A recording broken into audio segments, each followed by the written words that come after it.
for the FNCS Major 2 Finals. How is everyone doing? Zach, welcome in. Jonathan, welcome in. West, welcome in. Who else is in chat? Let me see. Welcome in, guys. Welcome in.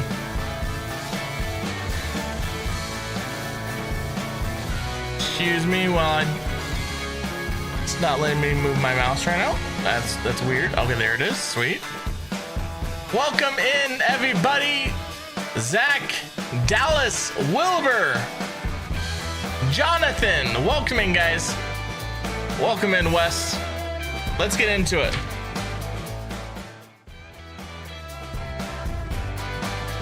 They're in the northwest side of the map, so they pretty much left their uncontested split to the south side and opted to be contested. It's kind of working out for them because they're still doing well on the leaderboard, but it's also working out well for Josh Nyamzo and Sikataki because now both of those duos have kind of ended up with uncontested drop spots. So I want us to keep a close eye on how this actually pans out through the day and if we can kind of expect this to kind of remain how it is. Yeah, it'll be interesting to see because they definitely started off strong, but the last two games were definitely a little rough for them. So it'll be interesting to see if they do change up their strategy. But for a team that also had some success yesterday, you already alluded to it a little bit, Zeke, but I'm going to let Vivid take it away because Veno and Agers had quite a day yesterday. I mean, listen, we're kind of talking about off-spawn situations. I expected Veno and Agers to come into this weekend with a little something up their sleeve. Who do you think's I did gonna not win? expect them to go latte at all because they were going to be triple contested over here.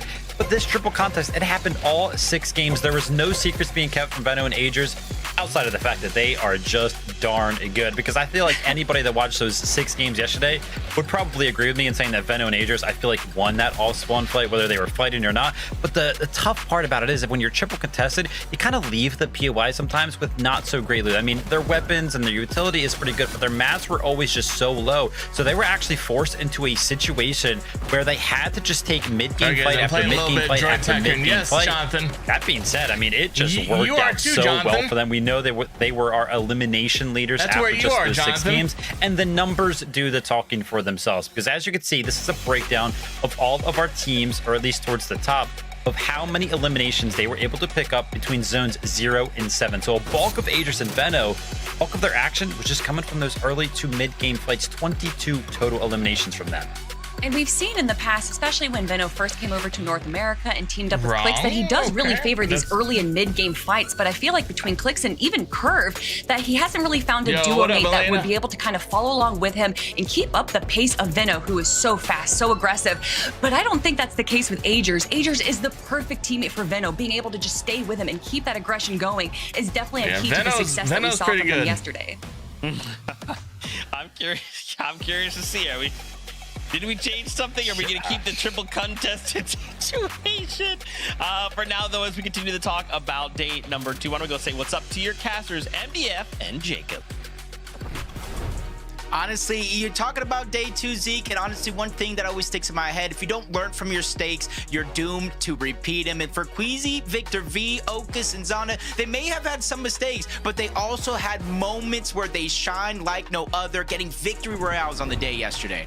Yeah, it's a story that is so different from one to the other. Queasy and Victor V have very high expectations set on their shoulders. You saw their preparation has got them sort of out of the early game. What's up, Joseph? Mid-game, the lurks that you saw. Do I play Minecraft? Just the very rarely. Troubles in their areas. Very, so I'm curious to see very how they're rarely adapt. do I And play then Jacob, you have Minecraft. this team, right? Nothing to lose, everything to gain. Thank you. Yeah, and honestly, both of these teams really have shown, because they have shared at one point or another a spot inside of global championship qualifying territory. They fell down a little bit, 14th and 15th place on the respective leaderboard, but it goes to show that one game can truly mean the difference, Zeke.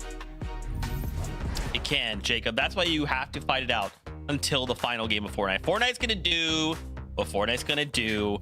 But why don't we go ahead and bring up once again the leaderboard, right? So we got the talk of EU out the way. Let's look at our top 5 and see who could possibly race to number 1. We'll start at the bottom. Higgs, yeah, Clix and Higgs. Curve. I mean, look, we started not Clix and Higgs. Strong yesterday. Sorry, right? that's been a long time ago. 12 eliminations. And we had some consistency and maybe a few one-off games that Didn't quite go their way, but Kelly, coming into today, I'm kind of curious what they might have adapted, you know, how they might have changed their plans to tackle these upcoming 6 games. Yeah, it definitely seemed like the first half went better in their favor, unlike the second half of the day. But I will say in game number 1, the game that they won, that they kind of forego these early rotations that I saw a lot of other teams kind of prioritizing. And instead they stayed in Storm. They kind of left Lifty Lodge and then even ended up going back to it. And it wasn't until zone 5 or 6 that they actually ended up going back into zone. Higgs is and they kind used of to waited with a clicks. little bit until zone 11 to steal high ground. And then just honestly, it was a clean, easy win and a bunch of eliminations. Getting that VR and the 12 elims has allowed them to kind of hold themselves up in this 5th place spot. Higgs and Curve, man, they opened strong yesterday. Games 1 through 3, they were towards the top of the leaderboard. I mean, yeah, they're still in top I am but, good for one. With that consistency, but we are going to do a watch team party for the FNCS Major 2 finals. Acorn and Bulge just a spot above them on the leaderboard in 4th place here. And I'm not going to lie, how everything kind of happened yesterday, I, as it currently stands, kind of favor Acorn and Bulge to kind of take this home. I feel like they're going to win this FNCS, and it's just on the back foot of how consistently that they have played. Their average placement right now over the first 6 games was 7.0. There is not another team in the lobby with a better average placement than 10, and these guys are on 7. So the consistency is there for Acorn and Bolts. I mean, we constantly talk about it. Acorn, best IGL in the world, paired up with Bolts, so mechanical. That being said, Kelly, I know we were kind of talking about it yesterday. The solo clutch points are also kind of keeping these guys alive. Yeah, it's wild to see that they have a 7th place average place, but they haven't placed above 5th. And I think a lot of that is due to what you just indicated, that they are consistently a solo when it comes to the final moments of the game. And you can see that here in the solo clutch points. And obviously, we kind of built up Acorn's solo play in the heats, but that is a one and done. You win and you move on. They're pretty far. We need both of them to stay alive a few moments. There was even a few moments in the game in the day yesterday where we thought they were separated. They weren't even in the same box together. So I don't know necessarily if it's just a little bit of a hitch in their synchronicity or if there's something else going on, but we know that this duo has been together for quite a long time now, and I know that they have that synergy. So maybe just a moment to kind of look back on maybe where they're taking a few missteps and to recover. But again, I'm saying recover. They're in 4th place, but I would love to see them get into a top 3. Absolutely right. I think we all want to see that. We got to keep the fun to watch, rolling, though. The conversation going. We got to talk about Muzz and Rise. No big deal. Only a few points behind Peterbot and Pollo. Very strong showing from the duo yesterday. Even a victory royale. You know, I guess I posed the same question. I don't know about Muzz. We had the evening to kind of moderate, to look over our gameplay. Every guy he leaves just doesn't like him anymore. They need to. I mean, with such a strong showing, maybe they just stay the course. Listen, they got a 1st, a 2nd, and a 3rd yesterday. I don't know necessarily if they're going to have to make any changes. And I got to rewatch some of their games this morning. And honestly, right off the bat, they have so much success. Muzz lands on this crazy high plateau where there's a few chests, and he's able to grab some easy tags on some players, especially depending on how the bus path goes. He lands so much earlier than anyone else. And then they get the mythic AR from the boss that's nearby. And then they go into this mid-map. They're like, you know, they're going for the mythic AR, not Peterbot? Early rotations, and then they can get the surge tower that's in the middle of the map, and it's on top of that plateau that Muzz already landed on. So they have so much vision around the map. They have so much in the early and mid game that sets themselves up for success, that they don't really need these crazy big pop-off games in the end because they've just done so well in the early and mid.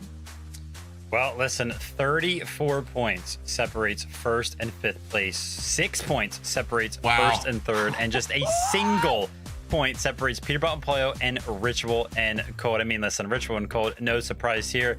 And we kind of talked about it towards the end of yesterday. If you kind of follow socials, Kinj always posts out his stats from the days, and Cold was all over it, man. He was the player with the most damage dealt. He had the best individual damage ratio. That being said, it wasn't actually the individual prowess that was so impressive for me yesterday. It was actually their average placement if you go ahead and disclude game number 4, because unfortunately they got 46th place, 0 eliminations. They went down just 5 minutes into the game. If you go ahead and actually disclude that game and kind of take their average placement without that one, it's a 4.2. If these guys survive the early game and just make it to the end game, How do you have an average placement of 4.2 there? It is absolutely incredible. They're playing so consistent right now, and I'm not entirely sure what happened in that game number 4, but they can kind of prevent that from happening and have 6 games today where they're constantly in the end game. Not a fan of cold, listen, though. only 1 point behind, these guys could win. And on top of the consistency, they're also able to grab Maybe just a after ton this, of eliminations maybe after every time they the- make it to the end game. after and the I was major. rewatching some of their games. But we're I thought, watching this right maybe now. they're doing these crazy aggro plays like what Veno and Agers do. They just run in the mid game, jump in people's boxes, and eliminate them. But no, they kind of wait until the end game, and they'll kind of early rotate, box themselves up, and then just create a little window. And they're so in sync and in tune, and they're both so good that they're able to get an elimination onto players rotating in front of them in like a split second. And they don't even do, like, they are so efficient in their eliminations that they don't need to go for the loot. There was a game yesterday where they got 3 eliminations back to back to back and didn't go for any of their mats, any of their ammo, anything, because they barely wasted any of it. Cold and Ritual are just so efficient in the end game that they don't really need to use anything.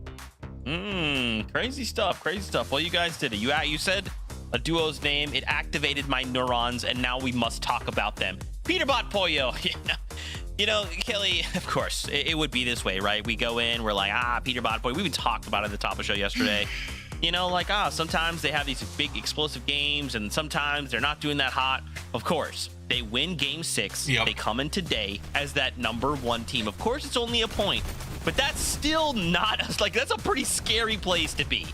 I'm a broken record at this point. I always say how they are, historically a day 2 team, and that is still even the case for now. That was the case if you look at Summit Land and you split the games in half. They just do better in the second half of a tournament, and they're already in first place. True. And I have to think a part of that is due to this kind of early rotates they would do in the end game, even around zone 7 or zone 8. They would build these little towers and just kind of observe where everyone else is going. They would even rotate into Storm to build up a tower to kind of block everyone else off if there was this natural height. They do such a good job preparing for the end game that they're able to control height much earlier than any other team is able to do. And he is in first right now. Time on height yesterday over the course of the 6 games. It was almost 9 minutes total. But that being said, I feel like we have to mention Peterbot Pollo, it was very, very slow for them in games 1 through 3. And matter of fact, most of this time, 7 minutes and 20 seconds of it out of the total of almost 9 minutes there actually just came on the back foot of games 4, 5, and 6. So a majority of that was just in the later half of the day yesterday. In fact, kind of going into game number 4 yesterday, they were on 160 points, and now they're on 333, which means that in just those last 2 games, they got more than half of their points than they are currently sitting on right now. So the momentum is on Peterbot and Pollo's side right now. Can they kind of bring it into day number 2 and keep the ball rolling? Oh, man, it is going to be an awesome day of Fortnite, right? 6 games. After that, we've got 6 spots going to the Global Championship. Peterbot is one of the best Fortnite players ever, Joseph. Champions. It is going to be another movie. It's almost that time. Everyone find your seats on the battle bus. Casters, over to you. Thank you, Zeke. And yeah, as a community, Here we Jacob, go. we're lucky. We get to come into day 2 with 4 teams neck and neck, and then so many others in the race right now. What do you think is going to happen here? Now, first off, lucky is an understatement. We got a front row seat. I think the last time we had a tournament this close, it ended just as close. I hope it's one placement. I hope it's one elim. I hope first and second place are battling it out come game 12, and the winner of that game wins it all. Yeah, definitely. Yeah, he is the best Fortnite player that's quite the ever been. Spectacular show year after year, season after season. So I'm definitely looking forward to it. As we're gearing up here, though, we get to jump in for game number 7. Here we go, game number 7. This is a big day for everybody. Game number 1 through 6 was yesterday. A major 2 champion. If it's not for the prize money, maybe the acts of champions or the bragging rights to be the best in the world. We also have 6 global championship spots up for grabs. Some teams already have them secured, so we could have a roll down situation. And Monster, with these 6 games, one last day to really put your name on the map and keep your journey going, because you don't want to have to go through that last chance global qualifier. Yeah, definitely. Things get much more difficult later on in the weeks, but take a look at this. Veno, Agers, Chance, and Madden sticking to their drops as we sort of expected them to be contested, not to fully have the drop to themselves. However, it's quite the nice surprise, I'm sure, even for them to only have a single team here directly contesting them. Yeah, no, not the only ones changing things up on this side of the map. I saw on the feed Aoxy Jojo Fishy taking down Void and Magma. That's another team that's just towards their west. As Tolzair and Ishu, this is a fight yesterday. We saw them kind of go back and forth. Each team winning their respective off spawns, maybe even potentially trying to stay alive as a solo. And sometimes all you need is that one day difference, time to kind of recollect, figure out what went wrong and fix it, but also figure out what went right and how to replicate. I don't know how many go to the grand. Yeah, definitely. You know, this is their get back. They lost, I want to say, about 4 out of the 6 drops yesterday, maybe even 5, honestly. I know the first game went their way, but besides that, it was a pretty tough showing. FORTNITE, Moneymaker, keeping things interesting for us here as they continue to Moneymaker's in this. Dang, I haven't heard his name in a while. A whole new bag of tricks. They have a completely new team. I've played with Nick and I've played with Zemi. I feel like they realize sometimes on this region, it is those eliminations that make I have played with Nick, and I've played with Zemi. Get confidence through the roof. So for Moneymaker and FORTNITE, it seems like they're pinpointing contested fights off the drop. And I'm not sure if they kind of plan for where they're actually hiding, but teams usually do go down the monster. They usually do farm up the metal here, the break down below. You almost get maximum material down there. So the chances are high that teams are going to rotate in that direction. Obviously, the porta potty's there to get some even pretty more fun games, though. Towards the backside. They're of the all map. on my channel. That's right. And they are all on my channel. Are, of course, a team with Zemi was this year. Fair amount of points earned from yesterday. Their overall performance. Dang, what are Moneymaker and Zemi doing? So very much in the race right now for a consistency position. Meanwhile, Quick and Avari have the high ground here. They're looking down, also trying to see if they can find an opportunity. You know what? Moneymaker probably landed at the duck. Might have did their homework, but were they spotted potentially landing down? Hence everyone's cautiousness at the moment. How much time can you wait here, though, right? Even with max shield, you don't really have a lot of builds. There's 3 teams. So oh, dang. Is ticking here. Uh-oh. Like I said, they're going for that brick, the porta potty, Moneymaker and FORTNITE. You're asking how long they can be patient for. Just a couple of seconds longer. They do have a team crossing their path, but they're just trying to go ahead and loot that boat. But you also have Quick and Avari still up above eyeing this altercation. So the initial plan for Moneymaker and FORTNITE is let the fight break out. Listen to the noise, look at the feed, count the knocks, and then strike. And now they might be the ones trying to push what little advantage they might have. So interesting as they get closer. They can get shot right now. I'm curious if they realize there's a team above them. They have to know because Sharkman and Yez are building for good reason. Now, Vari and Quick are obviously not going to over-peak. So although FORTNITE and Moneymaker are exposed here, they're not actually in danger just yet from the high ground team. The high ground team can warm it and see them. It does seem like they ultimately decide to leave. They did leave. I think you kind of hit the nail on the head. They know 2 teams are here. When you see one disengaging out and you don't know where the other one is, a little bit too risky. Weenie Warrior getting hurt. And Zen are looking to go ahead and contest the Battle Woods against Ritual and Cold. This could be a blessing for Ritual and Cold. They get that first knock onto Zen, which is going to help them for Surge. I'm not sure how much, though. You can see 53 shield left on the Ritual. You got to imagine he took some sort of a shot. But while Paper and Zen contest Ritual, I hate people that just randomly name their thing something random. Damage. It might be 20, it might be 30, but at least it's something to start the journey for Aviv and Veer. Keep your names normal. Cold Ritual play a lot more defensively now as they tuck themselves inside the base, just in case one person under them, though. Down, not to be, of course, pinched here. Goes the Shockwave to give them that extra stamina. Now it's time to go ahead and make the push here. Breaking that wall right there allows them to see straight through it, and the elimination was quick and easy for them. They had to secure their first set of points and some damage to go with it. How's clicks and eliminations? Even though Ritual doing? Come on, show us. It's still overall show us if they're still alive. Positive, especially since they haven't even left their POI yet. There's a lot of time for them. Yamzo and Josh running out there. I think they only get that little building just outside of Sanctuary, so they have to be quick to loot up elsewhere. And that's why we're seeing in majority of the games, even yesterday, they're so quick to get out of that actual drop and rotate towards the center of the map. This time around, it does look like they're venturing on over towards Sinister Strip, and you're already seeing how crowded it actually is. Oliver OG being the primary ones to try to put down pressure. Yeah, there's a lot going on here. Tons of teams situated in the vicinity. Wait, does it say Oliver OG? I thought Oliver was on Europe there as well. So this is maybe I'm wrong. Dangerous. Am I wrong? Everyone's going to base down, but for a second, we get to jump in with Mirops, QK, Aminish, and Hobby here. shots and exchanges happening between the two teams in the fight. Then, of course, you have this team based up outside of this engagement here. They're popping tags in as well. Literally 4 teams. Contrap, Darzy, 20, Chimp towards the outside, Marab's QK here, Javi and Diminished. And typically throughout the day yesterday, it was Clicks and Rapid trying to put pressure on a Marabs and QK in this exact same location, maybe a little bit more towards the east on that coastline, but it's interesting to see them not even kind of move over in this direction. So Clicks and Rapid also having a change of game plan here, at least early on in game 1, as we return back to familiar territory on the whole southern western part of the map. FORTNITE and Moneymaker, you can see they kind of overstayed their welcome in the zone. My only question here, Monster, is probably the same one we had early on. Does anybody even know they're lurking around?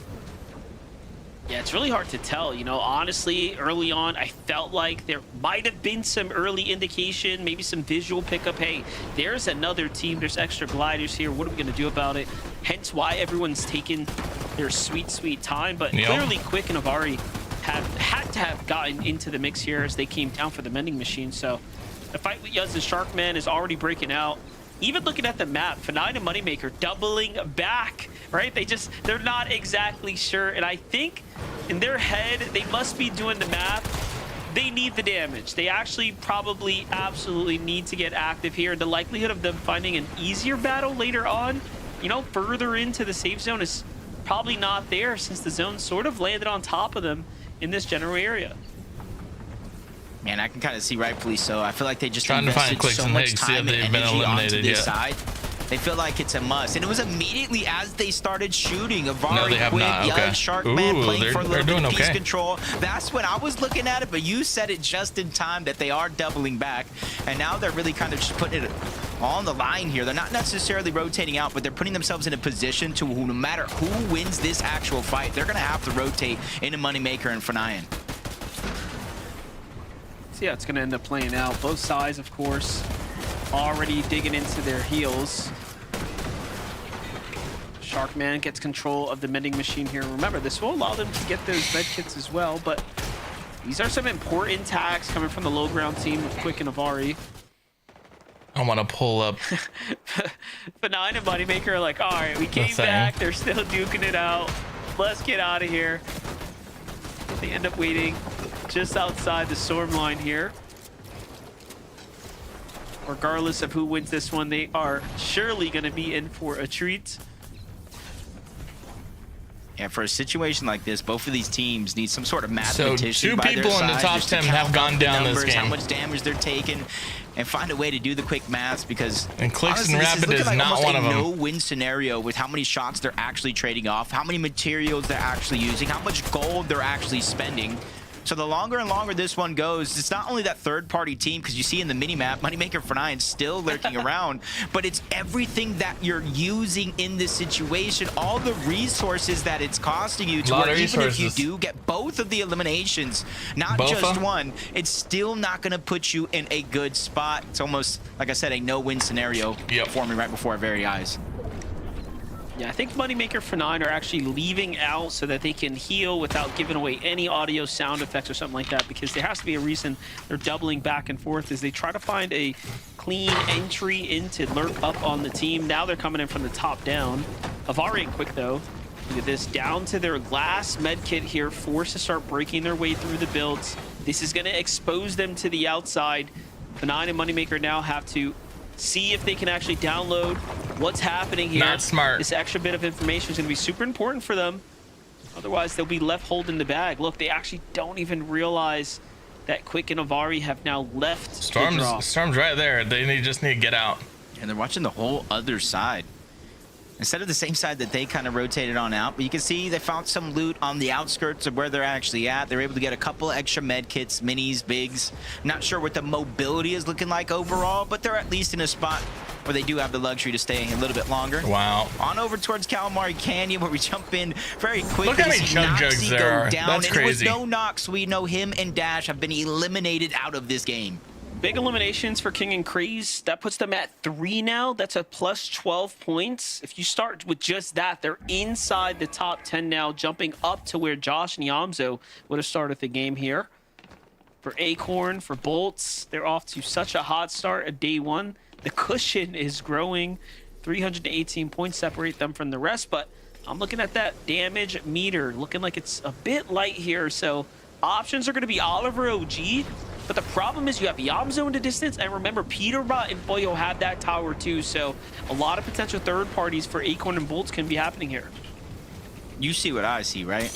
But we're both looking at the same thing. And no, I'm not talking about Curve. He is great. We know what it is. Production Batman even Booga sees what I'm seeing. It's the return. The man, the myth, the legend. Higgs has been shoved away. It's the return of Batman Booga. And this is something big right here because he has come so close under the name Batman Booga so many times from NA West to Central. He has yet to capture that FNCS championship. And I feel like right now he's playing with a chip on his shoulder. Day 2, a new day for them. And why not bring a familiar name back to the mix? Honestly, I would have loved to see him even go with Batman Higgs. Let's just merge the two. Oh, take the branding all Higgs. the way. But Batman Booga, what a fun username.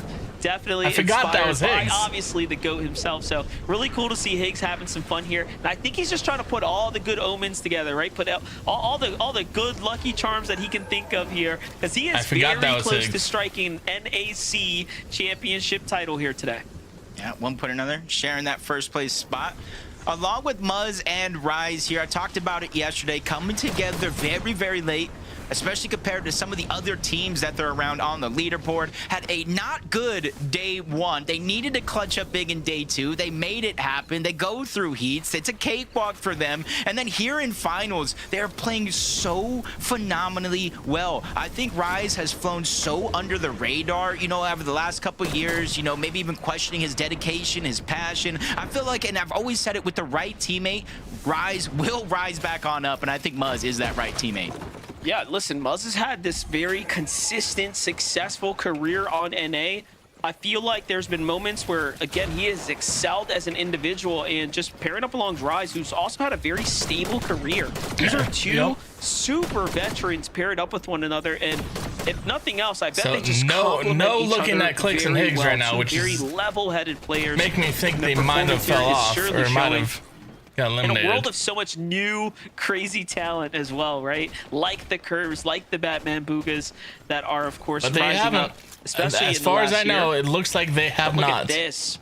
Being below I don't think they've 120 got any below. points. We'll have to catch up with what's happening over there. First, though, we touch base with Muzz and Rise, who finds Boji rotating through the storm, getting chased down by Cynic. So a nice free pickup for them. That's a 4-point swing Oh, going there's their way. Clicks. There he is. Yeah, that's definitely good because coming into today, it was 6 points Cooper's going difference down. between them and first place. Obviously, we got to figure out how many eliminations Ritual, Cold, Peterbot, and Poy have gotten throughout all this, but they're definitely climbing up as the game continues to progress. Higgs goes down. Going to go down. Curve going against Cold, and Ritual. Cold is took just him going to shut them down. both Wow. down back to back. Batman Cold's good, Booga here man. in game 1 He's too along with good. Curve. They had the most distance traveled over the entire tournament so far, and Cold and Ritual immediately shut it down. Yeah, I'm sorry to say it's just a really tough fight, right? Like, who Wow. wants to fight Cold when they're not below He the dominated surge, both right? of them. Like, Cold just gets Boy, to and wait Peterbot there, at get the top pre-fire of off. Sinister. You saw him do it. While that was happening, by the way, FORTNITE did find Sharkman with an elimination. So something has finally concluded for Moneymaker FORTNITE. You can see them down to the bottom right. Meanwhile, way up top, clearly Boyo and Peterbot get first dibs on the rotate here. Using a shockwave, gets off that high ground. Screws Poyo. This is working out pretty perfectly for them right now. But they are in Yeah, zone. especially compared to some of the games we were seeing yesterday. They're 520 above, but Venno has gone down Agers, to Veer. very, very low. Literally on a sliver of HP, and it's active surge. He only has a couple of seconds. He can't take a single tick. Veer is buying time right now, and Agers and Venno have gone down. That's so as crazy. it stands, Monster, 5th place, 6th Agers place, and have Venno both going been down. eliminated. Muzz and That's Rice a still in tough, it. tough spot to be in, but if you're everyone else who's, of course, racing for consistency, you're happy to see these spots start to loosen up, because what you don't want is for them to hold the grips on the leaderboard, right, and continue to gap away. This really does open up opportunity for other players. Meanwhile, Clicks and Rapid getting active here. There we go. In the mid game, finding themselves a nice little elimination. Well, a lot of notable names I'm still seeing alive here. Yamzo, Josh. I don't see clicks in that. King, Craze, Bolts, Acorn. A lot of teams situated pretty strongly now. Yeah, I just got to see this update here for Acorn and Bolts. 263 above. You know, it wasn't too long ago in the same game we saw them kind of below the damage threshold. But Acorn always peeking for those opportunities. And I think it was Kelly that said it throughout the day yesterday. Even though they're 4th place on the leaderboard, they were just unable to really make a lot of these games count as a duo. They really made them count as a solo, but we know what the difference in numbers makes, especially if you're a team like this that knows how to play for that high ground. You just can't do it alone most times. Yeah, look at this. Somehow, Moneymaker and F9 are 120 above when they only got that singular elimination that we saw in the feed there. Just shows you the importance of also not taking damage in your journey. Meanwhile, Cold and Ritual, though, just doing big things here. It's really funny that in the highlights, you know, when Kelly did the breakdown for this team, she mentioned that they get these eliminations. They do not greed for the resources, though, but they also don't desperately find themselves needing it every single time. Even here and now, they are max material coming into this big moving. Interesting. Yeah, and I think it's something that Ritual just deserves a lot of credit on, you know, just being able to kind of go through trios, yeah, now back to duos, and be the IGO, and somebody they can kind of lean hard on, especially in these tough situations where you don't necessarily know at all times where you're going to get surge. Where they did go down, I think Vivid said 46th place to start the game. A lot of shakeups in teams this season. See Victor V and Queasy not straying away from their strategy. They tried it yesterday. They did it in heats, going for high ground majority of the time, but they're surge. 88 below the damage threshold. 88's There's a lot not of bad. opportunity up here for them to go ahead and strike down on anybody shockwaving on, but they have to be quick because it's active surge. Yeah, this is super important for them right now. I also didn't see any Peterbot heals, trying so to take they've already zone healed from through Crazy. the majority of the last couple of surge ticks, and now they're forced to jump on a team, and it's Peterbot and Boyo who are on the other side. They take him Peterbot down. hits a monster shot, so does Boyo, and they take down Victor V and Peterbot and Boyo now have height. Were being issued out. They now have height. I almost wish they would have gotten active a little bit sooner, especially when you saw 7 players standing between you and the surge turning off. Yeah. It's just a long ways, but look at this. This is looking like a win situation for Peterbot and Boyo. The only team that has arguably gone for height every game that they possibly could has now lost that resistance, or better yet, look at that. They have height now on the high ground here. Yeah, that high ground counter is definitely going to reach 10 minutes after this game, but Clicks and Rapid falling under the radar so far in this game. I think that's a blessing for them, not taking too much focus from everybody. We saw Rapid's first elimination kind of get them going. Now we're getting into the placement points. Come on, top Clicks. 22. It's not much as of now, but we know teams will start to drop like flies. Those placement points will start to fly in as they rotate toward the front side of the zone. They're waiting for it to open up on the right side, which gives them a little less pressure to deal with. Names I'm seeing here: Golden and Ozone on the backside of zone. Ritual, Cold here. 5 eliminations now, working the mid-ground lane. They're getting targeted, though, by a few different teams here. They will have to sort of soldier their way through all these old builds. Peterbot Boyo still maintaining control of the high ground. I'm seeing glimpses of Shadow and Virgo as well, still standing here, trying to make a comeback for themselves, but take a look at this. Cole dropping all of his material here for Ritual. Although he's going to try to stick this pickup, it's going to cost him a bit. They got to If run. he makes it, ooh, barely, but they're in. Beeline it there, just 10 HP for Cole. Wow. The surviving is surviving. Saw Muzz and Rise in the backside of zone, so it doesn't look like it's smooth sailing for Peterbot and Poyo just yet. Fanaya's gonna go down. Moneymaker still finds an Elim. He gets the Elim onto Acorn though, separating him and Bolts once Moneymaker again. still in it, Moneymaker, wow. it's your chance to make your name true, make that money, but he goes Wonder if down. Moneymaker's Peterbot and still Poyo really are gonna annoying, fall from grace as 'cause well. he was And it's very Shadow annoying. and Virgo the ones that take it all. Yeah, it looks like Muzz and Rise might have attempted it as well. You saw them falling there When he too. was younger. So a scrappy battle up top. Peterbot Boyo end up playing the price. Boyo now left by himself, but in the end, Shadow and Virgo will remain victorious with the high ground. Meanwhile, Cold still trying to pull off a solo clutch here for himself now. He's at 10 points earned this game already. Meanwhile, Virgo and Shadow holding things down on the high ground. Oliver OG, Belly Boss think they're gonna come up and Oliver contest OG the goes best down. here, but nope, it's Boyo who still wants to Goodbye, have a piece of this Oliver. fight. I saw him take so much damage. I'm like, what duo is next to go to the high ground? And it's Poyo by himself. That's something that he loves to do. Go for the high ground as a solo and let everybody else down below Virgo deal and with Shadow. that mess. But as of now, it's Shadow and Virgo that are going to stand tall. Clicks and Rapid get a second There we go, elimination in Clicks. this game and timed perfectly because they desperately needed those materials to continue looking strong here. It's a very big game right now for Clicks Oh, and Rapid. Poyo Almost a down to top 15 10. health. Boyo still has to be taken out here. He's working his way through the low ground now, jumping down, just trying to stay out of the line of sight of the opponents. Doesn't even have time to pop his heals. If he could, he would, but he's more desperately trying to avoid the storm here. Just weaving in and out of these builds. Pretty amazing. Watch. It's like the game is moving in slow done motion now. for him, and now Poyo clicks one-on-one. Poyo goes down. That's Ozone who steals away that elimination. Clicks does Now not get that. everybody is sending up towards height. Shadow is gone. Virgo is down to a sliver of HP. Doesn't even make it back in. And out of nowhere, Clicks goes it's down. Goldzier and Ishu that are stealing away the momentum here. Not a And don't bad forget, game from Goldzier Clicks, and though. Ishu had a Not very, a bad very game from tough Clicks. Day one, losing their off spawn. Finally, though, when they get let loose, they are running things up. But so are Iamzo and the low ground. But take a look at this. Just a little update. 8 eliminations for Josh and Iamzo here as they are cooking things up down low. And now they've actually secured just enough material to do something big here.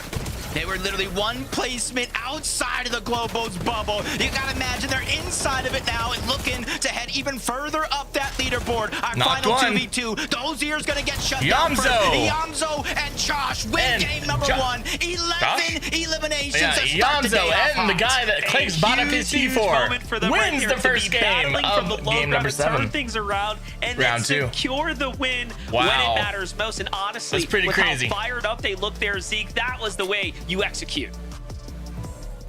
MDF, I am shocked. Iamzo is a That master at game result. movement, I feel though. like At there were so rotating. many different ways that game could have ended. For a while, I was like, oh, Peter Bob Poyo, they're up on the high ground. But then Shadow Virgo push in. I'm like, oh, wait, hold on. What's going on? And then Dozer and Isho go. I'm like, oh my gosh. And then Josh and Iamzo from the low ground. 11 elimination victory royale on the hardest day of the competition to kick off game number 7. Kelly, oh my gosh, momentum is going brr. Listen, I think we need to give a big thank you to Reet and Cooper for winning the Wonky Land off spawn first to 10, because I think that might be a key to the success of Josh and Iamzo right now. We've seen them have major success at Wonky Land, but what they're doing right now in the early and mid game, and Vivid, you broke it down perfectly, and then being able to convert that into these perfect end games, absolutely incredible. And I do have to feel like just because of how vertical that height was, there were so many layers and not too many people actually on that low ground except for Iamzo and Josh. So when these players had to kind of drop down, when they got a little scared, they were able to just clean it up so easily because they were the only ones there, down, and they were able to just pick up hurt. so much loot because of that. You know, Or we were kinda pressured, watching 1 the to 2. game, obviously me, Zeke, and Kelly, and we were kind of talking about it, whatever. And Zeke was like, "Man, it kind of seems like everybody's like sleeping." You know what I mean? Everybody needs to like wake up a little bit here. I can tell you right now, Josh looks like he is very clearly awake because he was moving just I think absolutely phenomenally in that end game. But I also want to go ahead and mention, Clicks definitely regrets buying him a PC. Talk about the differences between day 1 he's getting better and in day Clicks. 2 when it comes down to these types of competitions. Joking. Josh But and Iamzo came into this weekend kind of expecting to go wonky land, and then of course they kind of like lost the rights to actually land there. And then they kind of came into it and they were like, oh, we're going to be contested by Seek and Taki over here at the split to the left of Clicks and Rapid, but now they're going to be uncontested. So now that they're kind of coming into day number 2, you got to imagine last night they probably prepared around the fact that they are now uncon, and immediately that preparation, I would imagine, is starting to pay off with a game 1 victory royale. Crazy stuff. I feel like I gotta go watch Faxity's reaction to that result. Man, a massive shot and a massive W for them. How does that impact the leaderboard? We'll find out after this short break. We'll see you in just a moment.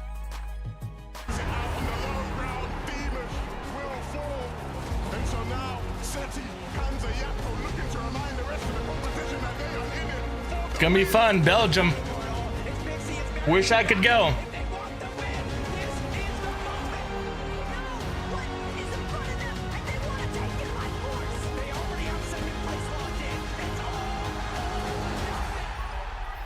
September. Just in case that's caught any copyrighted music, We'll turn it on here.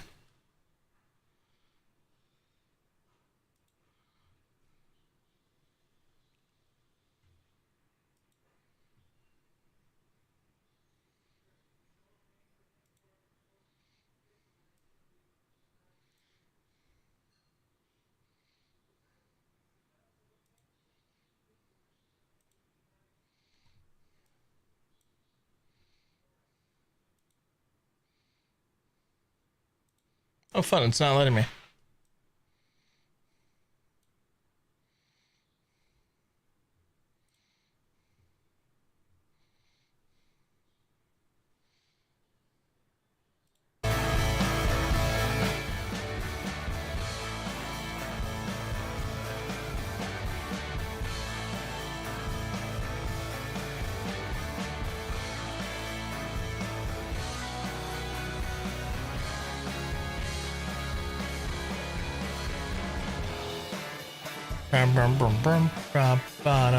How's everyone doing, guys? How is everyone doing?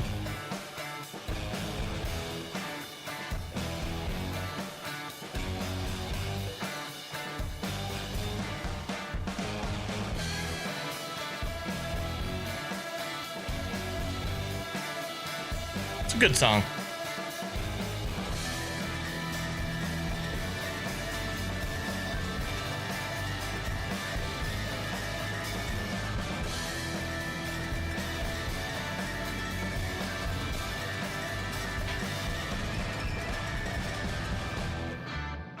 Dun, dun, dun, dun, dun.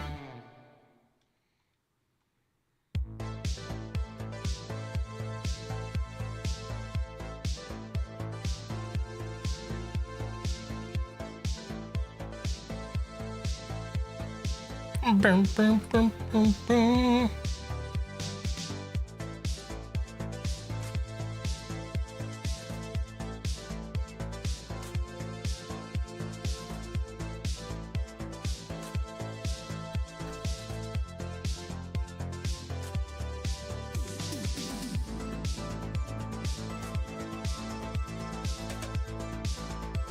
Oh, they're back.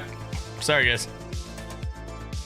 Missed it. Josh and Yamso got themselves an 11 elimination victory royale in the first game of the day. We do have 5 more games to go. Nobody freak out. But as we turn attention to the leaderboard, this is a massive W for them. They have jumped up so many places, and now they find themselves in the top 5. That, Kelly, is why we say one game can really change everything. True. I love to see it. Out of all of the teams that we had play in Major 1, there's only a handful that stuck together. And Josh and Iamzo is one of the only ones that didn't get a global championship qualification and still remain together. And you can see why that's so important, the synergy, the understanding. But I'm going to be a little bit honest. I like to write notes while I'm watching these games. And around Zone 2, I wrote Iamzo with great loot. And then that's the rest that I have. We weren't really able to watch them until the final moments because so much was going on in those end games. And obviously, I know a lot of people were looking to Peterbot and Poyo, who were able to take high ground. We didn't see much of them either until the end. Of course, it came down to that solo from Polo. We thought we were going to maybe see another Summit Land performance, but it did go a little bit less like that. However, Vivid, you called it out during the break that Peterbot and Ritual are just 1 point away from each other still after that still last only game. 1 point? Incredible that we're kind of remaining very, very close towards the top of the leaderboard, and kind of taking a look at that leaderboard when we were looking at it. Actually, I'll bring that up in just a moment as we do see Peterbot play. It looked like this is actually going to be a good game for them because they had the high ground. As you can see here, Peterbot just quickly caught off guard, and I won't lie, high ground got a little chaotic this game. I mean, we saw obviously Peter and Polio up there. Queasy and Victor V were kind of fighting them for it at one point. Shadow and Virgo went for it at one point. We saw Oliver OG sending it up there as well. So high ground was a little bit crazy. But talking about this leaderboard right now, obviously we came into the day, and I just want to talk about the top 5 kind of coming into the day and how they Veno goes down though. In game number 7. I think they went down. It has opened up the door a lot. So Pete and Polio, that kind of came in today. They were first place. They got 9th that game. Rich One Cold, they got 15th that Moneymaker game. Muzz, in the top 16th. 10. Acorn and Bolts 17th, and then Higgs and Kerr, they got 36. So all of our teams that came into today in the top 5 on the leaderboard, barely broke into the top 10 at all. I mean, Pete and Pollo were the only ones who actually do that, and it was just on the back foot of Pollo's solo clutch. And so the door has been open for all of our other teams to kind of catch up. And, you know, we take a look at it here for Ritual and Cold. Let me go check what, I'm not gonna lie, I thought Cold was going to pick up 10 eliminations. Clicks and I Higgs was are kind at. of calling for it. You blink and you might have missed it.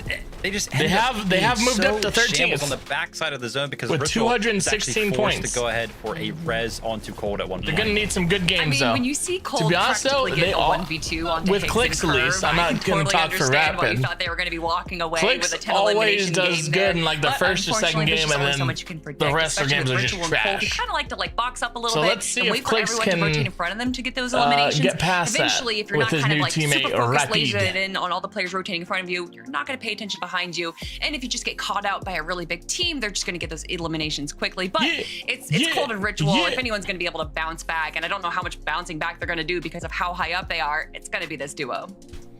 Yeah, I'm very interested to see that top 4 didn't shift at all, right? Peterbot, Pollo, Ritual, Cold, Buzz, and Rise in that last game. You did call out, Viv. They did find, they only made it to 16th place rather, but they did find 3 eliminations, so they are still trying to make up those points.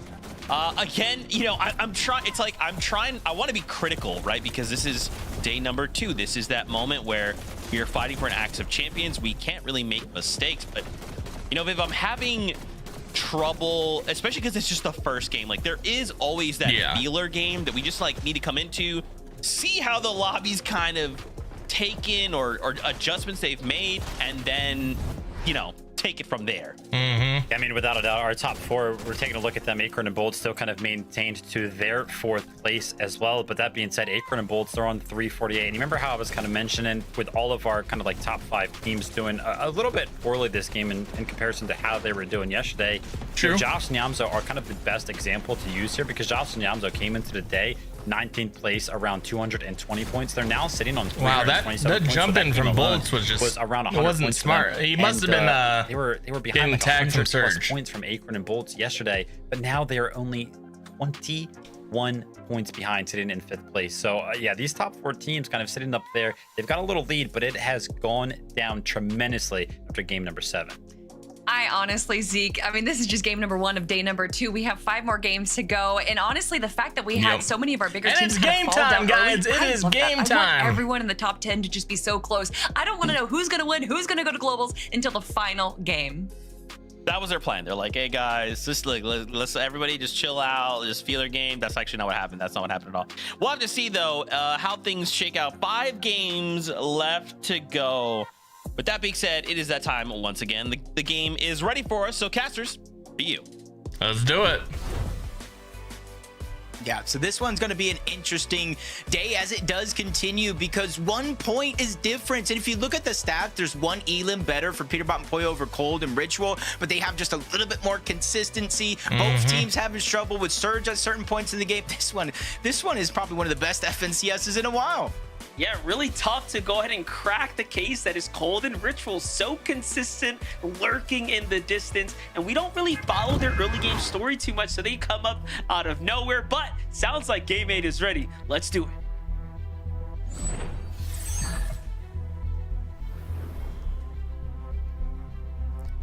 You know, it's not only the gap for first place that I'm looking at as I go down the leaderboard. I try to count the teams that already have global Let's do it, spots, let's secure do it. the ones who don't. Even that bubble for the global championship spot is just so close. Like Kelly said, I want to see this one go down to the very How many last people make game with globals? everything on the line.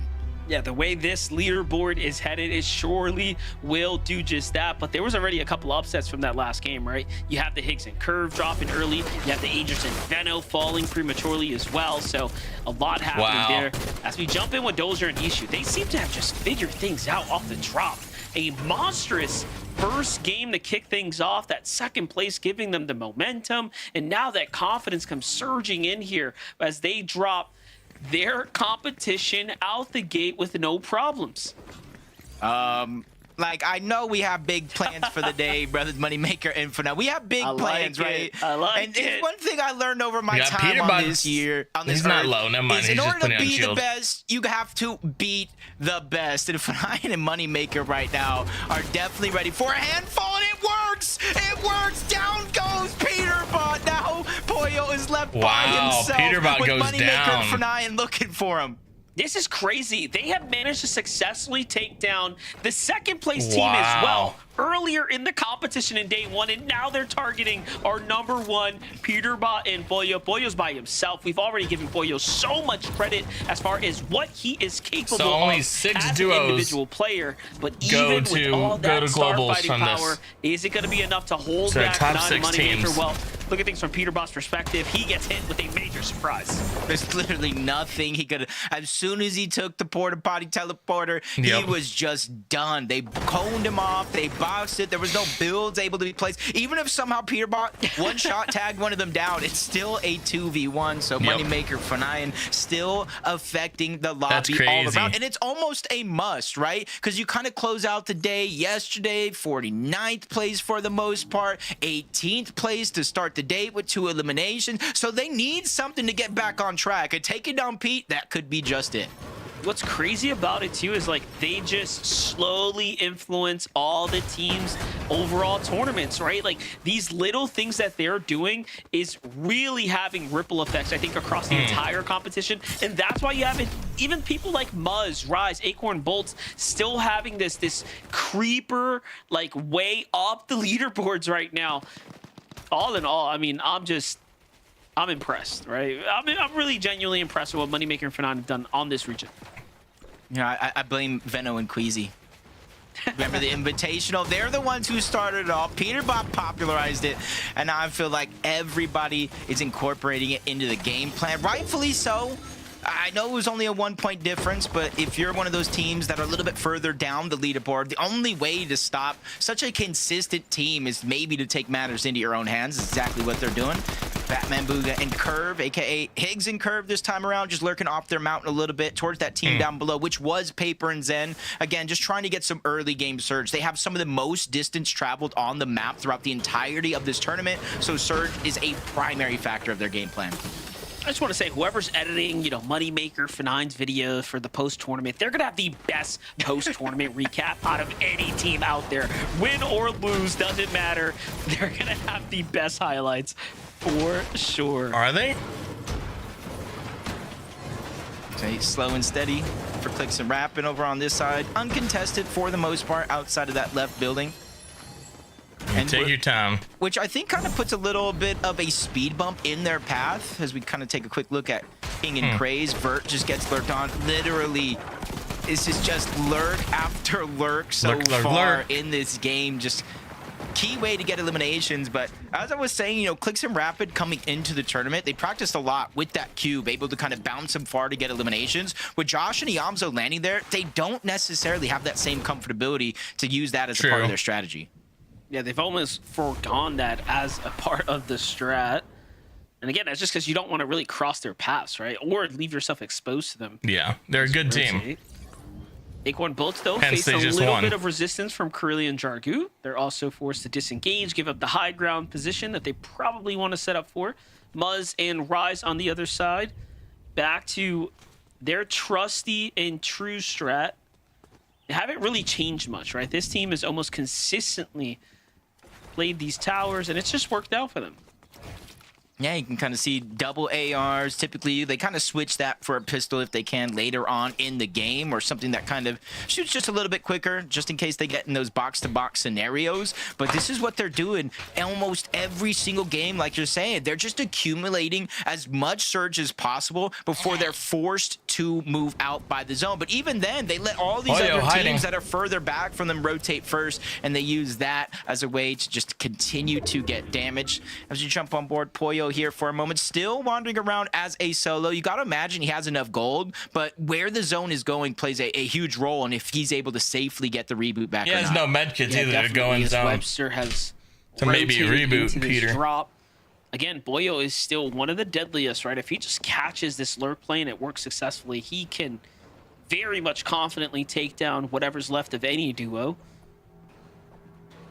He's kind of lurking around here. You still see FORTNITE's name in the distance there. Though. They're not looking to give away a free reboot to Peterbot by any means. You got to respect that tenacity, right? That consistency. They're not underground. From them.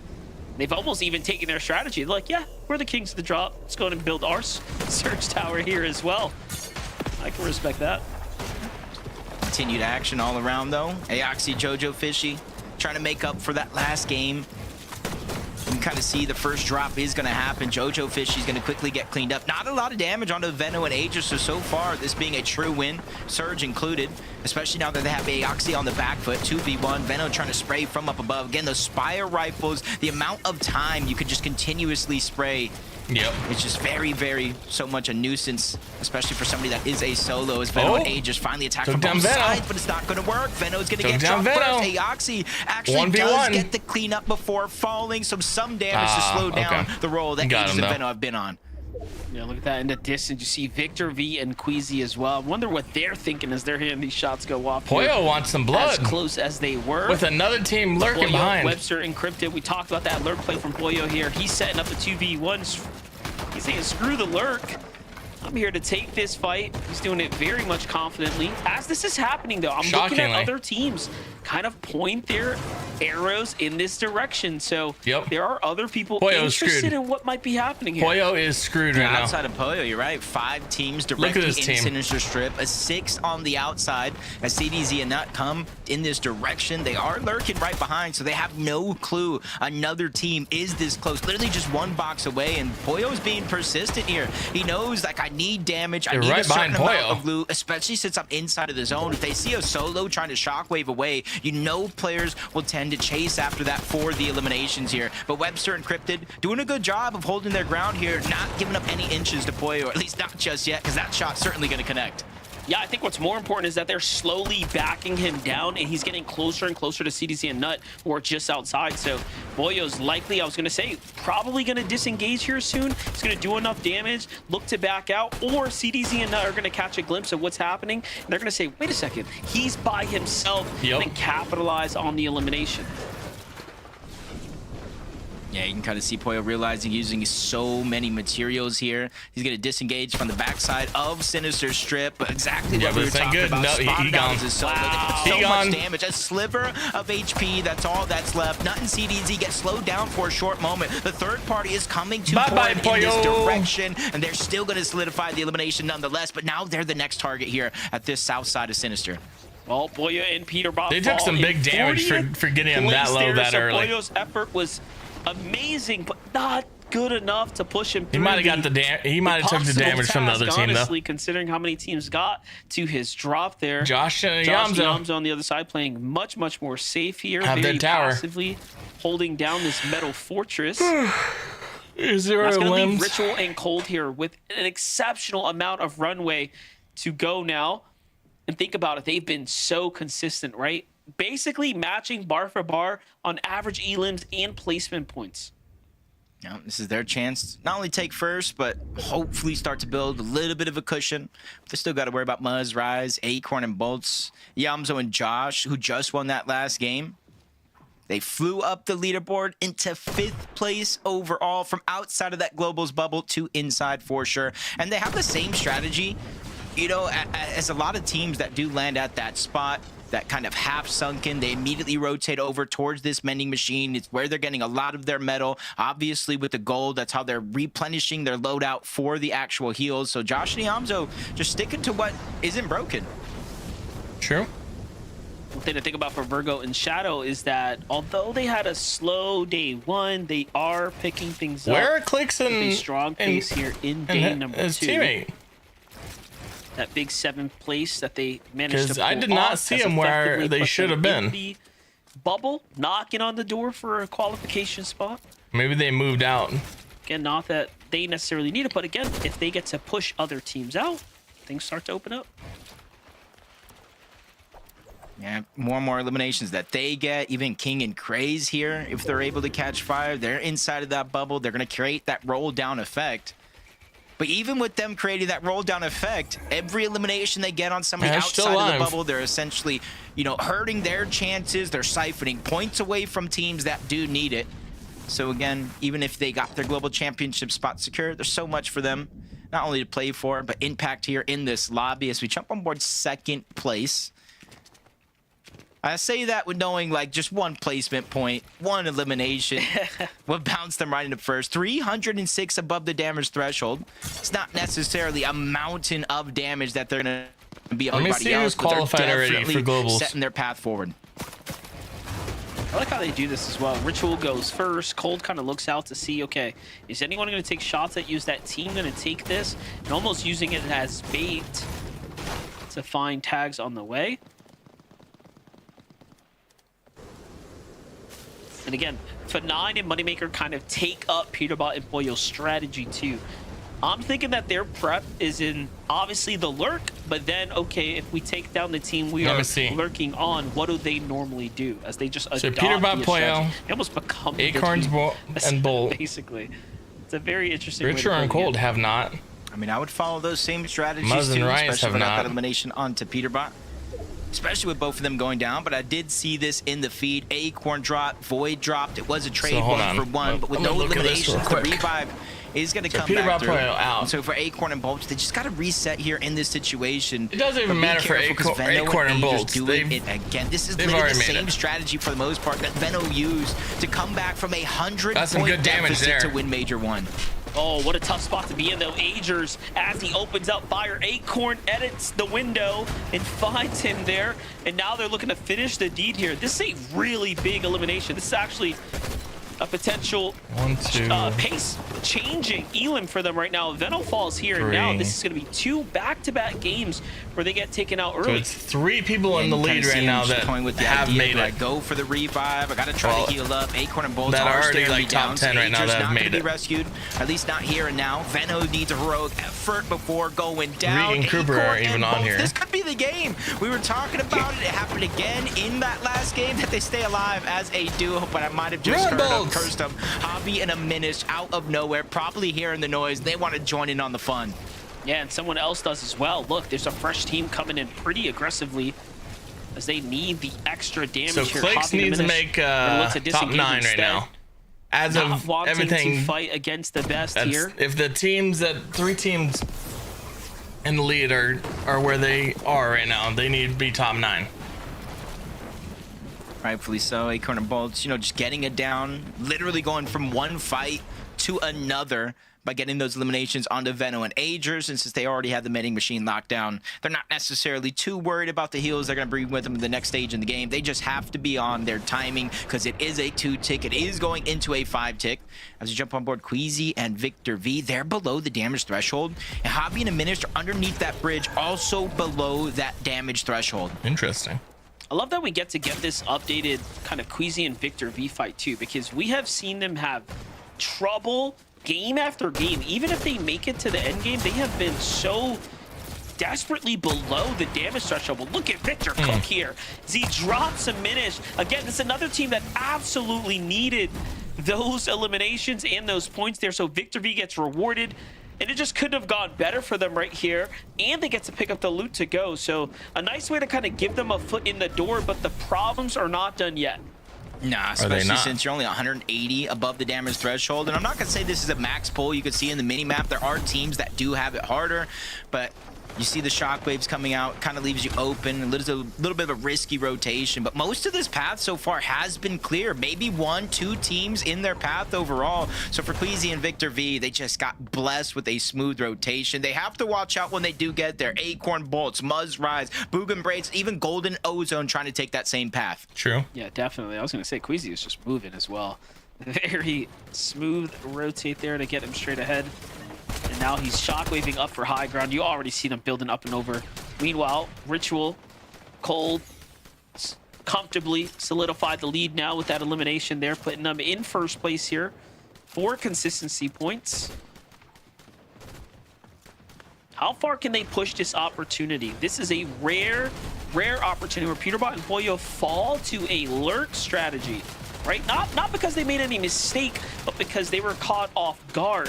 A very rare circumstance for something like Peterbot and Pollo. Yeah, exactly, because they're the ones who usually pull out those tricks from underneath their sleeve. But you talked about taking this strategy, something that we saw literally Peterbot and Pollo do in the last game. Overstay at Sinister Strip, and because Moneymaker and FORTNITE did, it is going to pull back, so they got to have the biggest blessing here in this game, along with Muzz and Rise. Their strategy to overstay on that mountain just outside of Calamari Canyon, working out tenfold, almost 500 damage above the threshold. They do have an item slot that is empty, so maybe they use some medkits to get here, but so far they got to be looking good as Rapid and Clicks continue to heat up here in this tournament. Day 2, they find that elimination on the Encrypted.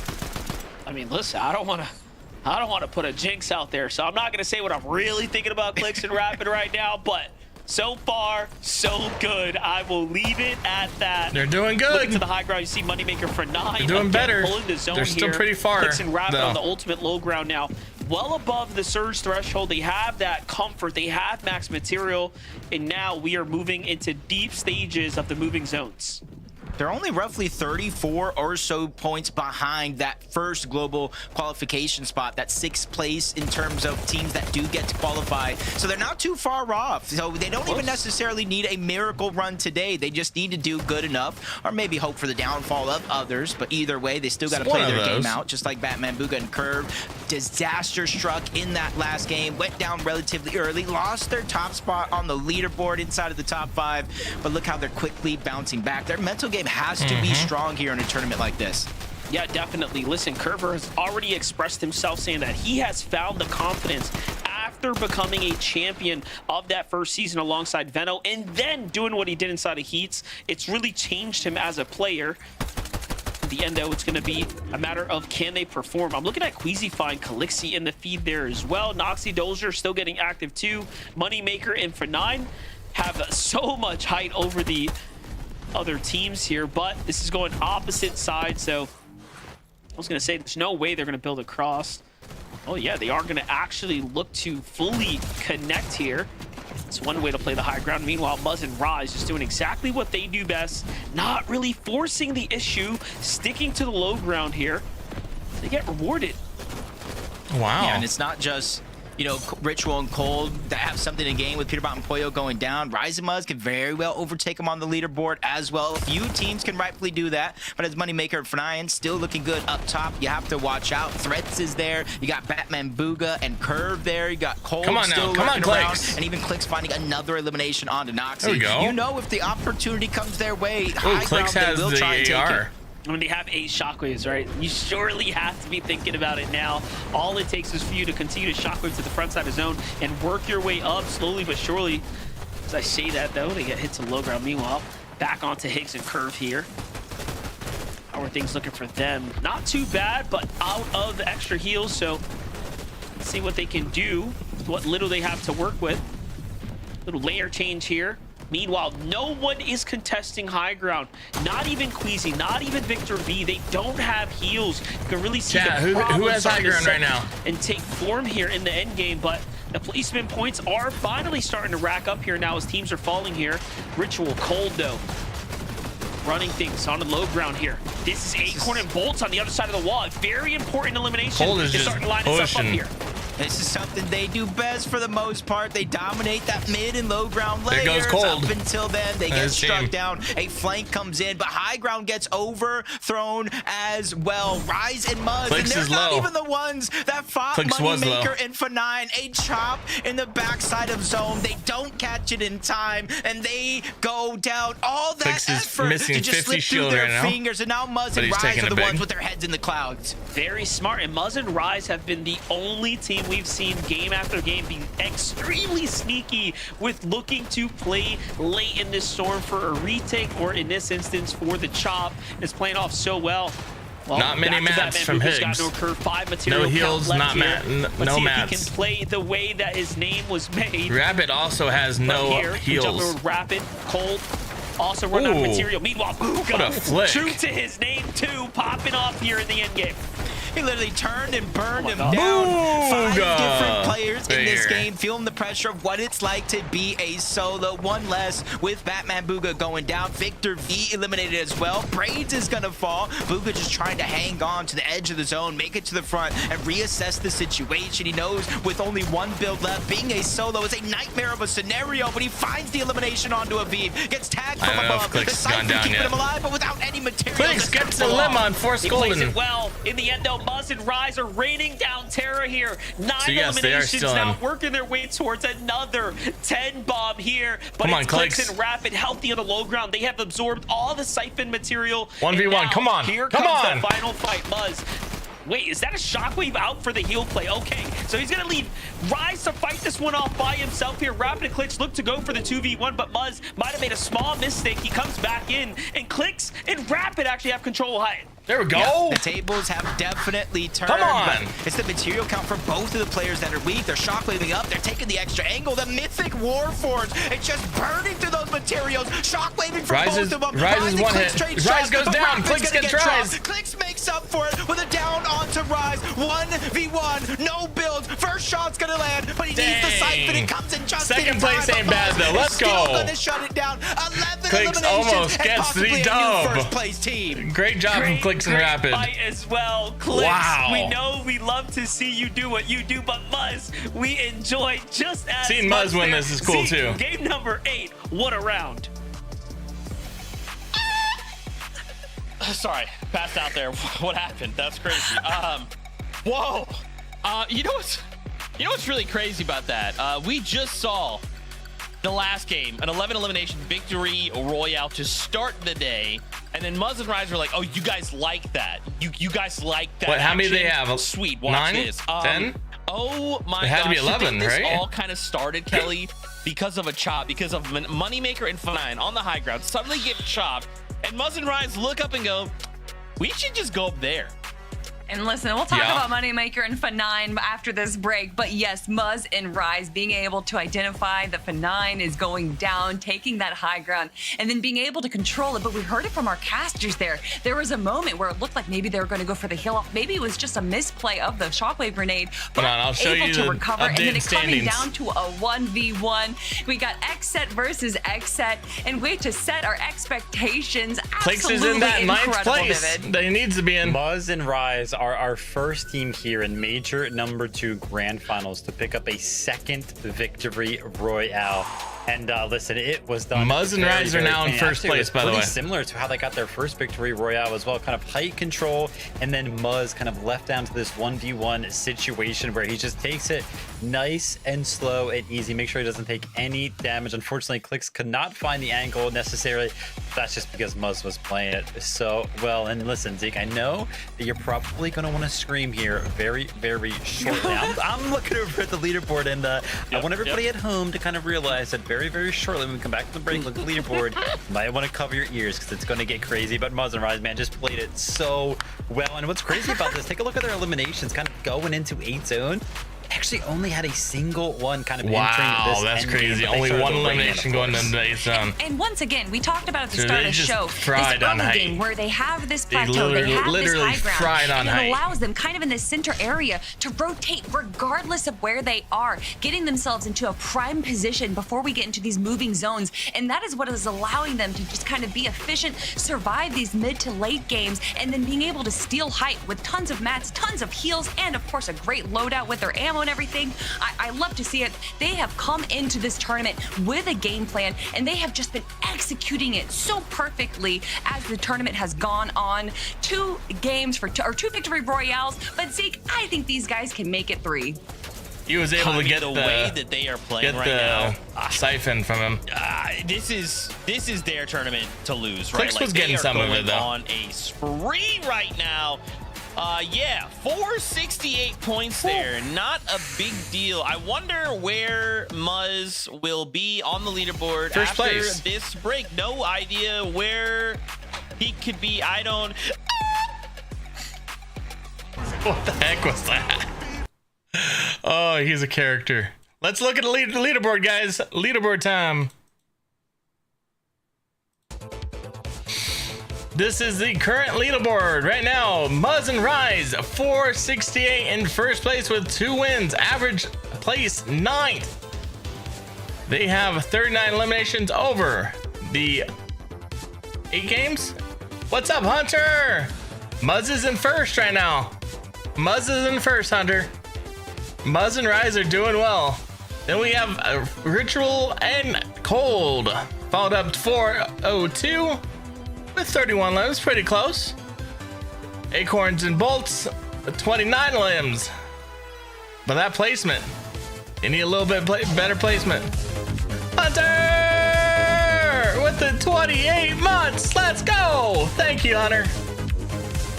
Let's go. And we have Peterbot and Pollo. They were doing so well, but last game they got murked very, very early and died 41st with 0 limbs. Thank you very much, Hunter. We have Higgs and Curve in 5th place right now. Not really great placement, but they've got a lot of limbs. Then we have Josh and Yamzo. They've won a game, got 4th. Their placement could be better. But again, they have a lot of eliminations, so definitely watch out for them. Then, Clicks and Rapid. Good eliminations. And pretty okay placement for them. They need to do better, though. These first 2 games of this day 2, very good. But look yesterday though. They had a 3rd place and 8th place. Hopefully this is not a pattern that they do well two of the games and then fall apart. Which they shouldn't. I don't think they should, but we'll see. They are right now in place, I think, to make it to Grands with this. Because let me look at this. So Acorns and Bolts have already made it to Grands. That's 1 team. Peterbot and Pollo, of course, made it to Grands already. And these guys have made it to Grands, and 6 people qualify. So that would mean right now they are in the they can qualify right where they are. All they need to do is qualify. They don't need to win today. They just need to keep that 9th place.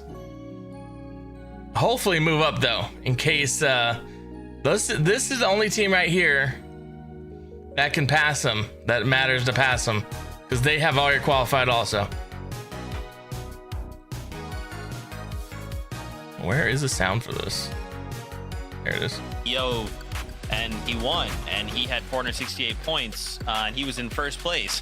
What a crazy dream. Thank you, Hunter. There's no way that the standings would reflect that, right? That's not real life, isn't that? Isn't that gonna be kind of crazy if that happened, Kelly? Oh, 468 points, 66 points ahead of Ritual and Cold. And also, Acorn and Bolts is jumping up. Peterbot and Pollo drop down. And of course, we know that Moneymaker and FORTNITE now have a giant target on their back. But Vivid, how can you put a target on a moving target? Because they're just dropping everywhere. So much is going on. But of course, we do have to look at what happened to Peterbot and Pollo in this game. Yeah, Moneymaker and FORTNITE trying to make something happen. We've kind of seen this. Again, they were kind of expected to be landing somewhere completely different on day number 1. They decided to go ahead and opt to just kind of, land wherever they want to. Moneymaker and FORTNITE kind of playing anti-strat here against Peterbot and Pollo, just kind of waiting for Peterbot to go ahead and take that porta body and into the loving arms of Moneymaker and FORTNITE. That being said, listen, you can see for the first time in forever, I feel like, since we've kind of, jumped into the competition yesterday, Moneymaker and FORTNITE have actually left the top 10. They are now 12th place with 270 points. So the strategy right now is currently not working for those I was guys. Gonna say something. No, obviously, though, for Muzz and Rise, Clicks and Higgs, top 10 though right now for them, because all of our top teams, man, are struggling to kind of do well. I like it. Second place, Ritual and Cold, they're kind of holding on to that second place, but they're kind of used to having just one game can between them and first place, can hurt you. It's 66 points because thank you for the gold coin. They got 15th, and in that game right here, game number 8, they got 16. 16. How you doing, so Lips? Ritual and I hope Cole you're doing are fantastic. struggling to kind of play as consistently as they did Hope you're having a great day. Yeah, you can Welcome just in. see between their loadout, comparing what we saw at end games from today and yesterday, they just don't have that many mats. They don't have any heals to go into this end game. And what they relied on yesterday to get these easy, quick refreshes just aren't working out in their favor. You could see them pushing so hard onto Acorn, trying to get that elimination quickly. But unfortunately, if Let's see you even take who's going to win this. seconds to Muzz get that and Rise have a very good chance right now. Everyone is so being close up to each by other. 62 you just have that or back 66 open and allows other points. people to get eliminations But onto you. it's But of always course, possible for a just team to come looking back. at this leaderboard right now, It's we only can see 60 that some a lot points. of our global That's one qualifying game. Teams are slowly If Muzz starting and to Rise climb go up down into in the that game, top 6 spot. We see Kingling, we see Shadow We'll now see, in we'll see. 7th and 8th. W, If they're W. able to break into the top 6. Thank you for that the allows W. these qualifying spots to drop down. And look who's in Thank 9th you. place Thank right you, now. Lips. Clicks and Rapid, the team that we thought potentially after day number 1 might have fallen off, might have not had an opportunity to really recover. But of course, we get this game right now, Vivid, game number 9, where Clicks, the CEO himself, is showing Let's go. up everyone. Come on, Clicks. And it was so close to the final moment of a 1v1 where Clicks could have come out on top. Let's but go. second place is still pretty dang good. Yeah, this is exactly what. Yeah, Clicks second place and is Rapid very, very needed. good A little bit of a right now. reset. I mean, obviously, the second place with 5 eliminations here in game number 8 is going to be the highlight so far of day number 2 for them. But I mean, game number 7 was also pretty good in 8th place with 2 eliminations. So they have seemingly figured something out. They just have to kind of keep it rolling here. And yeah, you mentioned it. Clicks and Rapid are in 9th place. I did also see Aegis and Veno there in 10th place. And you know, with Kingling and Craze and Shadow and Virgo kind of jumping into the top 10, yeah, those global qualifying spots right now, the threshold is currently 10th place. So everybody in our top 10 would be going to globals right now as it currently stands. But there are still 4 games left to play. And if game number 7 and game number 8 have taught me anything, it's that this leaderboard is not done changing at all. So all of our teams still got to play well.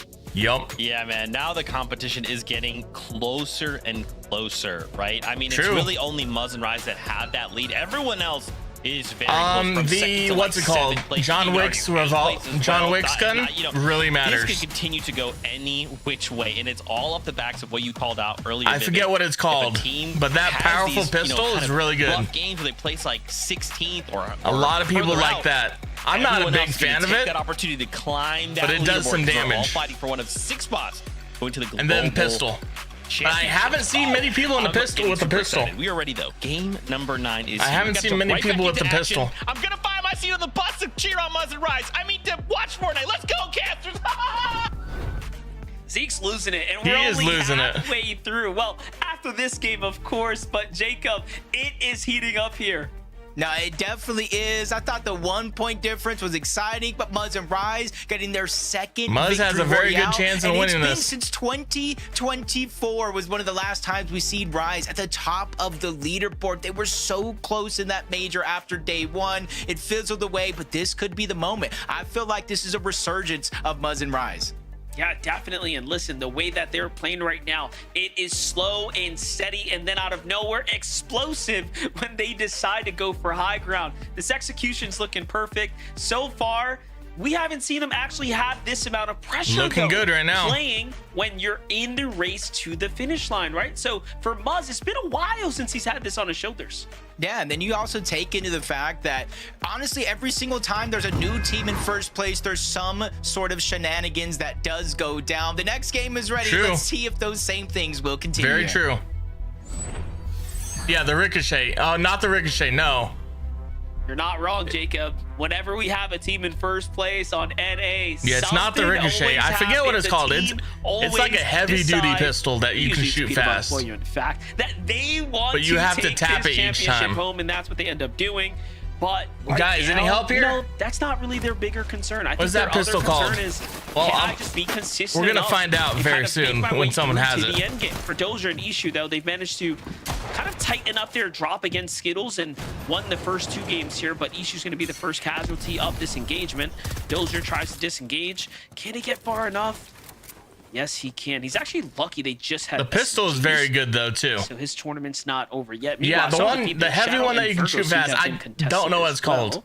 So there's a lot happening here. I know what the John Wick version is. It's the Baba Yaga, game but 3 of day 2, game 9 overalls. We're not necessarily on the halfway point of day Oliver 2 OG. just yet, but you can see that teams Going really down. kind of starting to change things up. Moneymaker FORTNITE, looking they go above. back on over towards the split 0-point drop where Oliver OG and Paper and Zen are battling it out. They let the fight Moneymaker start, takes and they down crash someone. the party yet again. A strategy as far as the early game goes that has been working. Moneymaker's making a name for It's about himself. executing in the end game. X-Spawn just trying to stay alive, but he does have the sliders, and he's trying to slide his way to safety, but eventually they're going to cut off each and every path, especially He's doing a pretty when you good run job out of eluding builds. him. But he right now is schmoving right now, Monster. Yeah, definitely moving. As Moneymaker and FORTNITE tried He was doing a super decent hard one. to go ahead and get those eliminations, decent and yet they do movement. succeed. You know what's crazy too? I know Vivid kind of said, "Hey, like it's not really working for them," but is it? When we see someone with that revolver, because when you look Hey, at a them lot of in people their are survival using time, the last Spire 2 rifle games, again, though. 20 minutes and 19 minutes respectively. So they were deep into the No end one game, is and using something that at that explosive point went weapon, south. though. So I don't know. I'm 'Cause really it curious to see if sucks. FORTNITE and Moneymaker will pull another big end game and steal away a global championship spot. Especially since that'd the be leaderboard crazy if is that Moneymaker can close. make it to globals. You know, not only you having a good performance in one of these games, but somebody else, like we've seen today already, you know, missing out on some crucial placement points. I think as Zeke was saying, top 15, top 16 or worse in some of these games, leaving a lot of points on the board. As King and Craze, we see him outside the Calamari Canyon, trying to take advantage of H-Cube and Vlex. Good damage is there, but Craze gets tagged up Kingling, himself. of That's course, gonna has slow the already roll made it just to a little globals. bit, but King is making sure to keep a bird's eye view on them.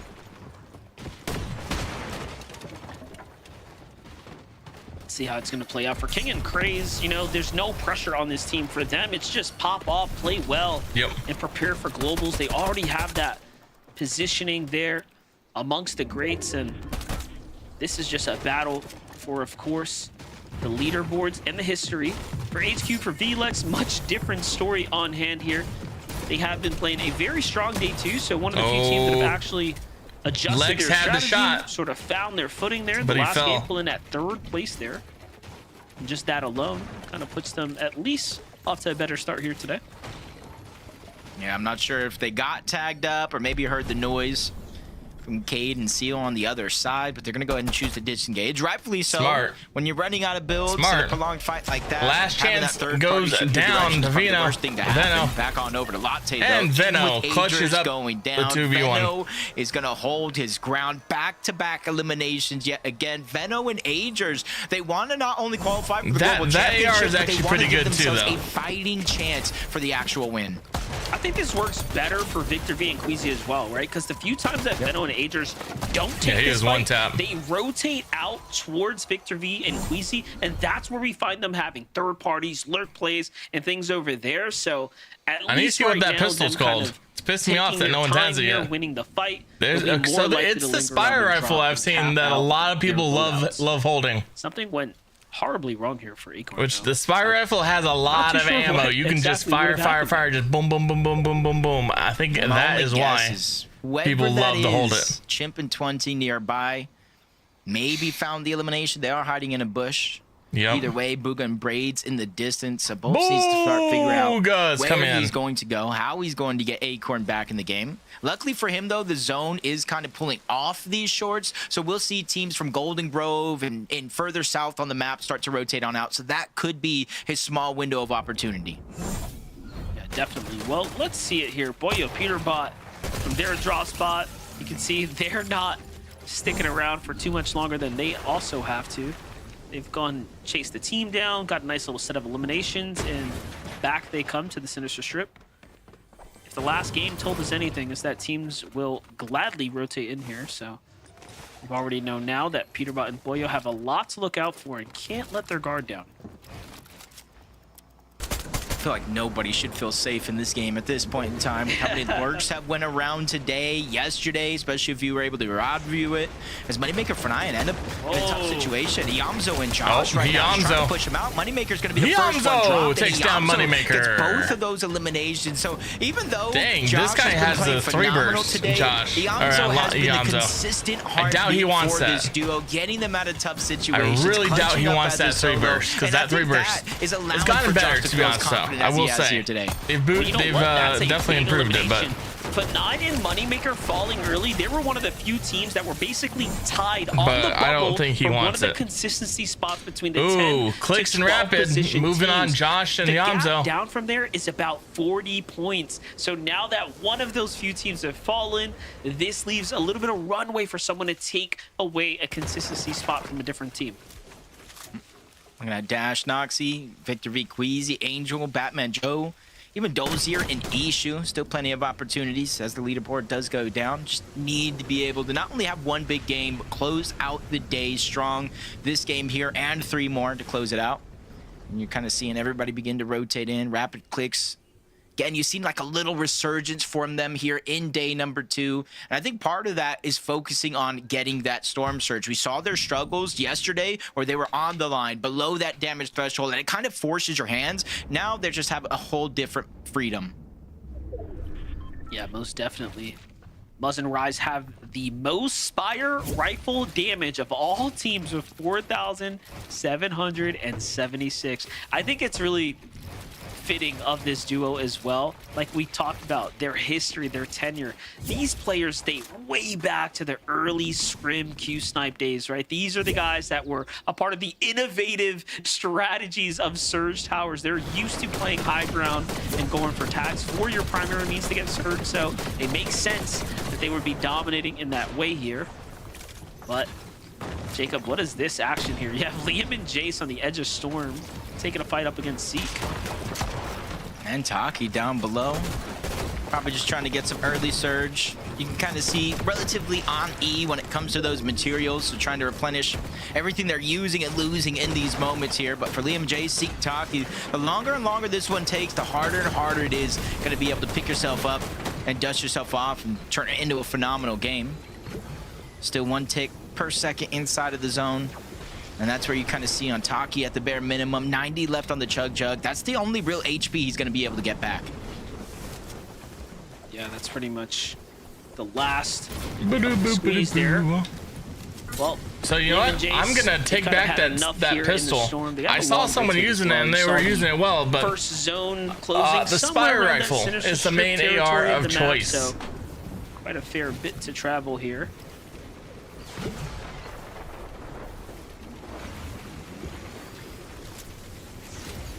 You can kind of see even with Liam and Jace trying to disengage, they realize there's like no builds. Everything's kind of farmed, so they're just kind of leaving themselves exposed just like that. Liam getting tagged up again.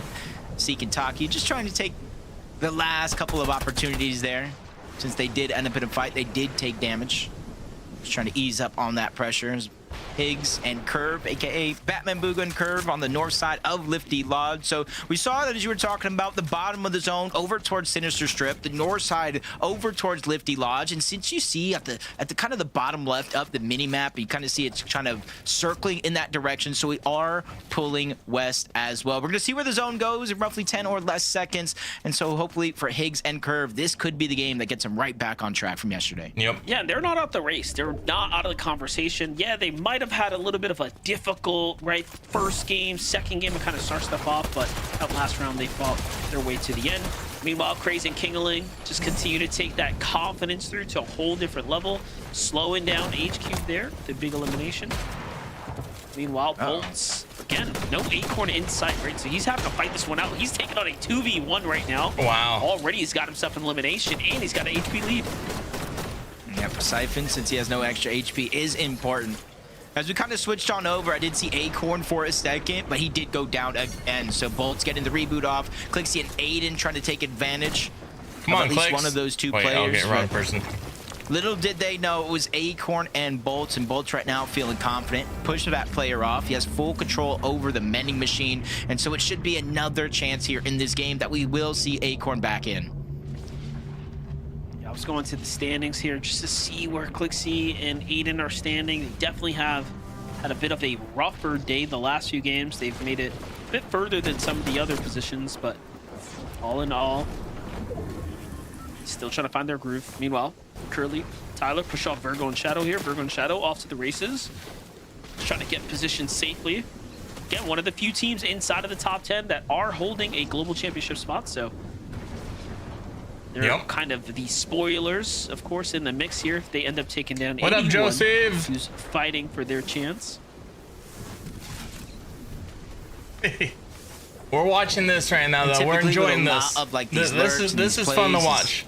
Kind of those global See all these pro players and very good players play. Is playing a role from some of these teams getting uncontested, getting a little bit of freedom in the game plan that most others won't be able to Boyo and Peterbot right on that ledge. Gonna let them rotate past, but Shadow and Virgo unknowingly rotating directly into King and Craze. Literally in a matter of seconds, you blink, you missed it. Shadow and Virgo actually take down King and Craze.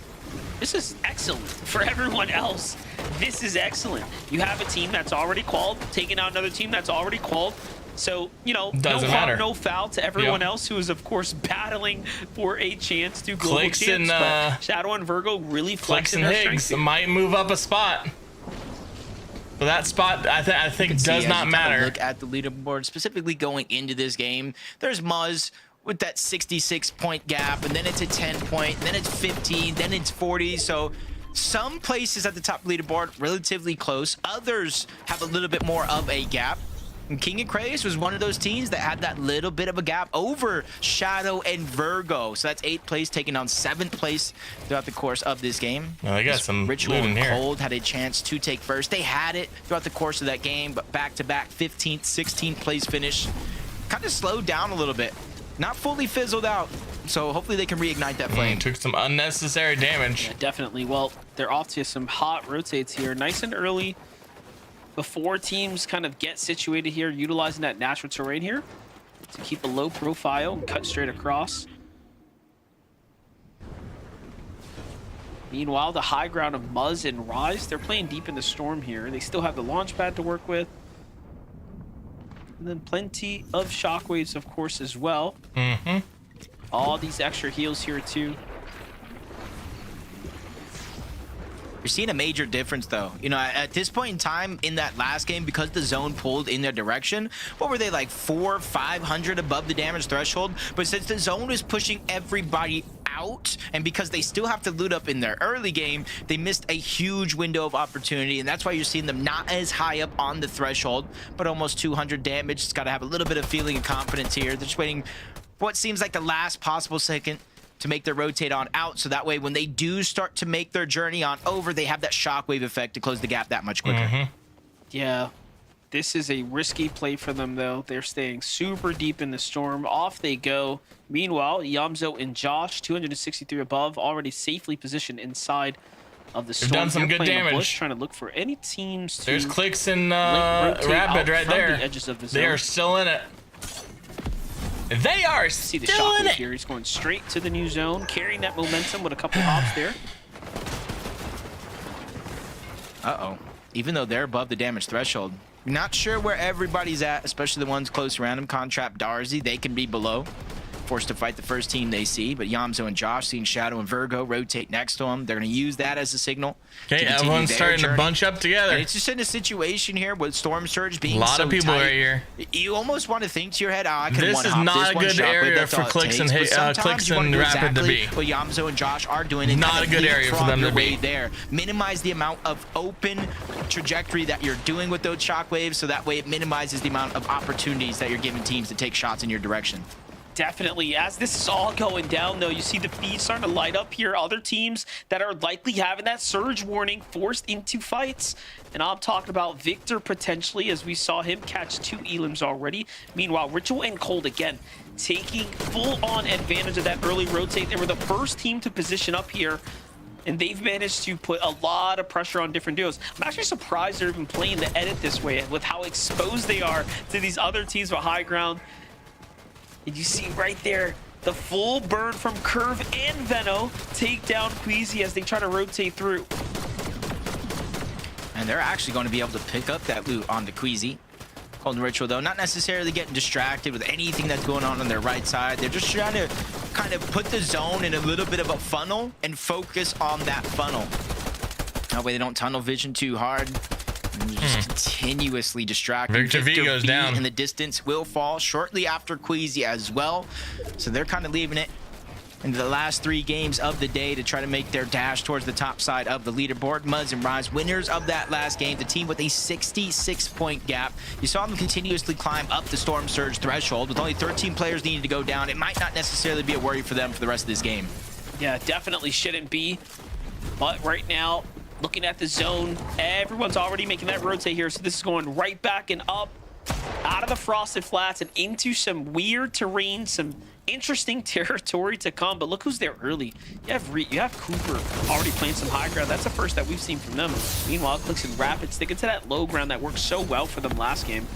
True. Only down to 2 shockwaves. Come on now. Have to start preserving here. Ooh. Curve and Batman Booga have a tough Game's rotate, starting to look though. crap, like crap. Lost one on the move here.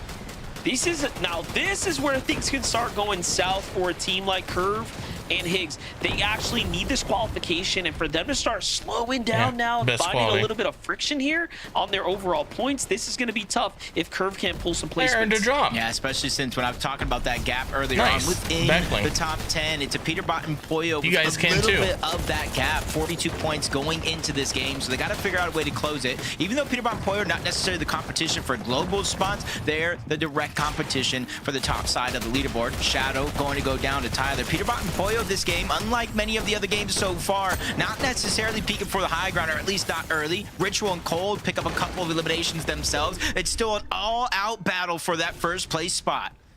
That's a devastating elimination, by the way, onto Dash and Noxy, who are on the bubble for qualification, getting themselves in through consistency. Now that's going to be a major setback. They only earned a couple of points here for placement as we're inside the top 20 now. I'm still seeing Veno standing there in the distance.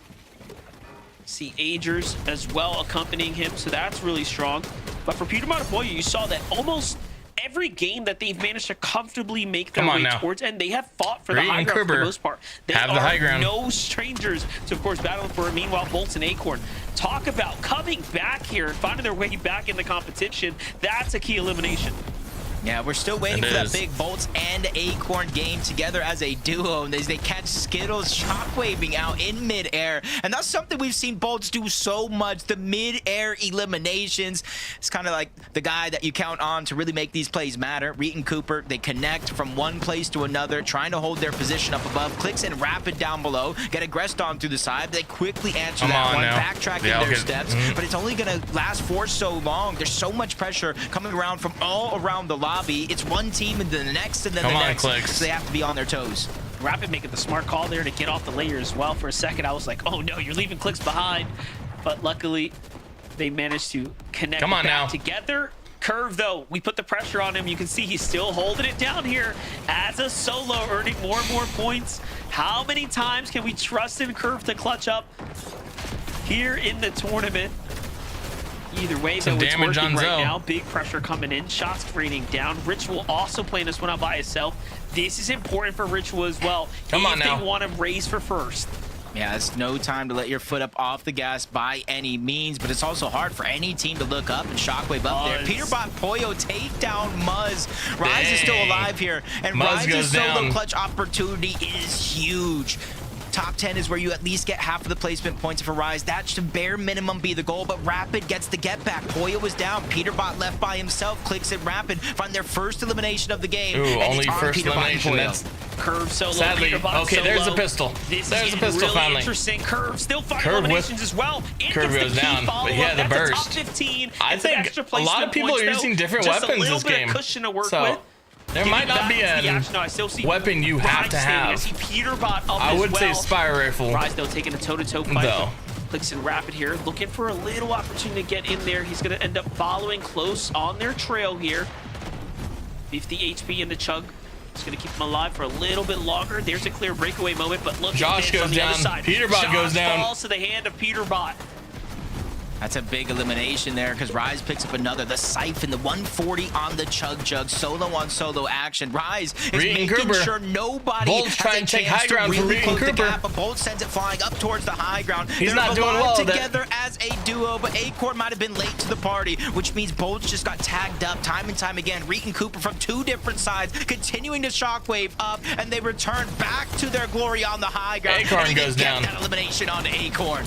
We've seen this before with teams go for it. If you can't get that initial elimination, it's going to be tough. And then whoever times it next usually comes out excuse me, I always say his name wrong. It's Veno. It's Agers. The storyline for this team here, for Veno in particular, Veno takes down trying Cooper. to go back-to-back on NAC now. This is how you make up points here. Yep, he did it in Major 1, trying to do it here again, but another phenomenal clutch so far from Clix, getting those points.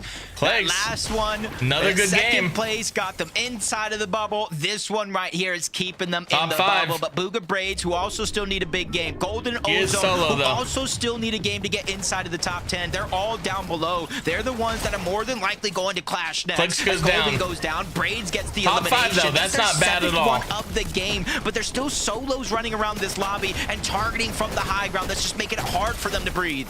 Yeah, I think Veno actually lost track of Ozone, who's playing the Storm right now with a quick heal off. This can go either which way. There's still another player there as well, but no, Veno's too quick. That's 10 eliminations now. Reed's up top. Agers comes flying, and it's a 2v1. Reed comes down. Veno and Agers dominated that game. Agers and Veno fight their way dominated back into the that tournament. game. Yep, coming into this game around 10th place on the overall leaderboard. Even with these not a bad game from Clix either, though. I don't think they got a lot of eliminations that game, though. So they came in, they swung for the fences. But they do move up a slot, though. The home run, rising up the leaderboard. They go, Zeke. Guys, listen, guys.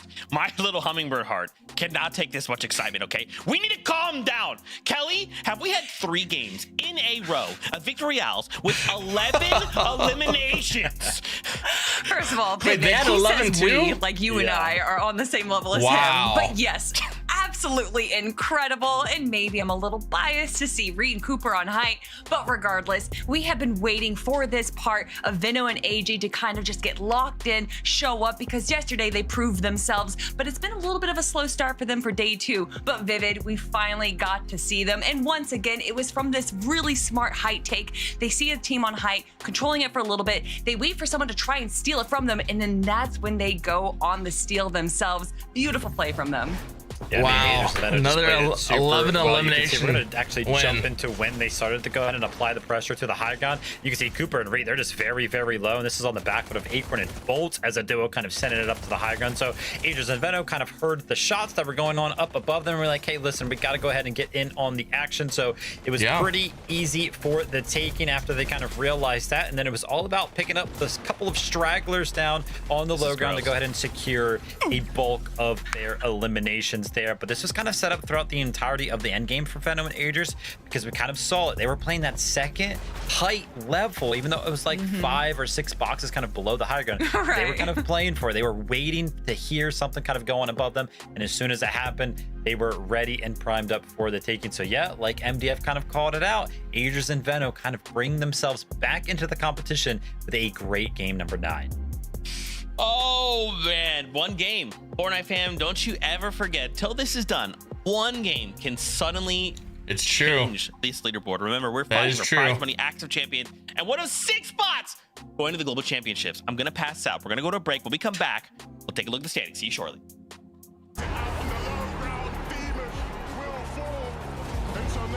I'll show you guys the updated standings. Oh, dang it.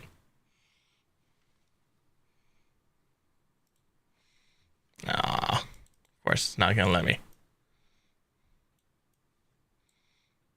Boom. Updated standings. Muzz is still in the lead by 58 points, something like that. Yes, 58 points. My math is correct. Muzz is still in the lead. Acorns, Bolts, that 58 points behind them. 0 wins though.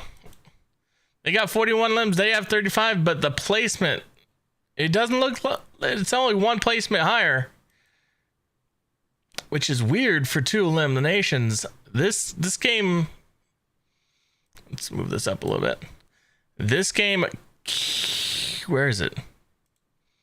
I thought this game right here hurt him so bad right here.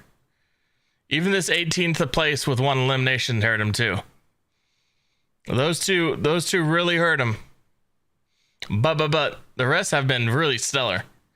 Peterbot, Pollo, Richards, Cold, Clicks, and Rapid. 2 points away. This team does not matter. They can move up. They can move down. They've already made it. They're not a factor. Peterbot's not a factor. Acorn and Bolts are not a factor. 3 teams. So really, Clicks is in 5th right now. Right? Right, yeah. Right. Yes. Probably. Maybe. My math might not be correct. But anyways. Zeke. Yeah, I know, right? Is Zeke okay? He's a little loopy on this one. He's been a little loopy.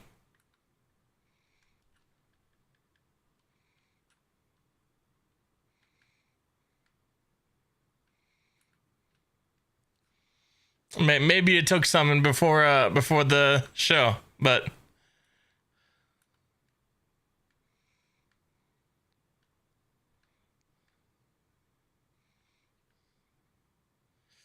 we're about to start game number 9. I think it's game number 9. No, game number 10. Excuse me.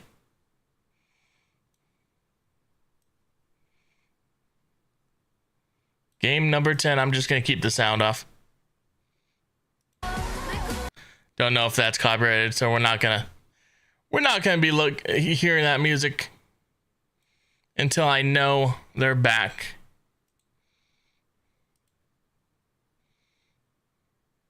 And sub drops. It's only the first 3 games. We have 3 more games. 3 more games to go. And already the action has been incredible. We wanted to take a moment here. Let's check out the players in focus, powered by Milk. Let's just look at some stats real fast, okay? This is what we like to do. Just kind of look in, see how things are unfolding. Wow. I'm not surprised. We just watched Venno and AJ get themselves that 11 elimination victory royale. Solo clutch points though, Pollo. Pollo's amazing solo. I mean, he led in eliminations when we were looking at Major 1 as well. So to see him on the top of this is not too much of a surprise. Same thing goes for Cold. We've just seen how devastating he can be in these early, mid, and late game fights. And then Pollo, of course, with that mythic AR in his hand. To see this, honestly, Vivid, this just seems like we could have just kind of created this randomly, been like, oh, this is a prediction that we're going to have for what's going to happen during grand finals. And to just see all of these top players up here represented is, that's NAC. Pollo, though, 96 solo clutch points. Peterbot and Pollo combined as a duo in total have 116 solo clutch points. So Pollo has kind of been the one to kind of keep things alive and keep the ball rolling for the duo. Of course, Peterbot was kind of given the opportunity in just that last game, but unfortunately, everything was kind of up against them there. But yeah, all of our players kind of playing well. And I know that Venno, we showed it right there. He is top in the eliminations right now, but he's actually been going back and forth with Rise. I think Rise is actually in second place, just right behind him with 25, whereas Venno has 26. So things are close on that elimination leaderboard, but Zeke, they're also close on the standings. They really are. Very, very close. I don't feel like I need to talk about Muzzin. I love seeing Higgs do well though with Curve. Moving up the. I think Clicks was holding back Higgs. These games have been so crazy to me. Every single time we like conclude a game, the leaderboard just shifts, and it's like only just like by 1 or 2 placements, with a new team kind of jumping up to attack this top 5. Okay, we got 3 minutes till next game, guys. 3 minutes till the next game. 12 of the tournament is gonna be just incredible. And to see Acorn and Bolts being able to kind of, have a decent performance in day number 1, but maybe not necessarily as good as we thought they were going to do, and then continue to make them climb up the leaderboard for day 2.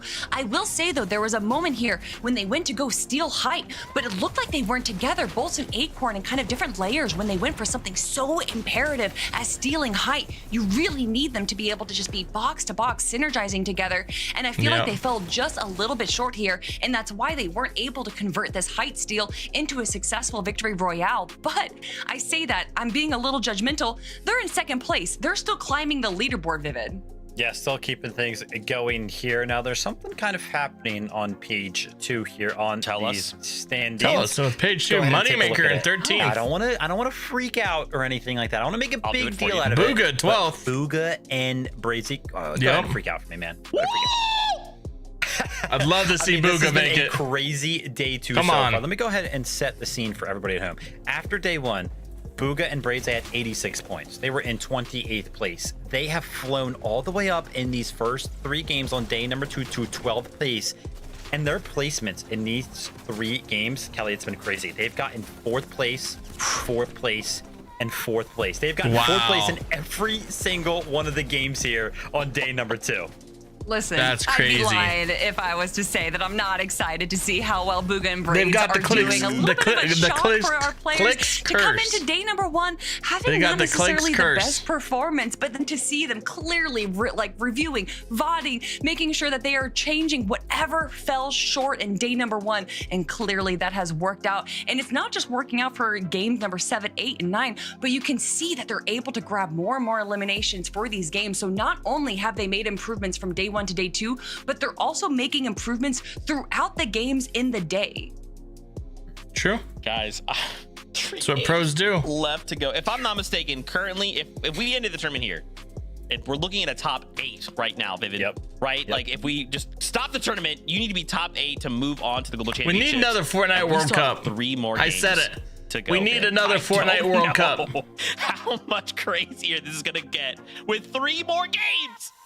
Yeah, 344 points is currently that threshold. I mean, we kind of just talked about him. So Booga and Braids, we did see him there on 286. So where it's kind of like this big fall off, this big drop in points just from like 10th place down to that 12th place spot. So still a lot of work to do for any of our teams that are kind of not here on this top 10 page. But if you're playing as consistently as teams like Booga and Braids are right now, you got to start to think whether or not they can do it. But Clicks and Rapid, they're currently in that 8th place spot. They got to hold on, Kelly.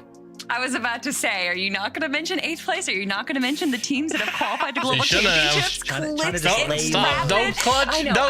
We don't want to say it. We don't want to bring it into fruition, because then do not say put it on to the universe. Maybe the universe fights back.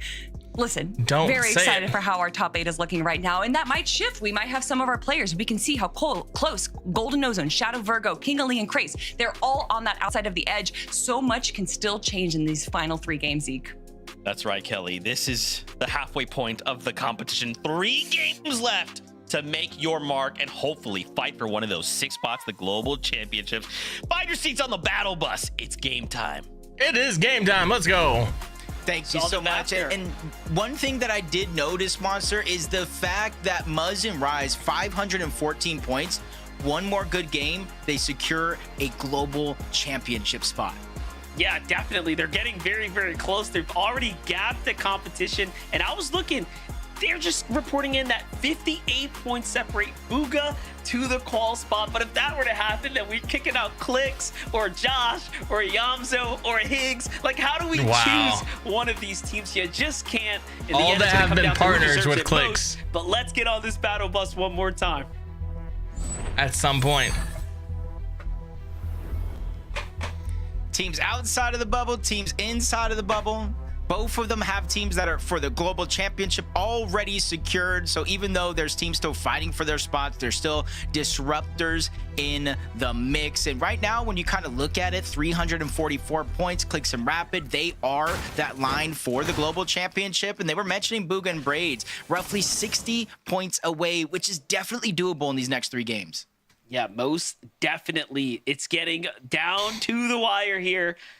I'm just thinking about how far ahead Muzz and Rise are and how badly do other teams want this, right? Muzz and Rise have never had this, again, this amount of pressure, this amount of tension as we are going into the final 3 rounds. Venom Agers are on this incredible story, this comeback for themselves. Void goes down. Look at this, Jacob. It seems like they have the drop to themselves for the time being. You have Contrap, I don't know what they're doing, but they're for the most part, Moneymaker there too. to themselves. Yeah, which I want to see, honestly, is it actually a blessing or a curse? Because a lot of those fights, they were getting a good amount of damage. Even when they disengaged, they were getting a good amount of damage to kind of set them on course for the rest of their game. So let's see how it continues to play out, especially on this side with Moneymaker and Fanayan. 52 points so far on the day, and this is 12th and 13th place essentially here at Golden Grove. And the biggest difference maker is Booga and Braids even have an idea. Come on, Booga. Yeah, I was gonna say, Jacob, I don't know how I feel about Moneymaker and FORTNITE trying to contest Booga and Braids, but I like the idea. Veno. If you want the ball spot, Already why not take out your shooting at competition? We were curious if whether or not Contrap and company we're gonna try to fight here. Muzz goes down. This Muzz goes down. Peterbot and Boyo have rotated towards them. Boyo finding Muzz here. This is going to be a very interesting turn of events right now. On one side it is Veno and Agers basically kind of have them by the ropes on one side. Booga and Braids still have to be careful here. Not sure where Moneymaker and FORTNITE did actually end up at, but I don't see him on the minimap towards the south, so my biggest guess, probably somewhere still close by. I was going to say try to take advantage of this situation, but Golden Grove is just one of those spots where you don't necessarily see a lot of lurking unless a fight is already breaking out. True. But you'd think a lurk would be really good with all that, playing out here. all the trees. Rise as a solo. I love this. I actually really love this. This is sort of their normal strategy. Is like, yo, let's go make the big surge tower. You know, normally someone's hiding in the bush when they're by themselves. But he's like, nah, let me just get back to the true and trusty surge tag farming. Now, if Peterbot and Boyo are really smart and they end up hunting for him and see the tower, they could determine if this is worth a solo push. I think it would be. Wow. Agers took down them. I know in the beginning you kind of mentioned, not sure what necessarily going to happen. Contrap and Darcy were going Golden Grove for the majority of this tournament. They switched it up. I asked the question of where Veno and Agers are going to get their early game damage from, and they instantly answer. But you're seeing a lot of these early game fights, and the reason why it's breaking out is typically we would wait until game 12, game 11, where teams try to make, you know, those big risky plays to try to rise up the leaderboard. But I feel like more and more, especially watching EU before this, they realize sometimes waiting till game 12 is just simply too late.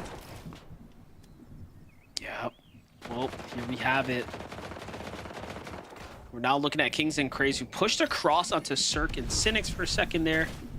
On the other side, you have FORTNITE, Moneymaker, setting up once again another ambush play. We've seen them actually successfully take out QK and Mirops. This time we're doing it from a completely different angle. This is just madness. When they go back and watch this, they're going to be so confused as to how this team has managed to outlurk them everywhere. I feel like sometimes their lurking is just literally in plain sight. Unfortunate for QK. Just thinks it's all uncontested. He gets taken down. Big shot pistol from is in the game, by the way. Gets him weak and eventually leads to the elimination. So basically 400 damage right there, while FORTNITE maybe took 64. Big eliminations there. FORTNITE and Moneymaker just keeping us even more entertained than we should be, because it's already grand finals weekend. The games sell themselves, and then you just have these wild plays happening left and right. Meanwhile, Clicks and Rapid, pressure was on for Clicks and Rapid to perform, to try to find their way up towards the top. Yep. They managed to do just that. And look at this. I actually really like this setup right here. Ooh. Start thinking about what Clicks and Rapid have to deal with. Well, it's their immediate competition. It's Booga, it's Braze, it's Moneymaker, FORTNITE. You can take them out. The gap between you and everyone else is 100 points. That's a whole game buffer, which means they could be 2 decent games away from a shoe-in qual spot. Man, I just like the way they're pinpointing some of the players. They're not necessarily going after global qualified teams, like you're saying. The ones that are in the same hunt as they are. The global they're turning qualified. the script right now, potentially on a Moneymaker and FORTNITE, but they go off towards the right, which isn't necessarily a bad thing because now they're separated. Not necessarily a big amount of damage onto FORTNITE, especially with Moneymaker shockwaving back up, trying to return back into the same box. This fight monster has so many different implications going on into the rest of the day. Somebody will fall below and behind the curve, and you could see Clicks immediately still getting aggressive. What? He's fighting for a little bit of control because he doesn't want to let this opportunity slip through his fingers. And on the other side, Peterbot and Boyo, they're continuously trying to hunt down the first place team of Muzz and Rise. Tournament implications after tournament implications. Peterbot, Boyo hunting down Rise. They've already gotten Muzz.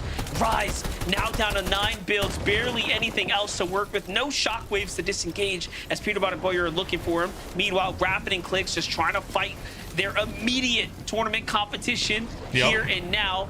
Why aren't we seeing? Okay, we are seeing it, but from the other. Different No, we things are. on the line, Okay, but cool. one singular goal, and that Well, is kind of success. see it, but Just trippy situation for Rise. Probably hasn't had his hands sweat this much in quite a long time. He can't even disengage because it'll give away too much audio. Pollo and Peterbot may not necessarily know exactly where he's at, but he knows he's in that mess of a building somewhere. So as long as they stay persistent in trying to find him, they will figure out where he's at. Getting the elimination might be a different story because we do have a second team also in the distance. We say, what are the odds they just break the entire base of this build? Like, drop everything, because that is how committed Peterbot and Boyer are looking at the given time here. True. Then you have Dash and Noxy down low. Again, another bubble team that is looking for a qual spot. But Peterbot and Boyer are fighting for first right now. If they can take that Muzz and Rise, that runway starts to open up for them. Very Otherwise, true. they could just be letting this plane take off. See it though? No, Rise gets spotted out. What they thought was true is, and that means Rise is here. They find Muzz and Rise. 2 quick eliminations now. And what are Peterbot and Boyer going to do with this opportunity is the only opening question now. Yeah, right there Muzz was and the Rise go biggest down. obstacle to overcome. Muzz and Rise People over can second take place. first. Monster had a 58-point lead. Over Peterbot and Pollo, a 93-point lead. So just them going down here simply just isn't enough to overthrow a team like Muzz and Rise, especially considering, you know, everybody down below them on the leaderboard has had instances, not only today, but throughout the weekend, that mistakes can and will happen at certain points in time. So other teams still need to have that solid performance here, just like Acorn and Bolts. They have picked up the tempo here. They have been playing phenomenally well as a full duo as opposed to separate solo clutches. So again, this one, when it comes to the NA FNCS, has to be so exciting no matter who you're a fan of. Or exhausting if you see your favorite teams get so close and they get pulled back into the water. That's what we're seeing with Muzz and Rise, who have now Vino been parked and on Ager ice with their 60-point going over Coop lead. and A 60-point lead for y'all watching at home. If you've never Maybe not really going after, watched maybe how just close getting the heals. tournament competition might be, it might feel like they're so far ahead, 514 points versus everyone else in the 400 range, but that is only a good game. A good game separates them. But with 3 games left, this and 2 more, it's going to be a super close competition. Vino now not moving landing forward. his shots. Reed and Cooper trying to set up the rotation in the backside of Wonky Land. They almost look to cut back inside, but that's the same thing that kind of catches them out of position. Veno Ager's doing a good amount of damage onto Reed, not necessarily taking too much damage back as they continue to rotate out. And that's the thing, little victories. Veno and Ager's, a little bit of damage here, a little bit of damage there, continuously stay above the damage threshold, but they still have to be careful. Aiden and Clixie on the outskirt of Wonky Land as well can disrupt everything they have going on. Like this from Yamzo and Josh, as they're not trying to do anything risky here, playing this massive base. Yamzo at the bottom side to see if anyone ends up coming up and out, just to try to look and fish for some tags. 2 teams under him, though. In the end, It looks they like are slowly one of creeping their them way up, staying is in the subway, relatively under consistent, the and honestly underground starting to subway pull teleporter ahead. thing. Get closer as they get closer and closer to the top 5. Yeah, not necessarily safe yet. They're inside of the bubble for that global championship spot. But again, 37 points is all team like Golden. I would say Golden and Ozone, but they already have it secured. So they actually have a decent gap over the competition. Outside of Clicks and Rapid, the next team they do have to worry about is Booga and Braids. See where the zone continues to pull towards the southeastern part of the map, over towards the Shaken Sanctuary. So again, coming into today, Curve and Higgs had the most distance traveled on the map by far, and I think that's going to continue to be the case here, all the way from Lifty Lodge. And you can see there's one of the few teams that cannot play into that heal-off win condition because of the amount of storm they actually tanking. Yeah, unless you get an incredible elim along the way, which refreshes you, it's so unlikely that they're able to do that towards the end game. Yep. Well, what was working for Breeds and Booga seemed to continue to be going that way. They still have A little bit of damage over the Surge line that they need. And then, of course, they're sitting on a multitude of extra heals here with the Mending Machine in sight. And the zone's kind of on their side, so this is a pretty favorable game 10 for them. Yeah, you can kind of see why they were getting 4th place after 4th place after 4th place to start the day today. And honestly, this is something that we've seen Bugha do, even qualifying for the last global championship. It came down to the last game, but it was consistency in the end that really kind of helped pull him through as Clix Rapid trying to get another elimination here. It's 20 caught out by himself. Nice. Chimp already out. So even though that's their second elimination of the game, that's 8 points of straight eliminations alone. Nice. Yeah, I was really curious as to why they would have taken that fight, but clearly they had a massive advantage. Clix Rapid had plenty of damage going into that. It's not like they needed any surge or had surge issues. That just surely sets them up even further away from having those problems. Really good. So now they're sitting on zone, max material, extra heals. Yep, they got zone too. This is actually very good for Clix Rapid. Game 10 seems to be put in the bag. Yeah, I don't think pros were probably using that. I don't think pros were probably using that burst before the update to it. Kind of they're on the edge of the it's zone. Not too bad of a choice now. Towards the side and continue to pros do love burst though. As they make their way in. Ritual and Cold not too far away from Peterbot and Pollo. Not only in game but on the leaderboard as well. 3rd and 4th place, staring each other down before Webster and Cryptid make their appearance, gain the attention just a little bit. Any damage is better than no damage. Keep progressing in this game, but it's a far pool for everybody involved. How incredible would it be if Peterbot and Pollo clash against 2nd and 3rd on the standings, you know?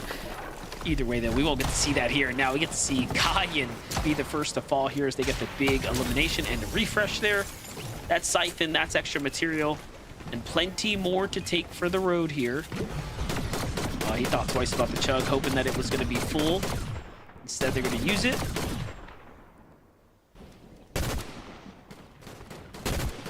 Interesting to see how they rotate on out because everybody else already quick to the punch to go ahead and rotate to a better position. Venom and Agers as well. Kind of built their base on the line and kind of using that point of view as their advantage. Already getting some good damage onto one. Now looking over at Okus and Zonda, getting damage onto them as well. And the zone is hurting right now. 2 tick per, and it's going to quickly move into a 5. So they are literally on a less than 10-second clock to try to make their way in. And even when they finally do, they're still in the line of sight of Veno and Agers. Good pressure coming out from them. Even now, Agers, Veno thinking about chopping down those builds there. I'm just going to go ahead and break that foundation out. There's no way this team dips back into the storm there either, so there they see them reinforce. Just continuing to give them something to think about. Oh. No, wait, Veno went into the storm with the side angle. Veno is the lurkiest player on the NA region at the moment. I don't care what anyone says. He just plays outside the box. This is why he's so successful. This is why he's contending right now. He's a Major 1 champion coming back from a 100-point deficit. Bolts does go down, though. And you can see throughout the course of these last couple of zones, it's been Storm Surge that's been ailing Peterbot and Pollo again, eventually leading to Pollo's downfall. Even though they're above the damage threshold, you can see that the position that it put them in. Multiple teams from the backside of zone were shooting at Pollo. Now they're putting their focus on the Peterbot, just trying not to let ease up on any of this pressure. And if you look at the loadout, 1 shockwave, 1 smoke, Mini's left in the tank, so he's really down to almost nothing. I was just saying, how ironic that Pollo just gives Bolts a bit of his own medicine. The man who normally destroys players as he likes to fly by gets taken out, but in the end, Pollo doesn't get to celebrate in the victory. Peterbot by himself.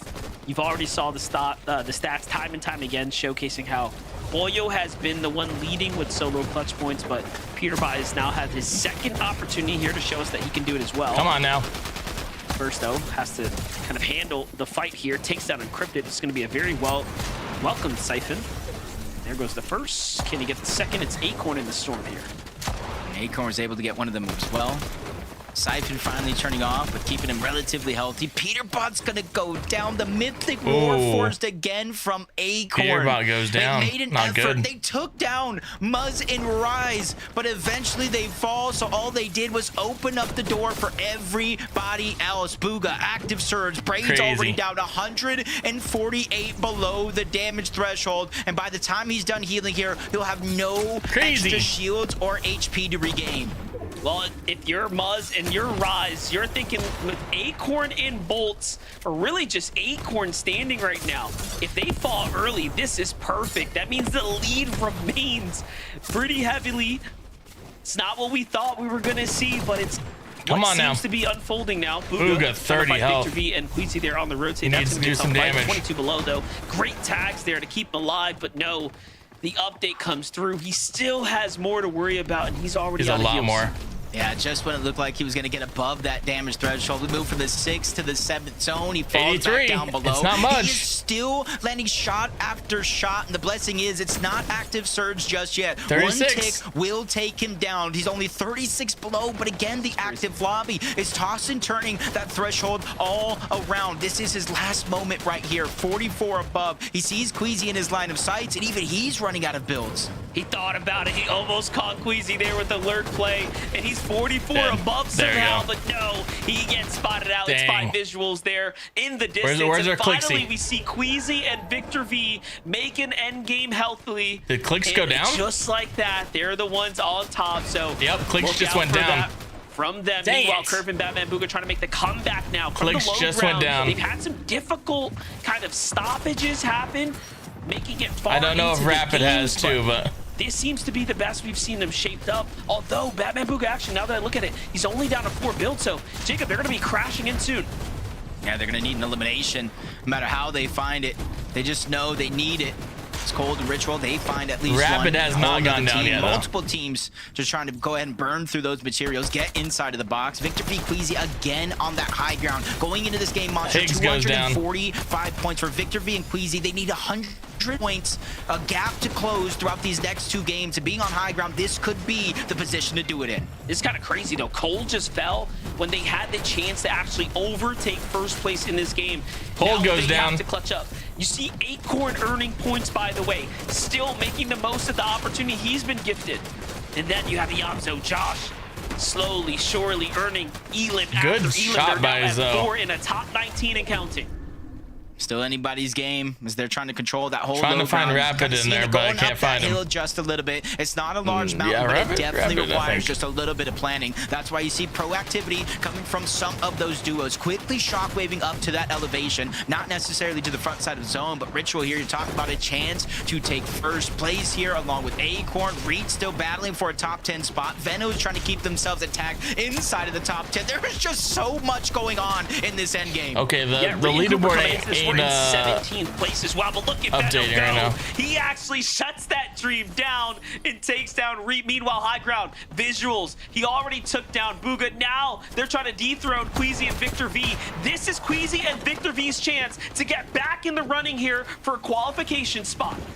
That's Visuals and Threats trying to go ahead and make that play, take the high ground. It's one of the best ways to go ahead and jump up that leaderboard is put yourself in the driver's seat. Veno's still lurking back. Decent amount of materials, which he's building and opening up, giving himself some extra space. The leaderboard is not Queasy is down, updating. but it's not without a fight. Victor V will this is everyone's played. He gets back-to-back eliminations here. A huge 8-point jump or actually, this is probably over. Never mind. And he remains on top of the throne. Yeah, no, the game's already over. Duh. The top I'm stupid. 10 as well. Meanwhile, look at all the solos still standing here. Victor finds another one as he takes down Josh, and then Ritual just trying to rat his way through the builds. Meanwhile, Veno looks up to high ground. Here we go. Veno just takes a single down player. He finds a shot. Victor's on 1 HP. Veno looks for him, loses up, but in the end, he gets the placement, and the damage goes through. And now it's all up to Veno, but Veno's out of material. He sees Ozone, and this is looking like a solo clash up here. Yeah, big chunk of fall damage, but sometimes there's no other option. Down below, Sharkman and Yuz out of nowhere, getting that knock onto Fanayan. Revenge for earlier on in the tournament, but Moneymaker left by himself. Shockwaving up. This is all solos left alive here. Top 4 situation. Moneymaker goes up and over that one into the house to try to buy himself time to get these heals off. Our final 4, and Sharkman is one of them. Incredible effort, by the way, from Moneymaker to make Wow, it this wow. far. But Vert what goes more down. can you ask for from him? Sharkman and Yuz are trying to do it. Sharkman is the healthiest. Moneymaker takes down Ozone there for the siphon. Moneymaker could win this game. He's got a shield as well. This can still go either way. Moneymaker needs this to stay in contention. It's a huge pick-me-up game, but Sharkman with a little bit of advantage. Moneymaker takes the game. It's not going to matter. Wow. Moneymaker and FORTNITE from How old is EU. Moneymaker They now, invest guys? everything for one of those global championship spots, and with a win monster, they are getting closer and closer. And they did that off the new draw spot. That's crazy. They landed near Booga to try to just see what their competition was looking like, and they managed Clicks to does pull not have a win good game, from though. He did not have a good completely game. new draw spot here. Zeke, game number 10 continues to keep us on our toes. Oh, MDF, it keeps changing. Our top teams keep getting eliminated. This is going to be so close going into that final game. Wow. Massive props, Moneymaker as a solo. In a game full of solos in the final few moments. What's super interesting is we actually had a game earlier where they kind of like almost had the opportunity to get a victory royale. They ended up getting a second. Now to come back to get the victory royale. Like our caster said, they invested so much to come here, right? To try and make it through two globals through NA to see what this playground had to offer. Kelly, a victory royale in finals is still a victory Moneymaker. royale. Sorry, EU. Our apologies, sir. I mean, what a whiplash of performances we are seeing from Moneymaker and FORTNITE. As soon as I feel like they have fallen off and NA is going to come out on top, that is when they shine the brightest. Literally, the last game that they played, they got 42nd place with 2 eliminations, going down really early. But they've changed up their game plan. They changed up where they're landing and instead went for more of this passive low ground play style, allowing them to kind of just make sure that they were alive, making sure where everyone else was. And then when it came down to the 1v1, Moneymaker, absolutely incredible play here to just patiently wait for Sharkman to make a misplay, this little edit into the elimination, and that is why they're going to be walking away with a victory royale. Well played for Moneymaker to go ahead and clutch that one up. I thought Sharkman had that one without a doubt, and you can kind of see the points that they are picking up there. Going to be crossing that 360 point mark. So obviously the big question will be for Moneymaker and FORTNITE, who in day number 1 were consistently kind of in those qualification spots. Have they kind of returned back to that feat? I can't wait to see. More on that because it's time to take a look at the leaderboard after this break. When we return, 2 games left to go. Get ready, FORTNITE fam. Get ready. And break time. Okay, let's see. Updated standings. Updated standings for you. We still have Muzz in first, but the lead grows tinier. The lead is only 16 points between Rituals and Golden, Muzz and Rise. Acorns and Bolts still behind, but it is only 26 points from first. Easy to come back from. This, on the other hand, that's a pretty big game for Peterbot and Pollo to jump up. Agers and Veno still can jump up to first, but really this is where it is. These 4 teams will be these still have a chance at first. I'm not saying Peterbot can't. I've seen Peterbot and Pollo win 2 games in a row. That would 100% put them in the lead. Then we have Zoe, Higgs, Curve, Golden, Ozone. Remember, these 2 teams, let's see, hold on. They matter. Acorns, Bolts, 1. Let me check this again.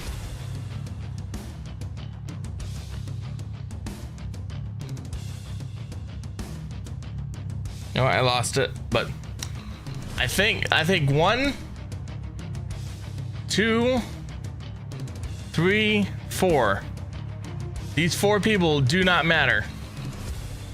So that being said, Clicks is out of it right now. He's 7th. He is in 7th place officially right now. And Moneymaker, if Moneymaker beats Clicks and Rat, that's embarrassing. Come on. Money, come on. I'm not saying Moneymaker's good. He's just annoying, or was annoying. So we'll see what happens. By the way, I'm playing a little bit of Droid Tycoon on the side.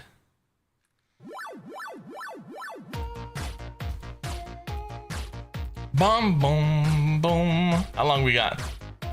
33 seconds.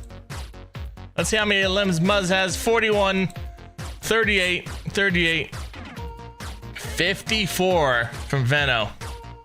But that placement is killing them. Look at this. 3 straight games finishing in the 30th place. 39th and 33rd. Not good. And then 44th place here. That's just not, you can't do that. They could easily be in the lead if maybe they finish top 15. But we'll see how their tournament goes. I called him. 2 more games. Said, hey man, listen, I know you saw it. Benign and Moneymaker got themselves a victory out in game number 10. How do you feel about that? He just laughed at me for several minutes. I eventually had to hang up because we had to come back onto the broadcast. So shout out to Levin, I guess. Sounds like Levin. Levin's probably like, dude, what? Moneymaker and Benign get themselves a victory out in game number 10. What's crazy as we bring up this leaderboard? There we go. You take a look at this. David, can you maybe talk us Clicks through and current Higgs out of placements top right 10. now? Because we see Moneymaker and F9 move up 3 placements into the top 10. But what's qualification, Vivid? Yeah, so obviously we got a couple of our teams that are already qualified for the globals. I mean, we got Acorn Bolts up there. We got Peterbot and Polio up there. Golden Ozone have kind of entered the top 10. Kingling and Craze have entered the top 10. So yeah, right now, global qualification is 10th place. 363 points after Moneymaker and F9 went ahead and picked up that victory royale. Now, I will give everybody at home a little bit of a sneak peek into 11th place is 356 points. That's actually Clicks and Rapid. So yeah, very, very close down there for the qualification spot. I mean, some of our teams now that kind of have to bounce back after that game. Obviously, Muzz and Rise kind of going down early and picking up 0 points gave the opportunity for Ritual and Cold to kind of close that gap once again. I mean, how many times have these guys kind of entered into the 2nd place spot? I would actually, I need to find out whether or not Ritual and Cold have actually been in 1st place at any point during this grand finals, even though they've been behind 1st place like 2 times by a single point, and now they are only behind by just 16 points.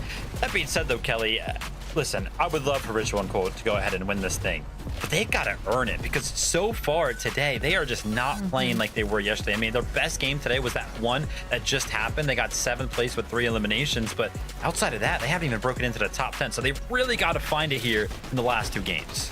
It makes you wonder if it's necessarily what they're doing wrong or more so what everyone's doing differently from game number 1. Maybe they VOD reviewed. Maybe they actually looked towards Ritual and Cold to see what they were doing successfully. And we saw in that game, I believe it was actually Ritual that came down to a solo around zone 9. Unfortunately, he had no heals, so inevitably he was going to go down. But for the fact that they were able to solidify themselves in day number 1 so confidently is part of the reason why they are still in 2nd place. I mean, heck, they didn't do that well in that game, and they went up a placement spot, and that just goes to show how volatile our top leaderboard is. I mean, Peterbot and Pollo literally landed on Muzz and Rise and even got the eliminations down, I believe, onto Muzz there, and even they themselves went down on our leaderboard. So even with these plays, these minds going into these games, kind of trying to change things just a little bit, if you don't make the right play, everything is just going to go fall to shambles right now. We can just see how much our leaderboard is changing, Zeke. Anything can happen.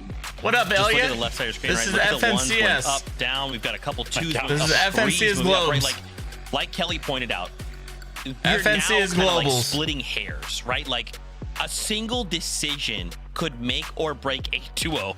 We are 2 games left to go. We got 2 games left, guys. 2 games left out of just that last game. I'm thinking about like Veno, the solo clutch. He is moving on another level. It's Remember, all the pro players. He is Elliot your and technical Fortnite. reigning champion from last major, and he comes in and he's pulling off stuff It's like professional solo clutches Fortnite. in the 11th hour of the tournament, fighting for these spots. I mean, Vivid, this is some prime Fortnite. My gosh, you say how Aegis went down so fast right there. That was like blinking, you might have missed it. But yeah, Veno still kind of made this happen. But take a look at where he currently is on these highlights. I mean, he's like top 20 and he's forced to go ahead and break it down as a solo. His final placement in this game, he was able to pick up 5th place and 7 eliminations. So this was a big swing for them. And I gotta mention it, Kelly, because obviously Agers and Veno have come into this weekend very, very well prepared, kind of adapting to their situation that's happening all spawn. But even in game number 10 here, they are still finding ways to adapt and play just a little bit better. Because we saw in the early game, they actually left Latte this is pretty to early get on. in They didn't the actually biggest take that tournament play at the right POI now itself, but instead kind of This is to rotated get out in the and grand picked off one of the finals teams that's kind of looting in the surrounding area. So they're in still Europe, making plays happen that are different time and time again. And for Veno to kind of identify that Victor V was a little weak there, being able to kind of go on the low ground, but also identify the high ground is weak and then steal it for himself when it kind of came down to just all solos in that moment. A very smart play for him. And that's part of the reason why he was able to get so many placement points on that. If you like But FORTNITE, of course, we got to talk about them. I mean, Eomzo and Josh right now, and I really do need to speak on Josh because this kid is just playing out of his mind right now. So and true. Eomzo, you got to feel like on his side of just playing commanding, making sure the IGL in these mid and late games is working so well for them. But when it comes to the eliminations, Josh is the one that's just leading the pack right now. Yeah, Josh is doing very well. These guys again, you funny, you funny, Elliot. Given the opportunity to be uncontested. I'm too umped to go this pro. Weekend after I think they were contested I'm for too the umped first to 2 go pro. games of the tournament, but after which they have been uncontested. So 8 games to kind of work with in terms of being uncontested. It's netting them this 6th place. You know, game number 10 they kind of bounced back after games 8 and 9 weren't so good. On the 9th place and 8 eliminations, they were able to go ahead and pick up here. But yeah, Josh Eomzo currently sitting in 6th place, and we've already mentioned it, Zeke, right? Top 10 as it currently stands is that global championship qualification spot. So sitting in 6th place with about a 60-point lead over 10th place. They just got to go ahead and stay consistent in these last 2 games. Oh, man, but that's the problem, right, Vivid? Is there is 2 games left to go. We've seen crazy alert plays. We've seen players decide to land up on different spots. We've seen Peterbot and Poy decide I'm going to land Sinister and immediately it's pretty insane Rise. how good they are. Anything can happen with 2 games left to go, and we can't forget solo clutch performances can impact these standings. Oh my gosh, guys. FORTNITE fam, I'm getting word. I want to keep talking, but there is still so much more FORTNITE to see. Game number 11. Game number 11. Let's do it. Preparing ourselves for this competition. Casters, over to you. Thank you, Zeke. Yeah, this is one of the most unpredictable NA championship runs we have ever seen here, Jacob. Yeah, typically in a lobby like this, you have one team maybe lurking around, Peterbot and Poyo doing it, but now you have Peterbot and Poyo, you have Veno, Agers, you have Moneymaker and FORTNITE, everybody pulling out every single trick. They're like magicians pulling a rabbit out of a hat. At the end of this day, I'm not sure who I think can actually hoist that trophy. Yeah, and even with Muzz and Rise falling there, they maintain their lead. But more importantly, here we go. have a lot of teams in the running now. So let's see how it plays out here for game number 11. It's pretty insane, Elliot. It's pretty insane. 2 games left and a stacked leaderboard. Hopefully everybody at home is enjoying this as much as we are. And you can kind of see right now the bus path all the way towards the north for the most part, east to west. So a lot of those teams on the south side of the map might have a slower time getting to their drop. Agers, Veno completely uncontested now. They've managed to push back not only Chance's team there, but Contrap's completely team as well. unattended. Just a little clue. No one there. Too close for their liking as they ended up keying them. I'm thinking Veno and Agers, though, are going to have a lot to think about now, right? That early damage, those big points they were earning and kind of solidifying early on. What strategy do they have when they have the drop open for themselves? Yeah, especially with no ability to get early Storm Surge, you're going to have to lurk for it. But Moneymaker, by himself, Dozier and Ishu actually disengage out of that fight. I'm not sure if they know Moneymaker's a solo. No, they didn't get the memo. Moneymaker by himself getting that first down onto Ishu. FORTNITE definitely closing the distance now, realizing they at least got what they came for. That's going to be the first of what could be many eliminations here. Come on, you guys need to take Moneymaker down. Ishu to be in, especially after finally starting to get a couple of points put on the leaderboards. Now, FORTNITE and Moneymaker continue to do what they do best. And that is just float around the map and earn points. Think about this. They're slowly inching their way deeper and deeper into the tournament standings, further solidifying a potential qualification spot. Right now, the qual gap between them is about 3 different teams because there's a lot of qualified teams in between them. And it gets to basically Clix' duo and Victor V, but that's about 40 points. So if Vic and Queasy have another I'm rooting for massive game Clix, like they had but before, they'll he's jump up he's into the not gonna win conversation. it, but if not, he you'll just have needs to teams like be Clix possibly like ninth, overjump into the eighth standings. or ninth place to And make it typically to throughout the course of a tournament, the next round. You know what I'm saying? It's He 12 just needs to make games. Maybe eighth you or can have ninth 3 place. bad games, 4 if you're lucky. Well, at this stage of the game, there's no more time for bad games. You have to go ahead and execute every opportunity here, and that's what Veno Agers are doing. Nobody's contesting their drop, so they're immediately in back-to-back games going on the hunt. Contrap, Darcy were that team in the last game, and for a moment there, it was looking like Aoxy and JoJo Fishy. Like this from CDZ. Playing defense right now, but Peterbot and Boy are on the hunt here, trying to earn themselves some early points, but more importantly, that extra damage that they've had Got him. seemingly trouble with. Peterbot. Right? Like for the most part, we haven't really seen Peterbot them and Poyo, too one of the far best in ahead duos ever to play on the Fortnite. damage threshold. They've kind of been middling as far as mid-game goes, and their comfort with the first Storm Surge. We have Hornets. one game after this, These are guys. some We have really one great game key after eliminations this. here. Yeah, especially for them to close the gap, and it's quite a gap for them to close. If they want first place, that is around 73 points for them to overcome. With that elimination, is definitely going to be under Guys, 70, make sure but you hit still the a sub long button journey for and them like with 2 the games video left to you're do it. watching if you're on YT. And it does look like now that Don't they already forget got to those like elimination and goals, comment they're some an issue. comments. You already know Kyan and his duo just kind of lurking around up above. They may not know exactly where they're positioned, which exact box, which side of it, but they know they are around, and they don't want to let that opportunity because they have a losing advantage over QK Moneymaker and and Fnayan. Force are up on that mountain looking over, but Yeah, they just feel Clicks and very Rapid are comfortable alone, and which content is really good. waiting things out regardless of the situation. Probably one of the more patient duos we've seen this weekend. Clicks and Rapid sticking to the true and trusty strategy. But we saw them get those diminishing returns before, right? Trying to do those fast rotates to fight the teams nearby, and since then, they haven't really tried to flex that strategy again. Curious how this one's going to play But they've done out, good, because they though, will today. need to try to Come on, maintain Clicks. that consistency, that pacing that they have set for themselves here today as they kind of fought their way back into the race. Meanwhile, Muzz and Rise probably on much more high alert here, right, Jacob? Yeah, they definitely have to be. They're still the team to be in first place. Just because the gap closed doesn't mean, you know, anybody else is going to try to make a run for it. You know, Josh Niamzo, Higgs, and Curve, who are a little bit further down that leaderboard and need them to have a relatively close to 0-point game if they want to take that first place spot. But we know just the implications, and when a leaderboard that is actually this stacked, sometimes you don't want to take the risk because you want to go ahead and qualify to globals. Well, now we have Golden Agreed. Ritual. Really close to Acorn and Bolts, Ooh. in between Yamzo and Josh, right next Ooh, to a lot Buzz of and top Rise. teams right here. What is this dangerous triage unfolding here? This is kind of interesting, to say the least. A lot of top teams. Still relatively early, so you know a lot of these teams will continue to rotate throughout the course of the game. But now that they're positioned here, rotating out, well, won't come without its own risk, whether you're shockwading from distance or just trying to get the effect and run out. Acorn Bolts are there, Higgs. but Muzz and Rise will definitely Up have at that bird's eye view Minecraft to tower. see everything. Is Batman, Booga, and Higgs, aka, I should say Higgs and Curve, coming off early from Lifty. Most of the games that we've seen throughout the weekend, they've stayed up there at Lifty Lodge. They have the extra med kits, they have the gold, they have the mending machine, but this is one of the first games that we've actually at least seen on stream that they are rotating early outside of where they normally do. Yeah, I was looking at their positioning here, and I was thinking the same thing to myself, like, wait, this looks a lot different than any other positioning we've seen from them this early into the game.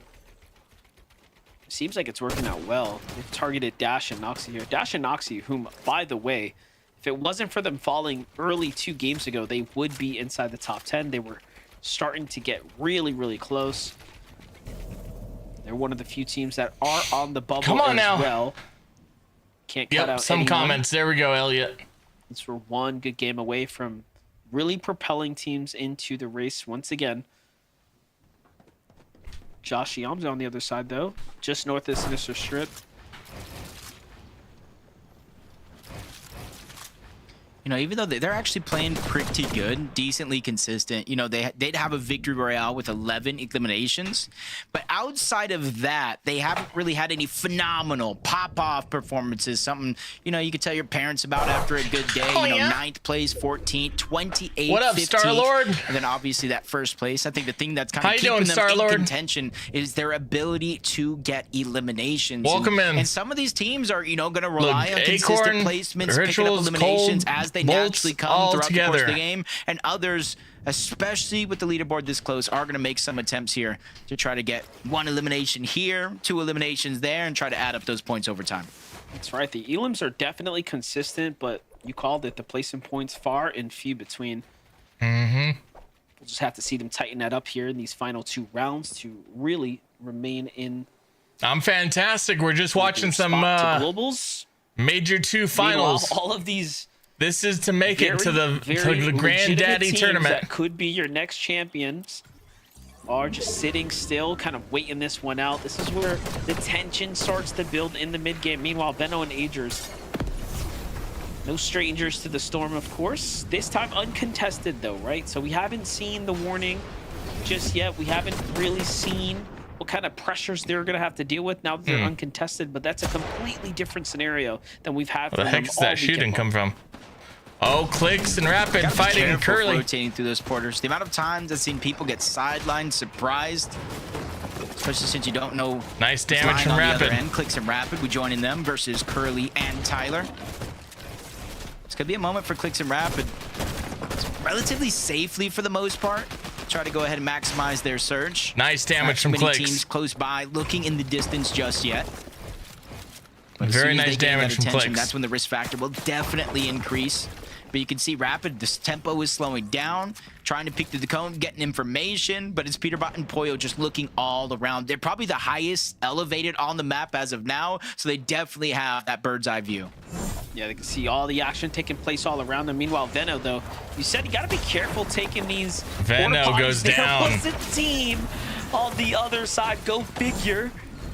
Just waiting to see what was going to go down. And that's unfortunate. And that's unfortunate. I would really expect, you know, Veno to kind of assess the risk factor in a situation like that. That's a mistake I don't necessarily see someone of his caliber make very often. As you jump on board, Peterbot, Poyo, that 1 elimination, building the confidence here for this game. We know we saw Peterbot land a couple tags in the distance onto that Clicks Rapid fight against Curly and Tyler. So again, it's just all progression, but it's also the same reason why they did go down in 28th place. They had 5 eliminations, and you'd think they'd be well above Surge, but it's just taking too much damage in some of those fights. They were kind of down below the damage threshold and eventually put into a bad spot. Yep. Aoxy, Jojo, Fishy recognizing the danger. They double back to Latte Landing, probably to check the reboot van. Definitely hit the mending machine on the way there. And they have all the information of who and where Agers is. And Agers has to be thinking, man, just can't get enough of this team. There's been a few times where they give me a little got the best headache of here. Aoxy and Jojo, but I'm trying to think to myself, what's in it for Aoxy and Jojo right now? They've gotten the damage, they got the initial elim. Yeah, they're just a long way from the qual spot, so they're gonna need a really big game. We'll see if this is worth waiting around for. Agers clearly thinks it's definitely not worth the risk taking the fight, so he's already gone. Yeah, especially since kind of the unpredictable factor of a team like Aoxia and Jojo Fish, you can't expect them to rotate on out because you don't expect them to be there in the first place. My biggest hint was maybe they saw Veno go down the feed, knowing that they're uncontested. It's the safest place for them to venture back to. Either way, Moneymaker and FORTNITE, 2 eliminations off that off spawn. You can see they're trying to qualify for their first land since the 2023 Global Championship, another duo competition. So we're always talking about like longevity between a lot of teams and whether it's trios or duos. I almost got to imagine this has to be one of the longer standing duos that we do have in Fortnite. Yeah, most definitely. And you got to respect a team that even if they have a rough year, they thug it out. That's they, true. You know what I'm saying? Get back to the grind and make drastic they're moves. Not one. They're not the longest though. Peterbot and Poyo are the longest, and they're so close right now. So definitely commendable. And Bolts and Acorn too. and they're putting up the numbers. They've never looked better. They've both been here a good while. Just a quick peek. Muzz and Rise, a very good zone for them. It's very familiar, reminiscent of some of those zones earlier on. Even the Victory Royale that they did have, it's all working one way or another in that same factor. Havoc, Moneymaker on the side. You can kind of see they're both playing for that mending machine. That Moneymaker and F9 kind of have a little bit more priority over, so you almost got to wait for them to rotate on out unless you're ready to take that risk. But even if they do, it's not just these two teams here. You see towards the south about 3 teams there around Calamari trying to make their way in, and then one more towards the north. That's Skittles and Kai in there towards the north side of the map, a team that they've already fought once towards the Chop Shop. They need to get the zone though. Oh, Moneymaker has 2 medkits. Never mind. You know, for a second there, I was seeing how low their health was getting, but they're just really trying to maximize their time right now in the storm. Already starting to move. A lot of teams lurking nearby. You have a Vive there, another duo in the distance. Here we get to get another look at Clix and Rapid, who I believe we saw take a bit of a scrappy fight, but didn't really go anywhere for them. Not Clix really only 1 shockwave. Much of a favorite of their material counts right there. Clix definitely looking a little light. The damage looking not too hot either. They put themselves in a pretty tough spot here at the bottom of the river. This could be a focal point for all the teams nearby. Yeah, especially since those teams on the other side, they're a little bit more elevated. Marops over there in the distance. Javi diminished as well.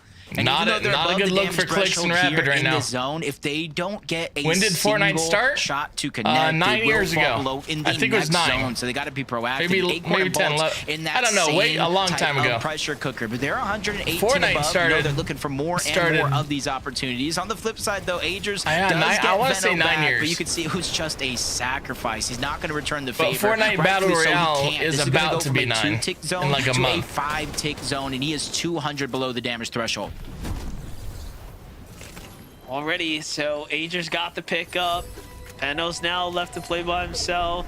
You said it, they're way off the damage threshold needed. What's the play here? You have a couple of teams in a distance. Aoxy was just taken out by Cooper and Reed, so JoJo's solo there. So you can tell it's the same sort of teams, right? Clashing back and forth here. This is a tough spot to be in right now. Yeah, the main thing right now isn't necessarily that there's not too many targets because you see them right in front. It's the shockwave, the lack of it that I'm really worried about. He's trying to make a last dash, but he doesn't. Veno goes down. Like you're saying, the storm surge, all of it working against Veno and Agers in this game. That 5-tick came through. The damage started flying down. Such a rough spot to be in. Clix, Rapid though, find Tyler there with a massive elimination. Think about that. They were 80 damage above in position in one of the worst spots you could be in on that beach, but they moved quickly and find themselves now very much in the race here.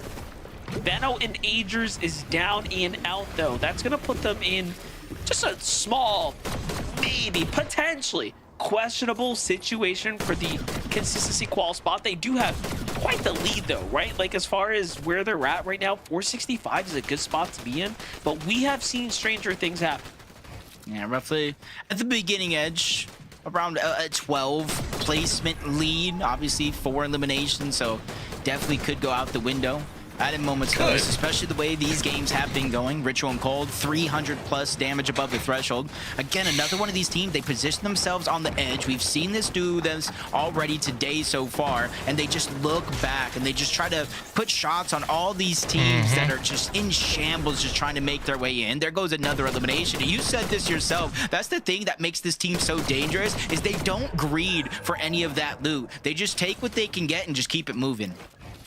Now I want to start getting these updates with the likes of Peterbot and Boyo. How are they looking for this end game?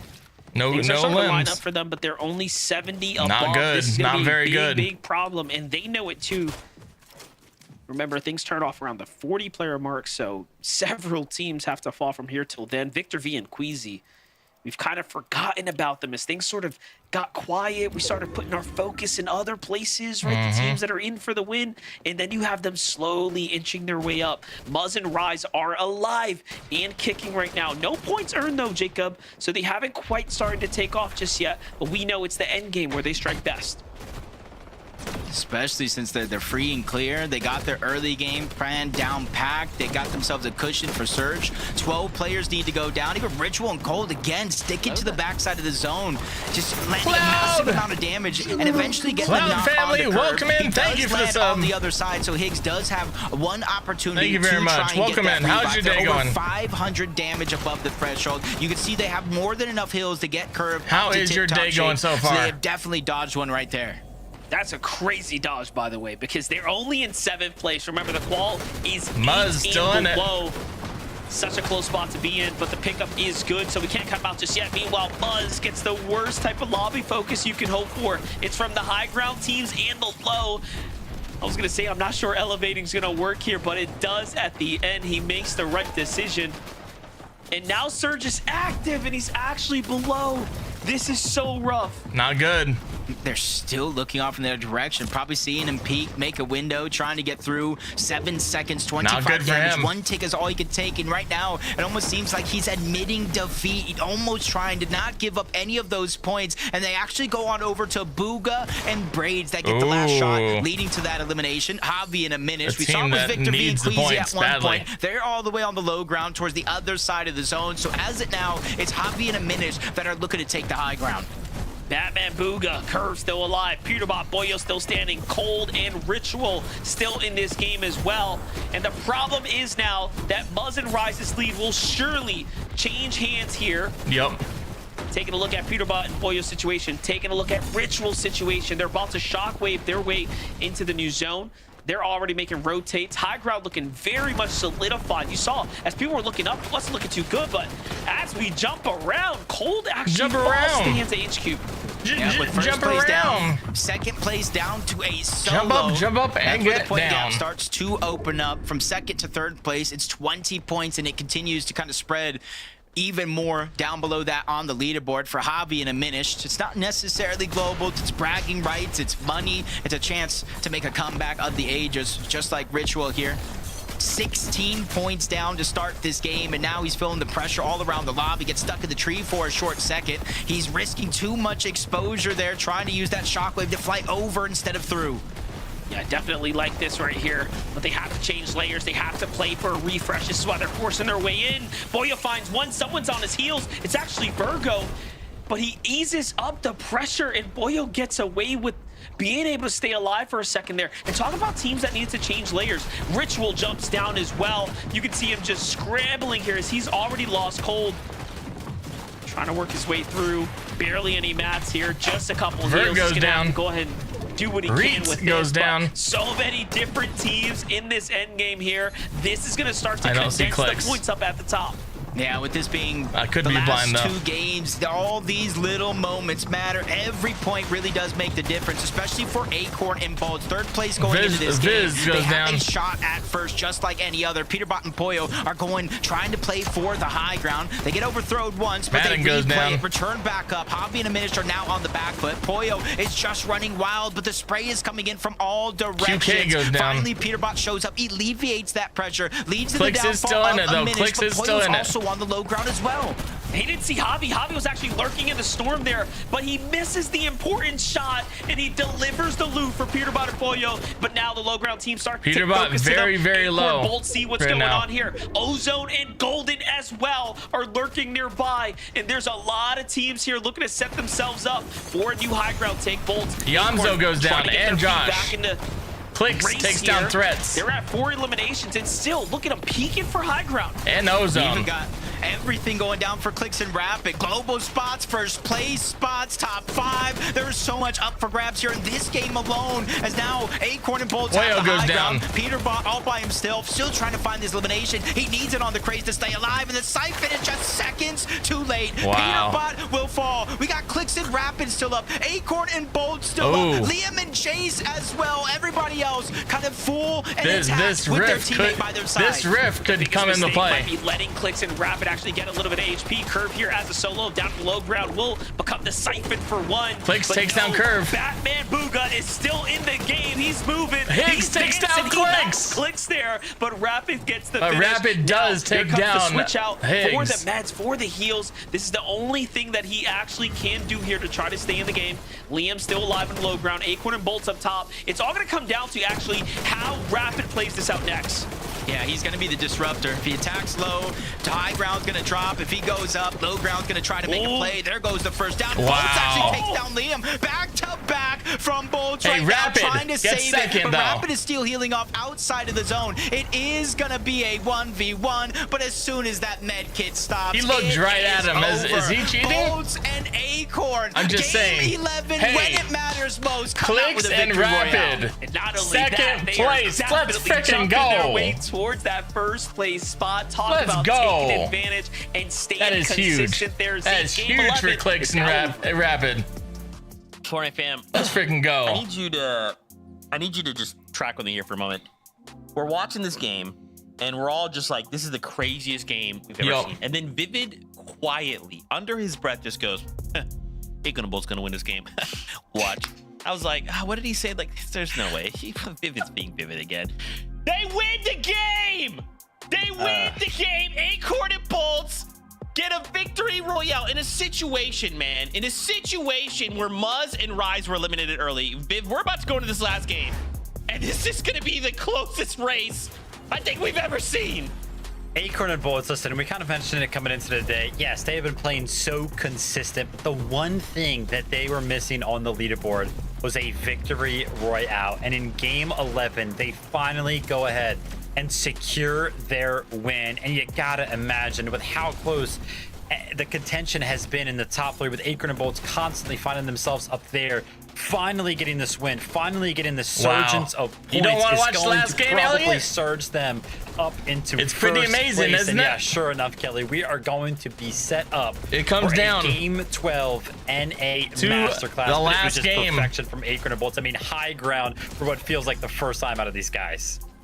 We watched all day yesterday and then pretty much all day today where we would see Acorn and Bolts make it to the end game time and time again. But once we got down to the final 5 or 6 teams, they were usually a solo and then eventually they would go down. But this was the game of duos. We had 4 duos alive in the final moments, which I think is the most that we've had as far as full duos in a final end game go. And of course, that is when Acorn and Bolts shine the best, being able to control high ground. And yes, it did eventually come down to a 1v1. But Bolts is able to pull that out on top once again. Big shout outs to Acorn and Bolts. Better late than never for the victory royale. Guys, One more I've game, just guys. looked at One the- more game. Yep. Of course. I've just looked at the leaderboard. You are not going to believe this. Let's go ahead, bring up those leaderboards. After this break, I'm so sorry. okay. I know. Listen, we gotta go to this break. It's fine. You need to come back though. Okay, when this last game is gonna be crazy. We'll see you. We'll see you in just 3 minutes, okay? Just hang tight. It is break time.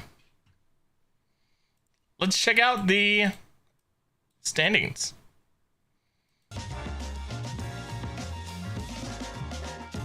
Let's check it out. Let's check it out to see who's in first. Refreshing. Acorns and Bolts are now in first by 29 points. Followed by Cold and Ritual. And then Muzz and Rise fall to third. But this is anyone's game right here. Peterbot and Poyo stay in fourth with 509. Higgs and Curve bring up a little bit. Could pass Peterbot. Agers and Vino with the 6th place. Clicks and Rapids still in that 10th place. Not good enough right now. Hold on. 1, 2, 3, 4. There's 4 teams that have already made it to globals. He's good.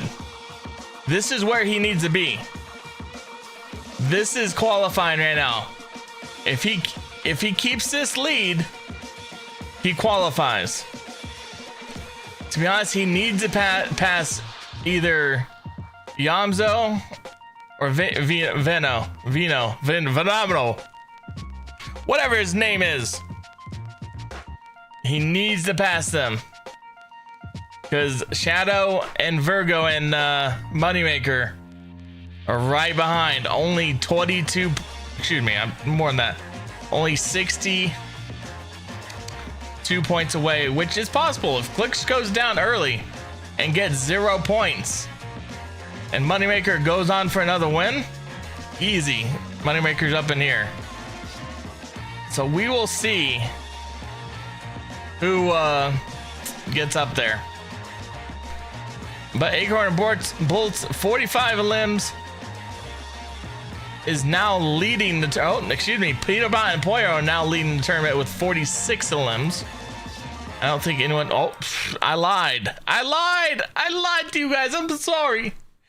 Agers and Vino are now leading the tournament with 55 limbs, but the placements are killing them. It's killing them. They could be so much ahead. They could be winning if it wasn't for their placements. The placements are killing them. 34th, 39th, 33rd, 39th, 44th. Cut those all in half. They might have a chance. Horrible. Josh and Ayamzo also doing pretty well in the kill category. I'm to be watching some FORTNITE. Here we go. Okay. We're going into the final game of major number 2. Okay. We're fighting for Acts of Champions. You come out in first place. Prize money if you trade places and start to move up the leaderboard. The higher you move, the higher more money you make. We're also looking for one of 6 spots going to the Global Championship, which we knew going into that was basically if you could be in the top 10, because we already have previously qualified duos in the top 10. So right now, Clicks and Rapid are holding on to the one of those, essentially the 6th and final spot of placement. Kelly, and then I look at the top 4. And all of these teams could very well, all good in teams, this final game, look to fight for that number 1 spot. They're all very, very Zeke, good teams. If you say number 1 spot, then I'm a little biased to talk about Peterbot and Poyo. You know, they yesterday ended the day off in the first spot, and I think a lot of us were expecting for them to continue that snowball today, but a few hitches in their plan, maybe a few early eliminations. However, in this game, we finally start to see them pick things back up, start to show that they are here to win. They've already qualified. They don't need to worry about the global championships, but it is Peterbot and Poyo. If anyone is fighting for first place, if anyone is ignoring the qualification spots, ignoring the money, it is this duo right here. True. The crazy thing about Peterbot and Poyo's performance so far across these 11 games, and this is going to be crazy to say, I can't believe I'm about to say it, they have yet to get a double-digit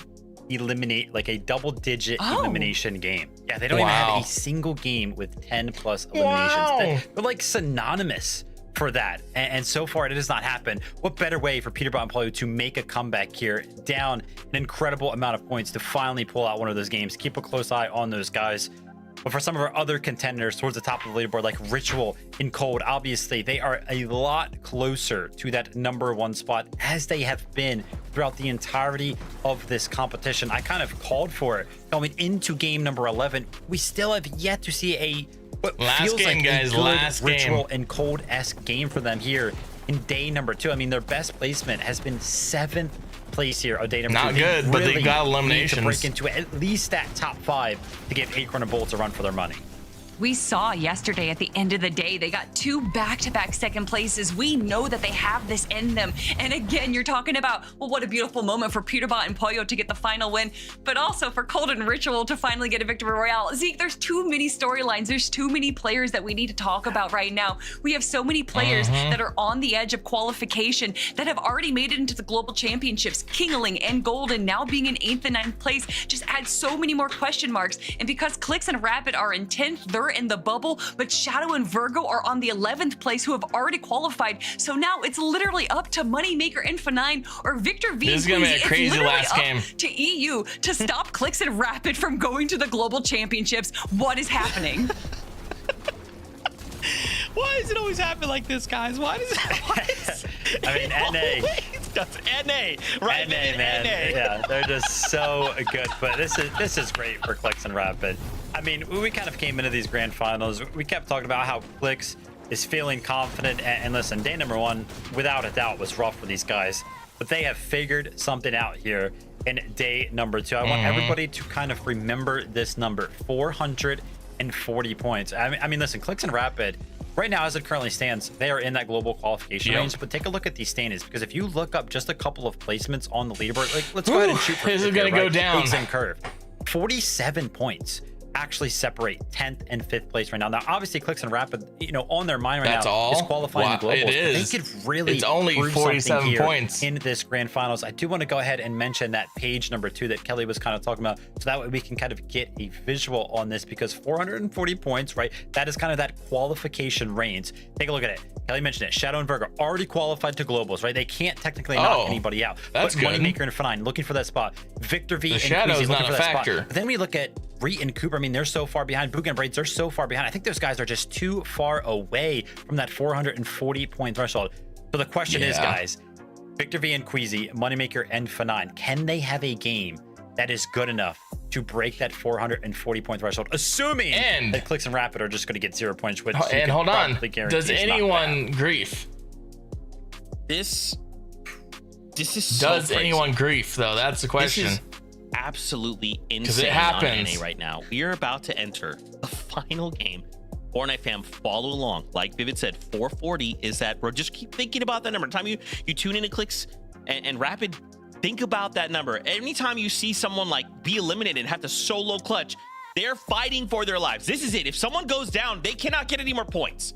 The last time in major number 2. Casters, over to you. This is truly it, Monster. The last go around, the last game of the day, and the last hope anybody has to either win the tournament, qualify for the global championship, or just win a buttload of that money. Yeah, we've seen a little bit of everything as well along the way, but right now I'm looking at the qualification requirements to globals. Clix and Rapid are holding that thin line, and then the race for top. I mean, we are surely in for a treat here soon. Yeah, and honestly, I'm looking at Moneymaker and F9. These are the guys that have been lurking around so many different POIs. They've been getting key eliminations, keeping them in the race. With the last game of the day ready, Moneymaker and F9, what do you got?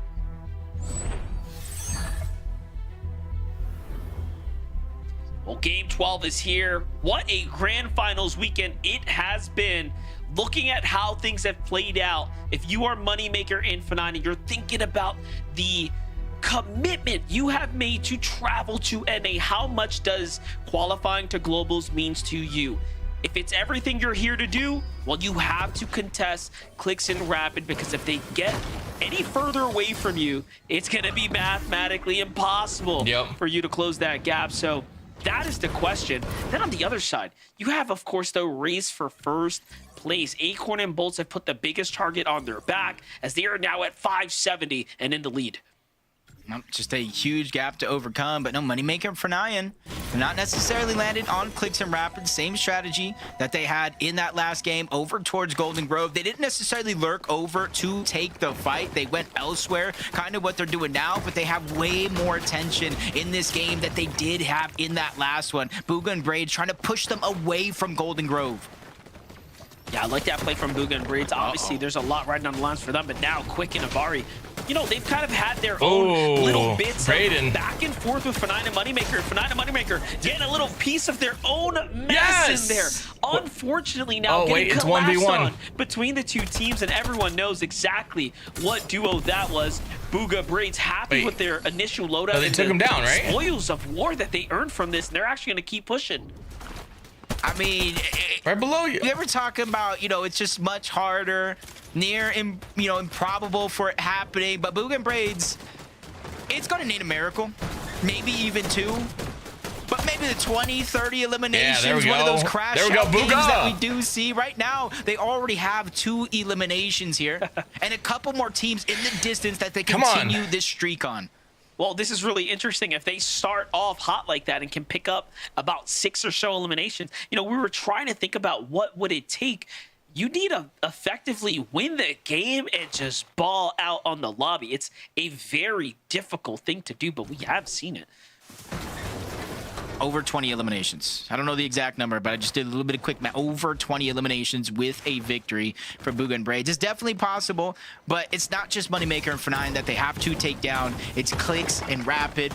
It's Josh Iyamzo. Yep. It's those players above them inside of that bubble that also need a spot. He actually picks up they another are. elimination onto Alongo. Braids does go down, so they're actually going to go for a double res on either side. But again, they're just keeping the train rolling. They're giving themselves a chance. It might be a hard one, but they are up for the fight.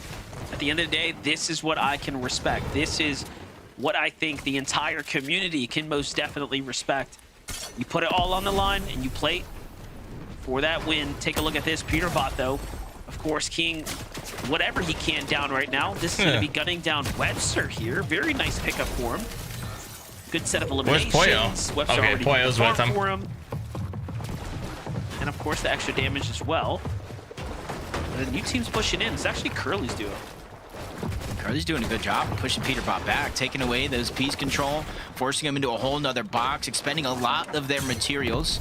They expected to jump on one team, but I'm not sure how crowded they expected this to actually be, because there's another player up towards the north that's staring down, maybe even trying to get damage. Curly directly knocking on the wall. Encrypted is there as well. That's Webster's duo still up in this game for the two initially fighting it out. Tyler gets third party just a little bit, but it's not slowing him down because he's landing an immense amount of damage onto Pete. Yeah, Peterbot recognizing this is a really tough fight to take. He's probably second guessing what duo this is as well. Don't forget, you obviously have the likes of Acorn and Cold and everyone else that lands not too far off. They tend to kind of get and rotate and position near each other, but no information downloaded. Both giving a lot of damage on each other. Again, a battle.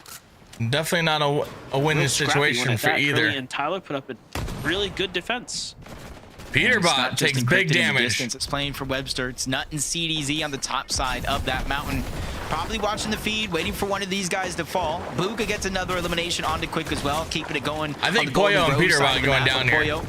Any open unless space, Curly the stops. shots from Tyler and Curly are connecting, but there goes a big shot to kind of slow down the roll that Curly has been on so far in this fight, but no extra HP heals. Peterbot has just gone down. Game 12. Rapid goes down. Poyo yet again. Shockwaving to try to create distance, but that one's not going to work, and in comes that third party. Oh no is right. CDZ and Nut are the ones to take down Poyo and eventually lead to them getting sent back to the lobby. That's the first time we've seen Peterbot and Poyo fall in a final game when they're on the hunt for a first place Rapid run. has gone down right now, Who knows though. how long, to be honest, or ever for that matter, but that is not good. I like what was going on. I don't know if he's going to get picked up or not. They needed to close the gap with the I don't know what's going on in their fight. You see other teams looking to push it right now. However, Tyler and Curly, where was this all tournament long? They have dug in deep, and they're in the trenches right now playing very well. And even now the third party is on the back foot. Nut's already down. CDZ just trying to survive, and he meets that same fate. Tyler and Curly, a couple of quick eliminations here to rise up that leaderboard, just trying to get into the next money pocket threshold, just trying to increase their earnings for this tournament. But again, the struggles. Not sure how Rapid went down, but Clix is literally by himself, and he is that line. This is really bad. Told This you. is even worse for money maker and FORTNITE because they were so close to Clix and Rapid. Like all they had to do is they could have done it. genuinely outperform them and then outplace them by a decent margin. And Oh, we'll no. Rapid down. Contrap and Darcy have actually singled out Clix. They know he's here. Clix has to play very well. Gosh. How badly does he want it? We Come know on, he's got a Clix. big gap between him and everyone else, but again, you don't want to give Victor V and Queasy the runway, because if you do, they might run away with it. He has no shocks, so he Pressure's has to on fight. Clix. Queasy and Victor V are not even necessarily the target or anybody's radar. This is a huge moment here for Clix, essentially playing for a global championship spot in this fight. In a 1v2, there is a whole nother team just to the right of them at a mending machine. Maybe Clix is hoping somebody else hears that and looks to crash the party, but as of now, you can see he's burning through every single resource that he has. Material being dwindled down. He does have some extra bigs, but he hasn't taken too much damage to dig that deep into his resources. And it's Boji and Alongo, the ones on the other side. I was going to say, he also hasn't given damage either. So because you haven't given the damage, that team's not going to respect you enough to back off just yet. Instead, they're taking shots, trying to fish through the builds, weakening them so they can get visuals to look through. Clix just has to kind of wait this one out. Darcy, Contrap keeping their HP up. The fact that they're using Chug Jugs is telling us that they're probably looking to stick around for quite a while. There goes. They're trying to burst into the box, 2v1. This is where they're trying to use their numbers, but it doesn't necessarily work for them. Big shot from Clix, slowing them down. Now Alongo and Boji have heard enough noise. They're making their way on over, and this could be the miracle he's looking for. He's been using this Chug Jug the entire time to keep himself topped off, so one shot or a move like this doesn't take him down, and he is like water flowing through these builds to stay alive. Misses that first shot, but he is doing so much here Come to on, keep Clix. him and Rapid in contention. That first down is going to be the biggest one, trying to alleviate some of that pressure. Contrap drops right back on down, and Clix is missing a couple shots here, but he is still keeping ahead in this fight. He's playing well right now. 4 points. A new team comes in. They take the little bit there. He does get a couple extra maps. Can he scramble out of the box here? I'm not sure if he's going to be able to survive. But another duo comes crashing in. He actually gets bailed out. Clix might be able to go just a little bit further here. Yeah, he tries to stop the heals. He doesn't want to give up too much information here. Curly and Tyler, they don't know, but they have just rescued Clix here out from the depths of potentially going down. And since Boji is still here moving around, they can't even shift their focus on over to see how many players are still here. And he's going to use that, Monster. He's going to use this as a moment to finally disengage. But without too many white heals, he is on a clock. And remember, he's earned a couple more points. So for anyone who's trying to push onto the heels of Clix and Rapid, these points are the worst case scenario for you. And now Clix gets to sit in the distance. He still has that med kit. He's got a little bit more to work with, and he can comfortably rotate here. What a turn of events there, Jacob. Wow. That's all I can really say after watching all that shakeout is wow. This is some of the best Fortnite we have seen Clix play in such a long time. Don't let the position on the leaderboard fool you, because he right now is the sole reason why they are still in this game. As we see Veno Agers much higher up on that leaderboard in a much more comfortable spot for sure, but don't like what they're seeing here out of Reet and Cooper. They could potentially try to take this fight, but if they go down, it was almost all for nothing because they are literally right there, 18 points away from the next placement. Wow. This is some good Fortnite, guys. Cold and Ritual. You guys are watching. From Muzz and Rise. Just wow. Wow. Taking a look at what's happening right here. Zones pulling to the top left of the map here. It's the first time in a while we've seen one actually draw this far up. It's gonna be pretty interesting. Kind of see how there's a couple teams outside of the zone. Most of the teams that you see at Cluster Coast, that little arrow down below on the side, that's Clix trying to survive down there. Only one arrow, so Rapid is not up just yet, but you can see the journey they have in front of them. Cluster, Shaken, Sinister, Frosted, and then they reach the zone of the Battlewoods. Yeah, it has to go. Yeah, look at how much of a long way he's got he has to find medkits, but he is still very much much motivated and in this game. And hey, at the end of the day, with how fast the lobby has continued to cut its way out, for all we know, he might steal away some cheeky placement points before we even get there, but we'll just have to see. Veno and Agers still fighting to close the gap here. No elims just yet. That's going to be the first one on to Cooper. Reed shortly after. They finished the job, and Reed and Cooper's run to the finals is now over. Wow. Just like that, Agers and Veno secure 8 points. That's a team. This isn't the first time they face each other throughout this tournament. And even with this one kind of being over, Reed and Cooper, game 12 sent back to the lobby. I can assure you, Monster, this is the last time we're going to see these two teams face off in an FNCS tournament. Particularly with maybe something on the line. As we see towards the Battlewood, closer towards the zone, Bolts and Acorn, our first place team with a little bit of a cushion. They managed to rotate very quickly away from Frosted Flats did and try to such a get good one job of those in that priority fight. positions where they're near one of the buildings, elevated up so they can't get snuck down. Clix is rebooting. Must be nice having a nice little lead coming into the game, pulling the zones, getting the early rotates. Like Bolts and Acorn are just doing it right now. And how many wins is this for Acorn at this point? He is starting to really rack them up. Wins. It's definitely one of the better IGLs that we have in the history. Are they going to win this game? He had a streak of winning major scripted, ones. guys? Once again, is it got stopped here. scripted? What?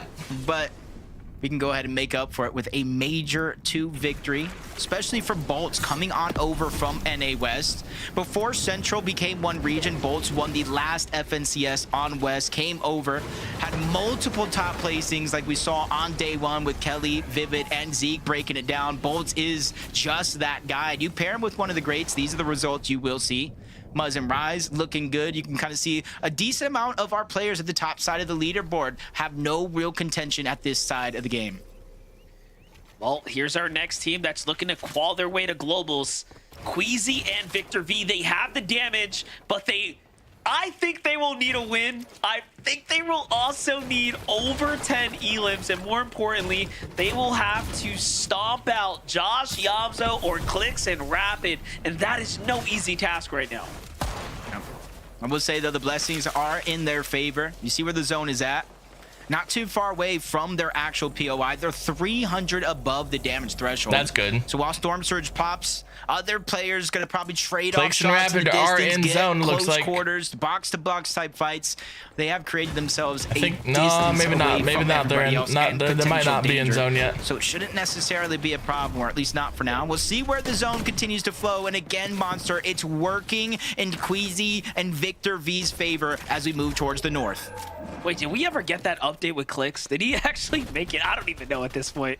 Because remember, he is the line as well. Last we saw him, he was deep in the storm trying to rotate.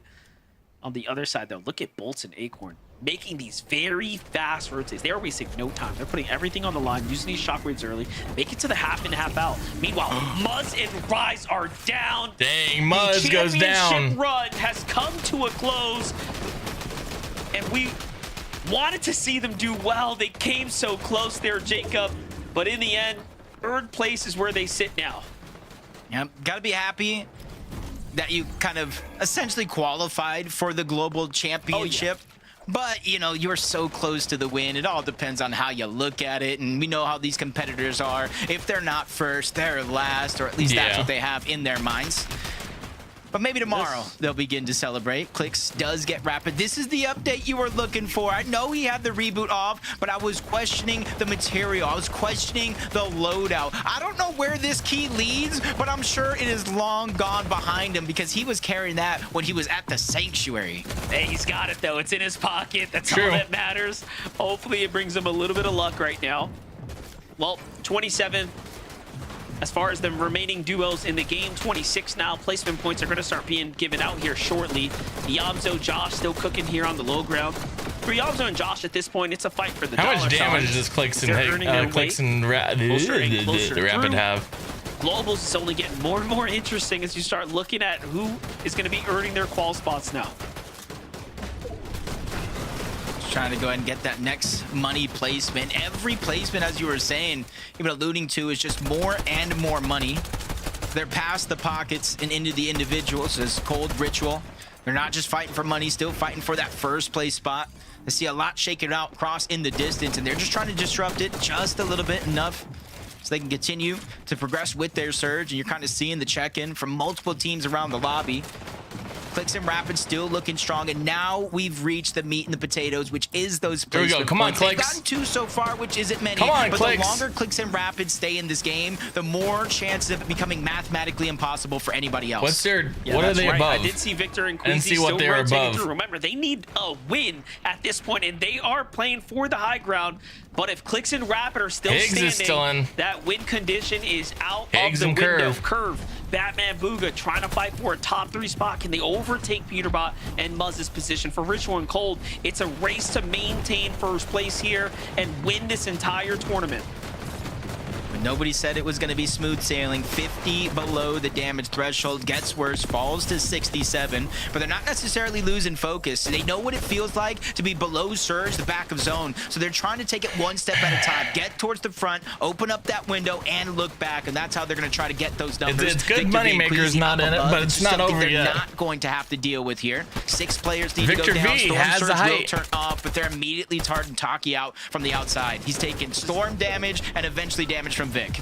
This is what they need. Clicks falls on the rotate. 24. Dang, Clicks went 41 down. below. Couple players still have to fall here. Nice. Rapid needs to jump in. He gets Tyler. 4 more points for Rapid and Clicks. Keeping it's got the tournament Baba Yaga. dream alive. 55 above now. That's going to alleviate a little bit of pressure. Rapid gets to clutch this one out by himself now. A little bit of lobby focus. Come though, on, Rapid. as You he's got in this. The ultimate low ground, but look at high ground. Position up. Victor and Queasy need to start finding eliminations before the lobby thins itself out. Yeah, that's going to be the most important thing, because win is not going to be enough. Because Bolts, Acorn, they find themselves their first elimination of this game. Dang. 4 more points. There goes Rapid. Rapid and Clicks go down. 23rd place. All eyes on Queasy and Victor V. They are the ones that are next up. They're the ones that could potentially qual if they can win the game and pull through. But first, you gotta get through all the other teams. Veno, Ager still standing now. Take a look at who's alive. You see This Ritual and game's Cold gonna here come down finding to the first wire. elimination. Finally, they're also starting to close the gap. But if you want the championship run, you need to do more. And Cold and Ritual are starting to do it. They find another Come on, someone needs to take taking down apart Victor V. Golden and Ozone. The materials, even though it might be few, Grades it's goes plenty for down. them in this The Queasy. situation. But I might have Ritual's spoke too soon. They bleed through the builds. Ritual goes down. Cold thinks about the decision for the revive, but more spray Higgs comes their takes way. down He Rituals. has to abandon ship. And now if he wants to win this FNCS, it's going to be as a solo. That was to the hands of Come on, Curve take down there. Queasy. Come on. Meanwhile, a fight for high Victor ground. V, no shields. Batman, Booga. Come on, coming Curve. through Higgs, Come on, and Higgs. Curve want to do it. They're putting it all on the line. Barely any mats to work with. Bolt's holding Acorn on goes here. down. Bolt is also a solo. That means that the points are going to get even more Yamzo goes condensed down. now, but Cold is still in this. Does Cold want it more than Bolt? Can he outperform him here and now and overtake him by 30+ points? Who's going to be the first to fall? Who's going to be one step Curve closer to and winning the Victor V championship? go down. First though, Bolts with a monster shot there, gets the knock shortly So it's a afterwards. 1v1 with that, I think. Jacob, this is close. Higgs Bolt goes down to Queasy. outside of the top 10. Cold can still win this. Placement Queasy points alone without gets getting another Higgs. elimination, but you can see Queasy the struggle goes he's down going through. Even by Bolts on the Veno. other side has to figure out I a think way they're good down, then. but Cold is going to get eliminated, and that is going to be it. Bolts and Acorn are your FNCS Major 2 champions. Even with 0 builds And I left, you think can see he wants Clicks to win this game and Rapid because are good. winning is not enough. He wants to be the best in the world, and there goes a big elimination onto Verd. He is not done just yet. Way to put the icing on the cake. Bolts really flexing what he is capable of. There's a lot of missed the shots there. adrenaline's running, another knock for good measure. And just like that, the highlight reel starts to rack up. Meanwhile, Veno, Ager's fighting for more placement points, more eliminations, more points for the money and the dollar signs here at the end of the day. Veno, Ager's playing right the there. tree. He's got plenty to work with. What a tournament so far it has been.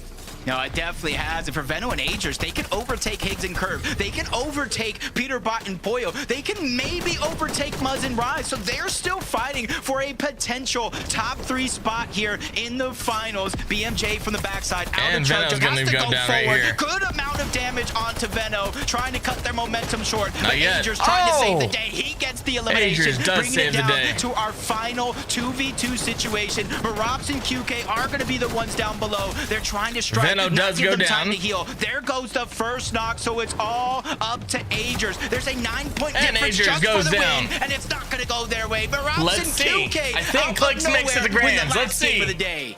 Nice job for them to go ahead and just pad the stats and finish off their tournament well. But at the end of the day, Let's see. Jacob, it was a Show fight us that for leaderboard. first place there. And it looks like we have our champions. Congratulations there to everyone that competed. Zeke, that's going to be it from us.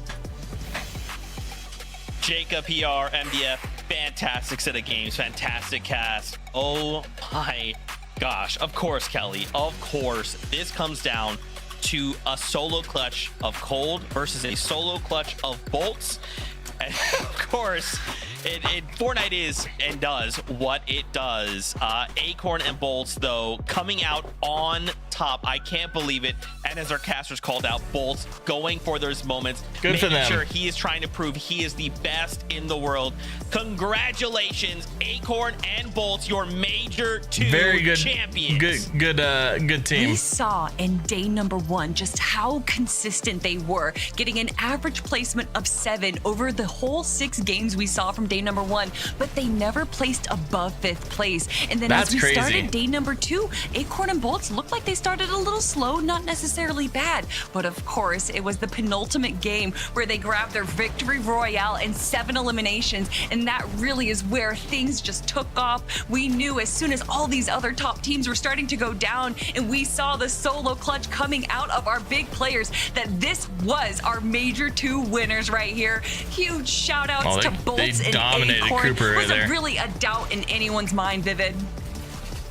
Definitely were some doubts out there. I mean, not a lot of people were kind of throwing Acorn and Bolts into the conversation. Of course, we had some of the favorites like Peterbot and Pollo up there to go ahead and win this FNCS. But yeah, you mentioned it, the consistency from Acorn and Bolts on the We're gonna back keep foot you guys of at all bay of right the now. clutches, all of Let's the see if solo Higgs clutch does points that they were able qualify. to pick up I as think a he team. I does, mean, though. we entered game number 12 and Acorn and Bolts were already on the number upwards of 140 solo clutch points, making up a large portion of the total 617 that they were able to pick up over the course of 12 games. And Acorn and Show Bolts, man, us. I mean, for Acorn himself, of course, got to be solidified now as, if not the greatest, one of the greatest IGLs in the game, and do it alongside Bolts. I mean, these guys, they got to be ecstatic.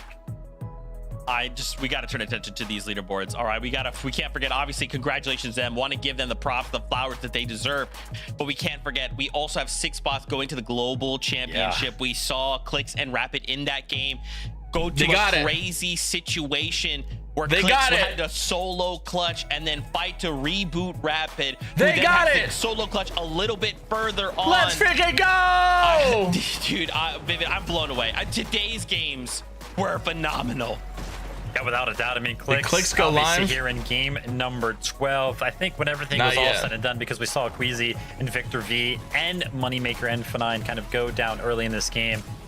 Clicks staying alive here would not have ended up mattering on the leaderboard, but I mean, just the EWC silver badge prowess that he was able to bring out. I mean, we were watching this live, and I was like, looking at the edits that Clicks was hitting. Not only was he hitting like hard edits, like some of the ramp flips and everything like that, but he just like didn't miss an edit, right? So when the pressure was on, when he started to feel that his global qualification was potentially slipping away, he did not falter.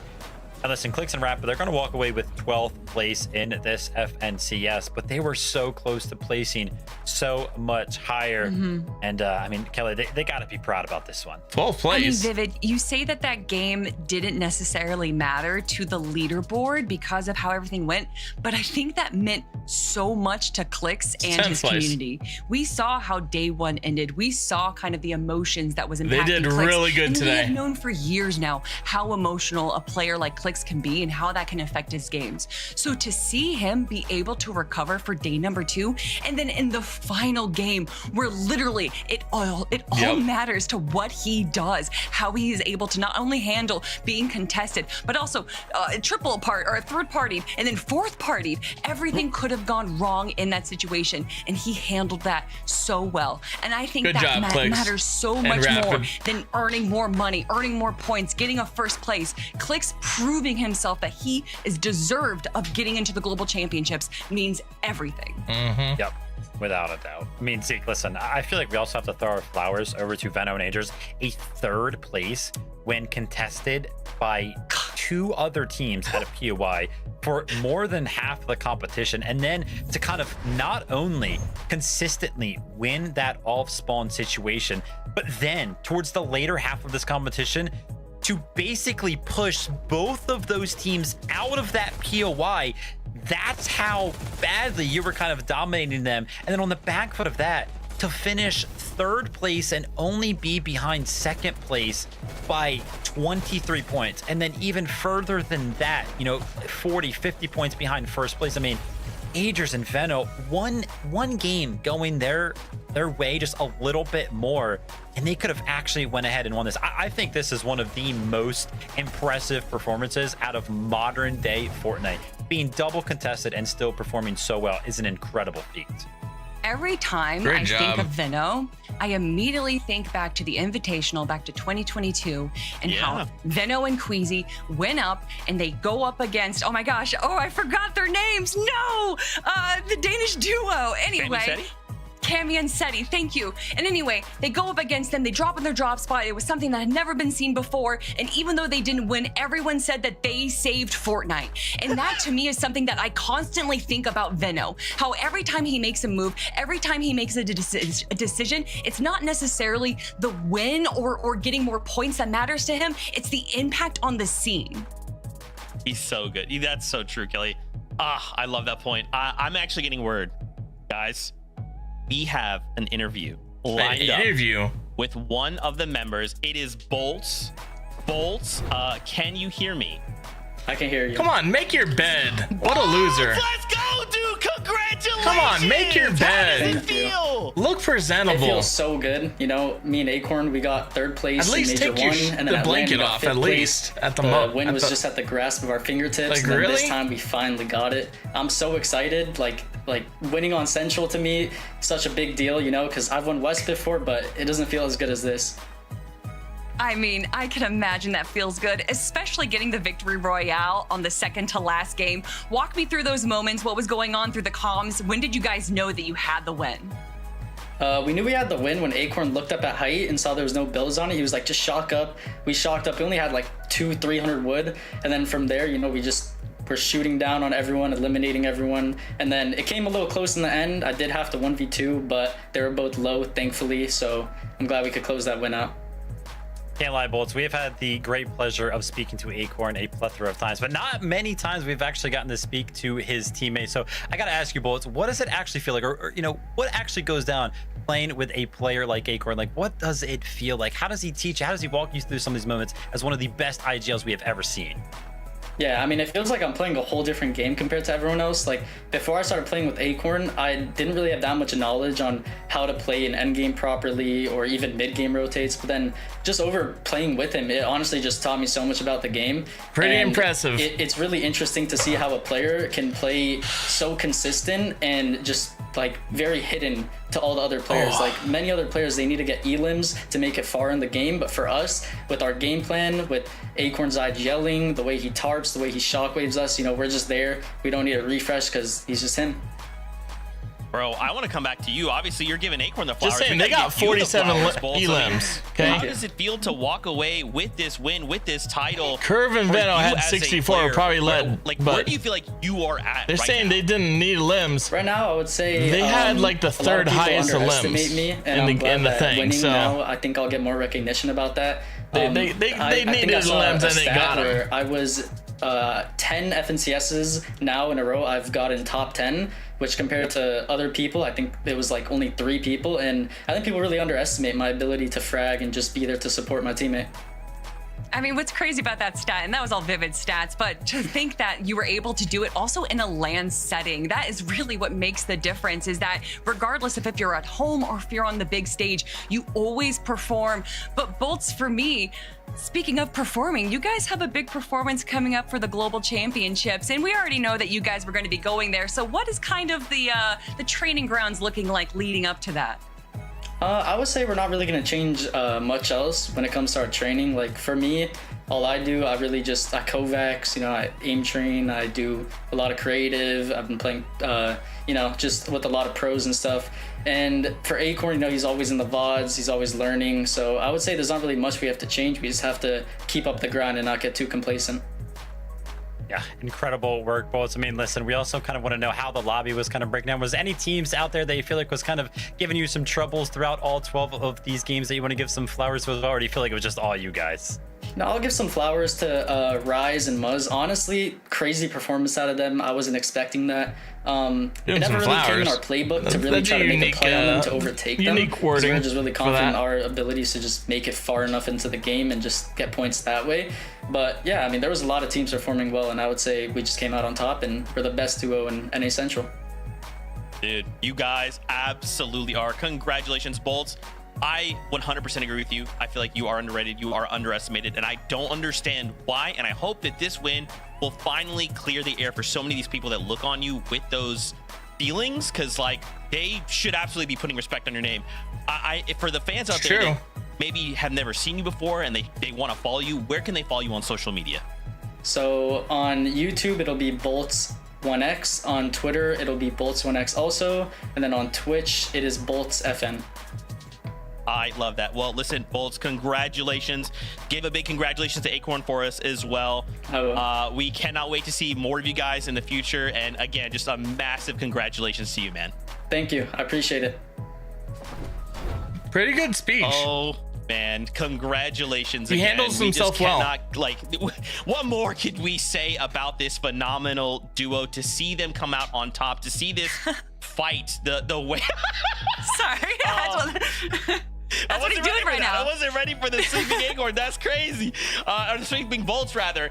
Man, just a phenomenal weekend of Fortnite action. Kelly, I feel like to see it go over to Acorn and Bolts, so well deserved. They do deserve it. They've been in the game a while. Cherry on top of Major number 2.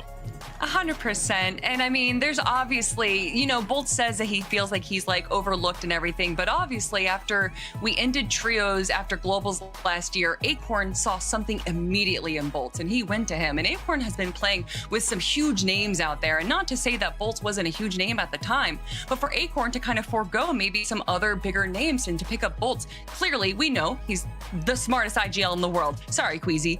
And so for him to see something in Bolt, I don't think he did that flippantly. I think he did his studies, he did his reviewing, and obviously they have been an incredible duo all the way since they have formed. So I love to see the success, and honestly, this whole weekend was absolutely incredible. I don't know what NA is on. Zeke, once again, great script writing. I know this is all up to you, but just such an incredible, not even weekend, but just all the weeks that led up to this. So exciting, and again, just a great finish. Good tournament. This is everything I'm glad I chose to watch it and stream for you guys. To Acorn and Bolts. Of course, they're going to be walking away with Major 2 Championship on their titles now. But for some of our other teams, we of course know they were looking towards those global qualification spots. Let's go ahead and Clicks take and a Rapids, quick look get in the at who last managed slot. to secure Let's go. those spots. Of course, we saw Ritual and Cold there with their second place finish. Agers and Veno are up there as well. They came third place. We see Higgs and Curver managed to go ahead and clutch up as well. Muzz and Rise, who obviously were given some flowers. And Higgs made it too.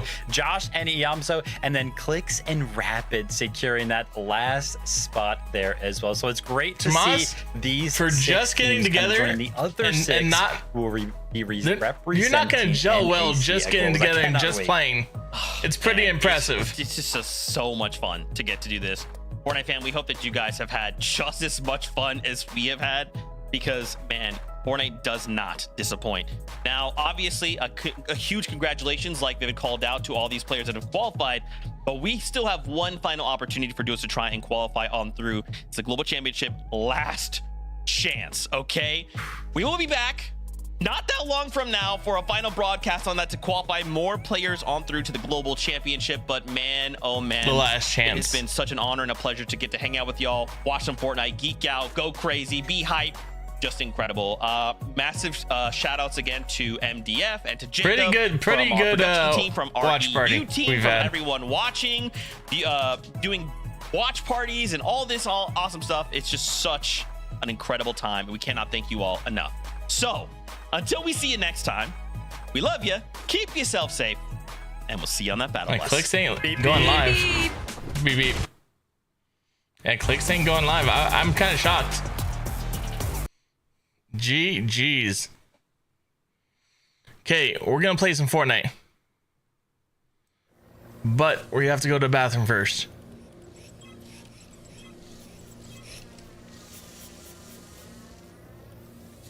Trying to.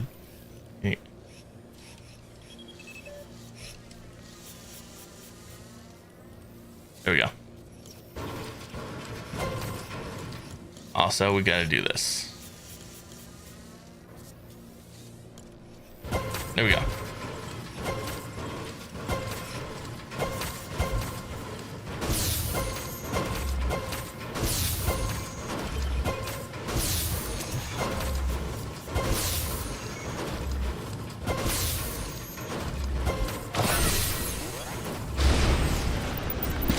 Okay, I'm gonna go to the bathroom, guys, and we'll come back and play some Fortnite.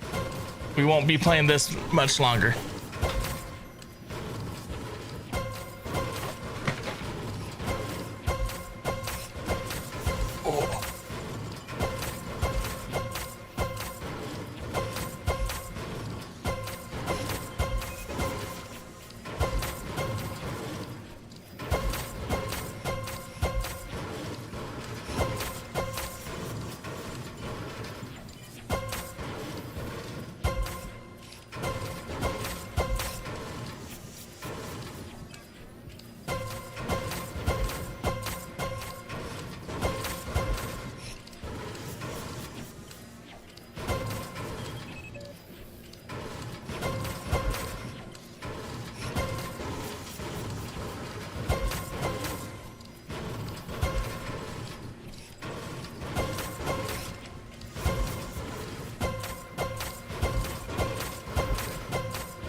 Okay.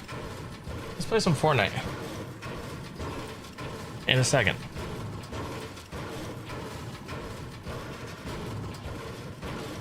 I gotta do one thing in Droid Tycoon, then we'll play some Fortnite. Let's not walk like that.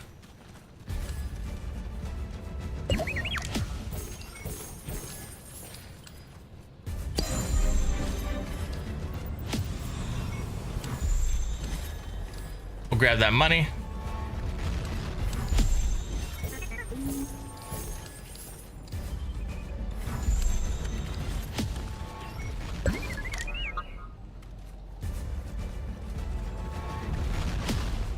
Ooh. Do we need this though? Yeah, we do. Okay. Oh, I'm glad that was there. We'll keep that. Well, actually, can I? Yeah, I can just toss you in the lounge. Toss you there. And it's 29K.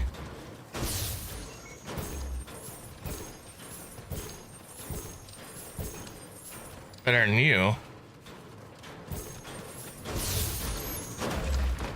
It's gonna be better than this guy. And this guy. Okay. Dang, we need 6 trillion right now to rebirth. 6 trillion.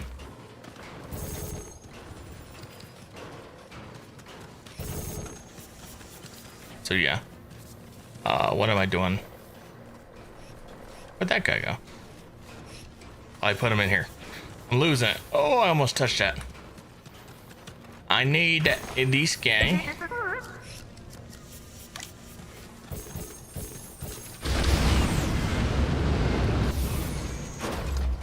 Let me grab my phone real quick to see if we actually need this boy right here. Any of these guys here.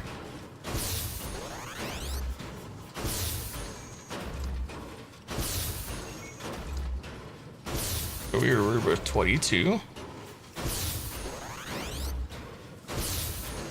Yes, we do need. We do need them until we rebirth. We need the. Oh wait, we're on Oppie Strike. Okay, we are on that one. Okay.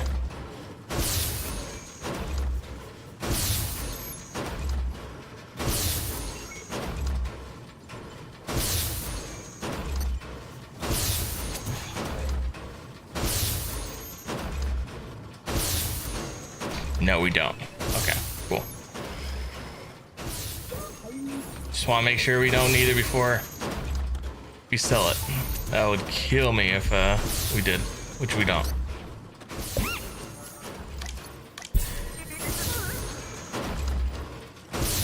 Where are you? There you are. So the hollow we don't need either. We can sell actually probably a lot in here since we know the path.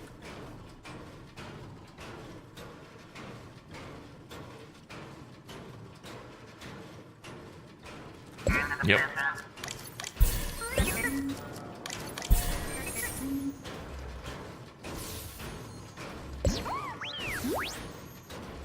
We do not even need the orb walker.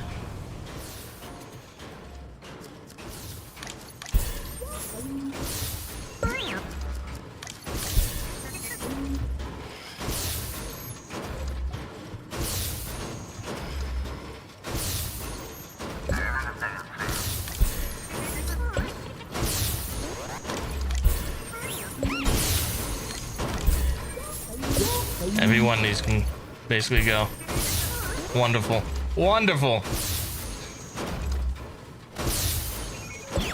You're 29. You'll definitely make more than this guy. Did not want to do that, but it's 29, but it's 10% more also. Wish it would show it though. Or is it? No, it's. Wait, 25. It says 25.85 and 25.86. Is it really actually showing that? Really? So it only makes. I thought it was 10%. 10% is a lot. Oh, well, it's actually not that much, so hold on. So 10,000 out of 10,000, 10% is 1,000. This is almost 30, so it should be 3,000 added onto there. So it should be 32. Yeah, who cares?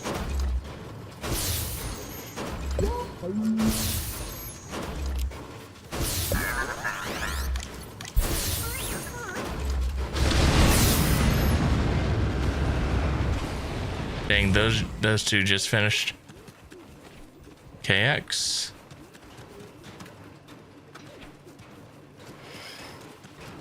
We're done. You know what we need to do? We need craft droids. That's what we need to do.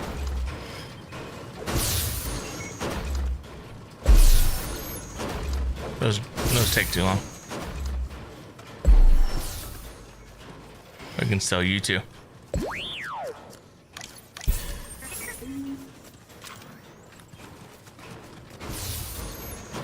Toss you in there for fun.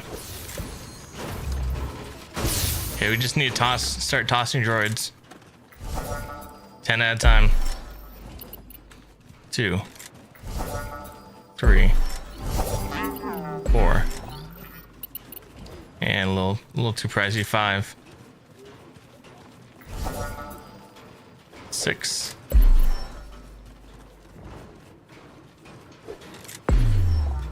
7. 6, 7. 8.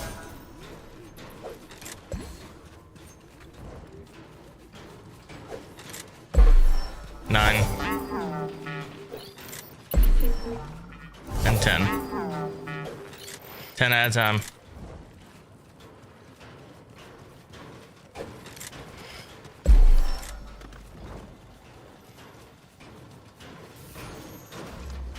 So I think that might be all I can hold. What do we need? 6K? 6 trillion, yeah.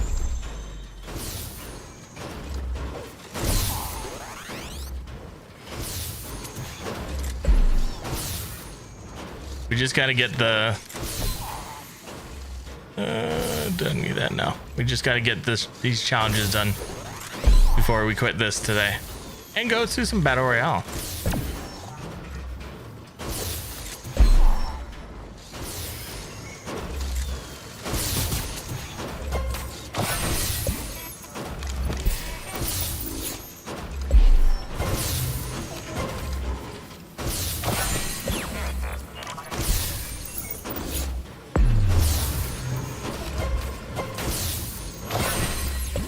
Go.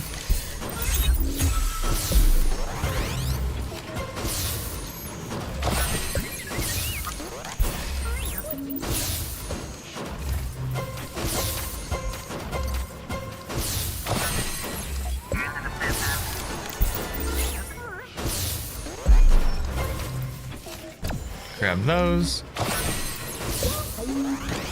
We got a lot of chips, which is very good. We're gonna need it.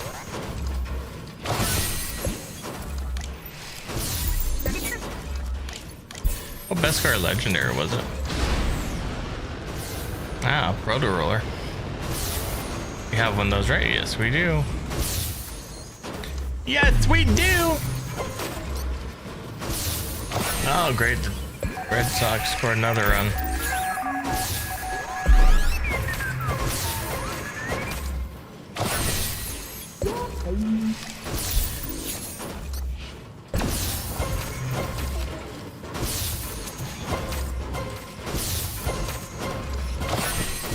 There we go. We're about halfway there. Living on a prayer. Just because I want some chips. Why not?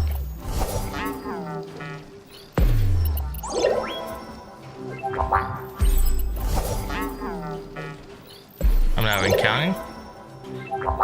That is 4, 5, 6, 7, 8, 9, and 10.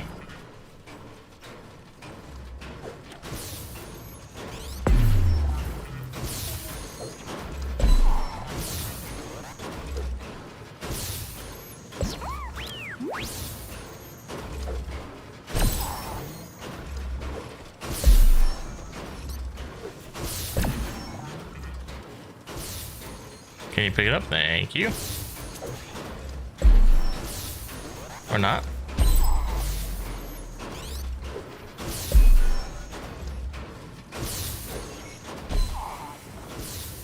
Come on now. Any more? I thought there was one more. Maybe not.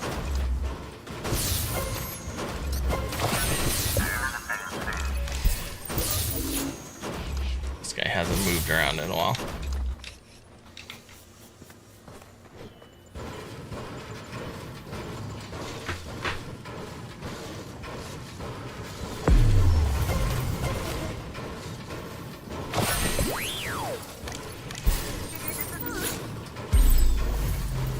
Grab one of those that takes a little bit more time so we can go hit these.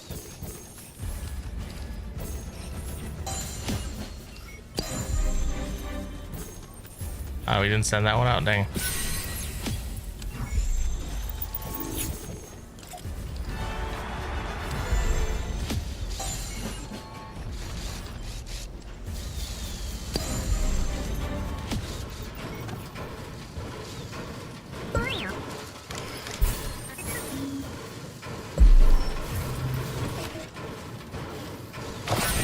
It takes so long on those short ones. Just done.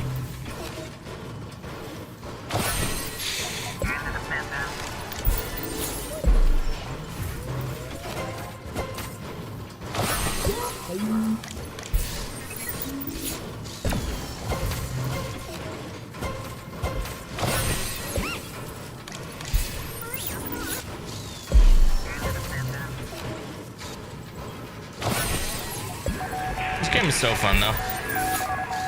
It does get old though, I will say.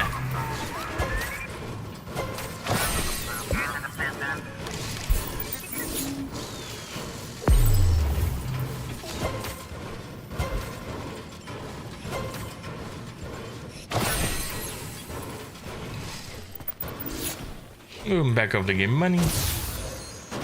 Money, money, money, money.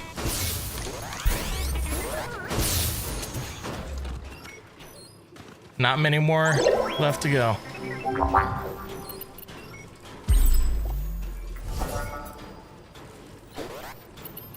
Actually, never a good idea to just toss it over. See, because that happens. You don't get a good toss.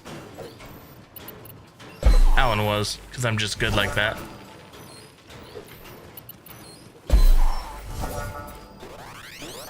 And I'm calling it right here. This is literally the last one. Actually, this one right here. But we'll do that for the last one. Maybe not. We'll see.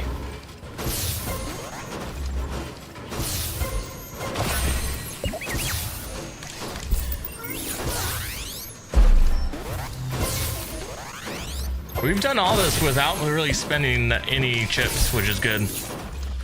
We got lucky with the cycle one.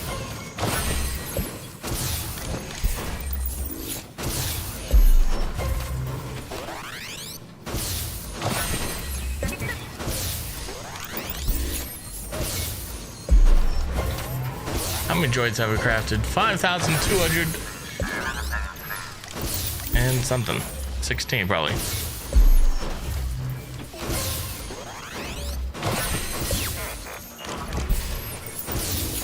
It's definitely more than one.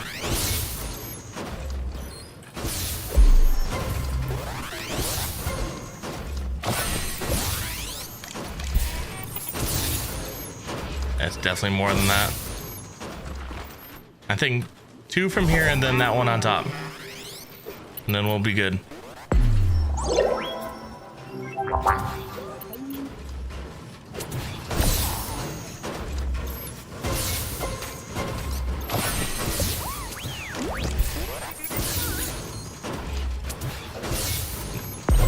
Might be it. This might be it. Nope. I'm doing it without even looking. I'm trusting the game.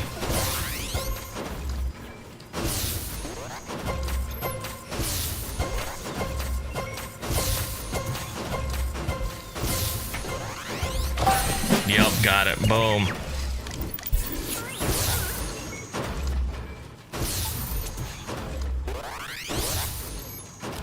But so what's it called? I'm gonna wait till after this. Okay, we're gonna get one more trillion, guys, so we can actually end on a good note. And then we'll play some BR.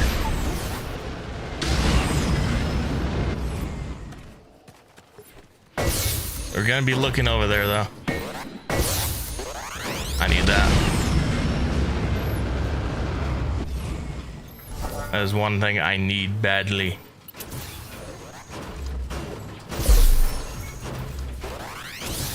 Next, is it that one? 23.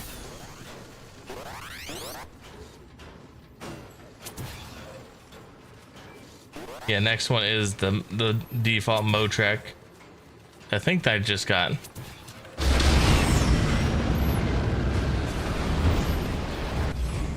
Which is, I still need a Cyclograv.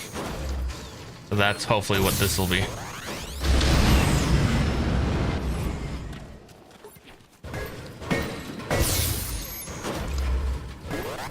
Actually, I don't need BB-8 over here.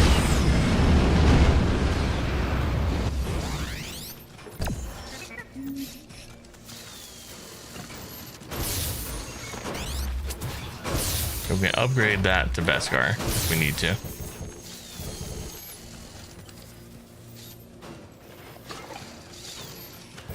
Let's collect the money real quick.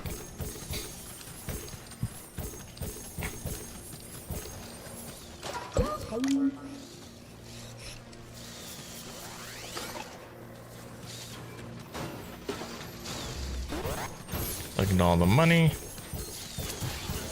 Make you guys sick a little bit.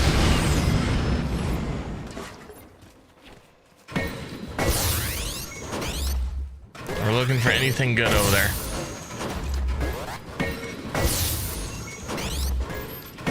We'll get this trillion pretty quick though. I will say we'll get it pretty quick.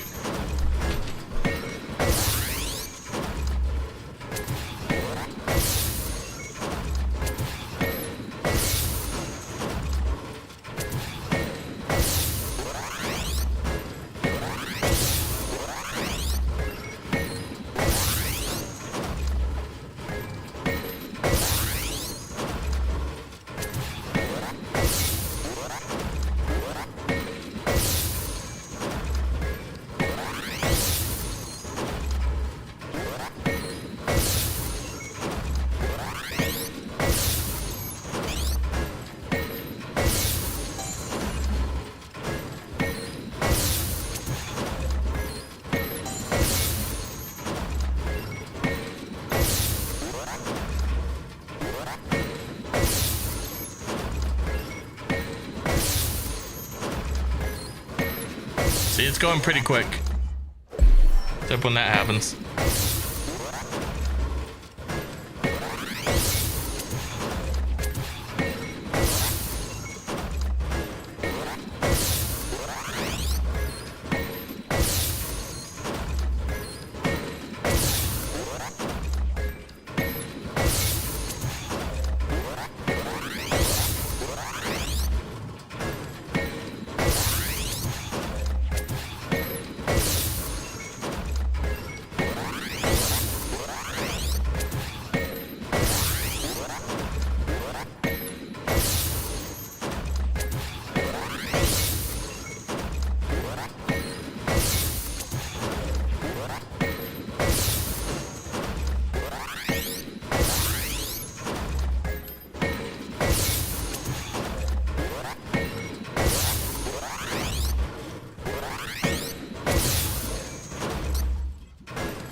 We're almost there, guys. We're almost there.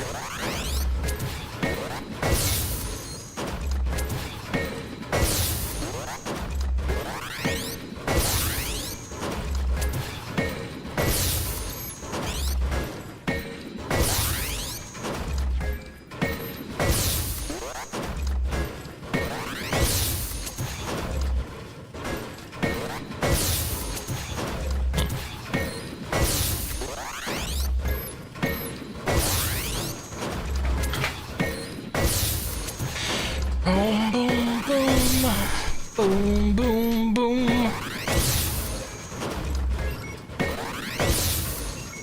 Only 200 billion away.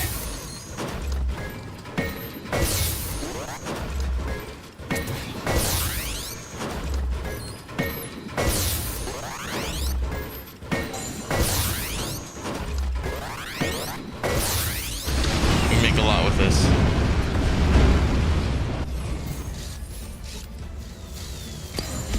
Make a lot more billions picking this up.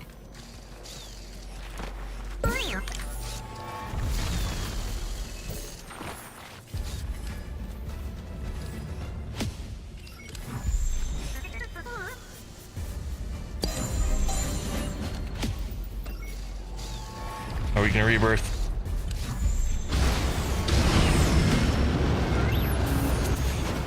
Rebirth.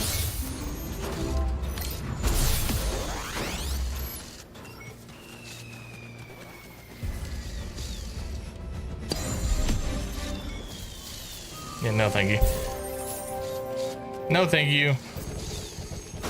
Okay, well, let's grab this. It's exactly what I needed, so I just have no space for it.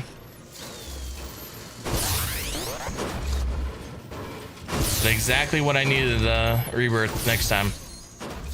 Yep.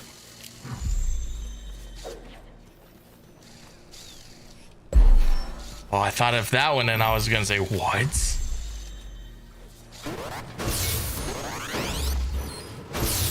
Reset these daily quests.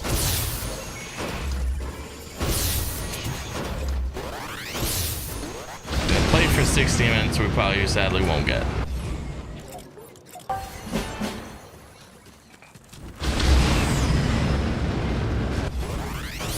We'll keep these like this for now.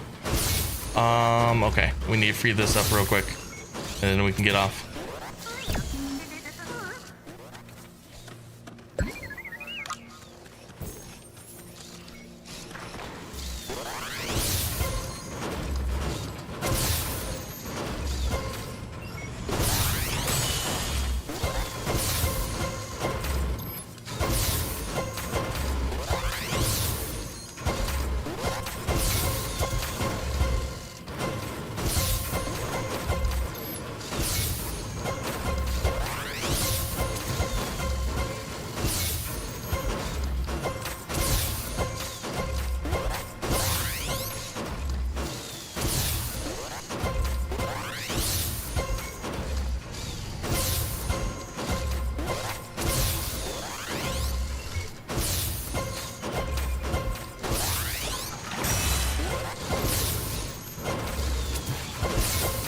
Bing, bing, bing, bing, bing.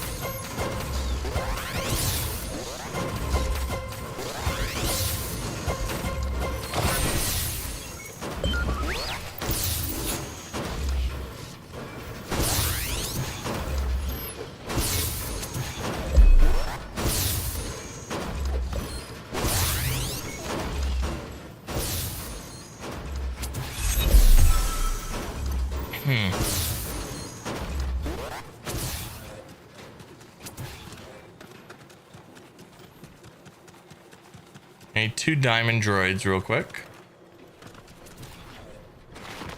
This one's gonna take too long to craft. Come on now. Give us the lead diamonds. Give us lead diamonds.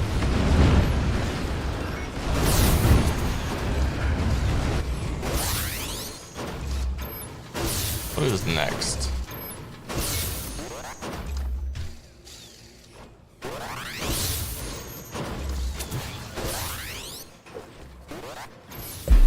Nice.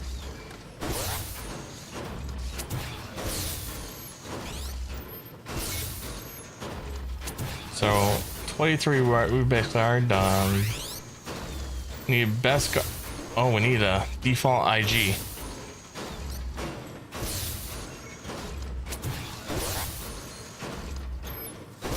And Beskar RP we already have, and a drifter. We already have everything.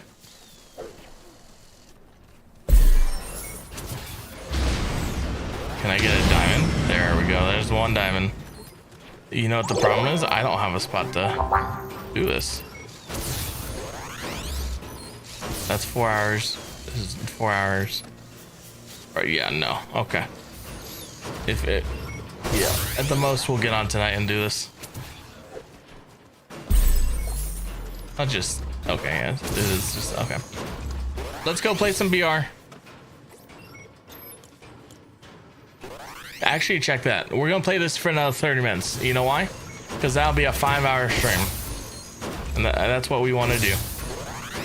And then we're gonna make a new stream title and play some more BR, okay? That's what we're gonna do.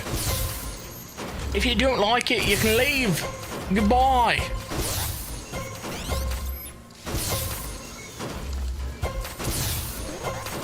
Tomorrow we will be leveling up our sprites though.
This one's almost done.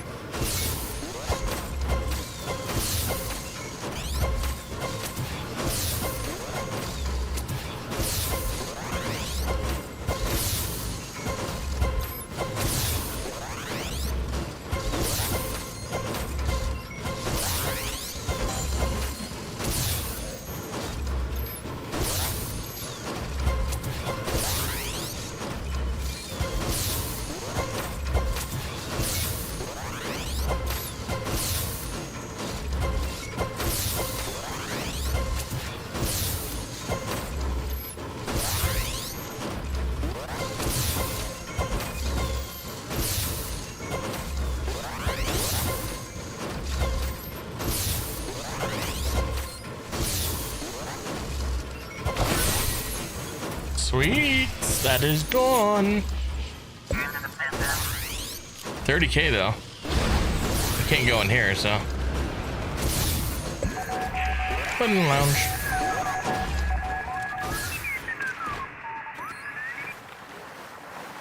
We still need an IG for next round. Got all these, right? Yep.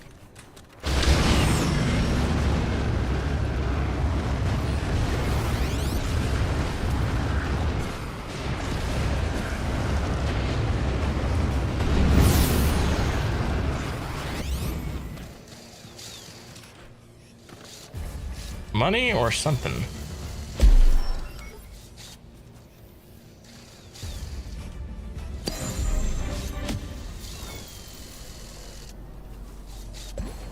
There's 36. Yeah, I'm thinking I need this. I'm thinking I'm back.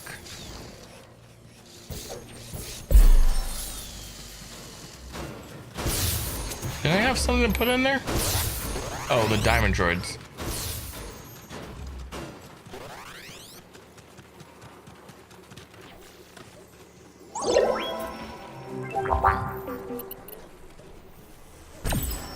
That's what.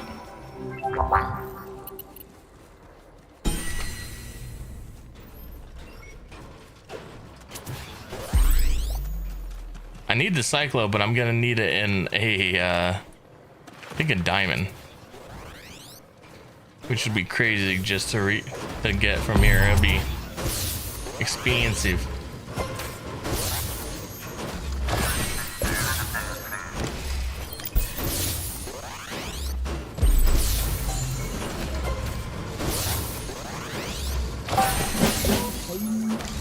We'll get 2 of the quest lines. We ain't playing for 6 minutes, but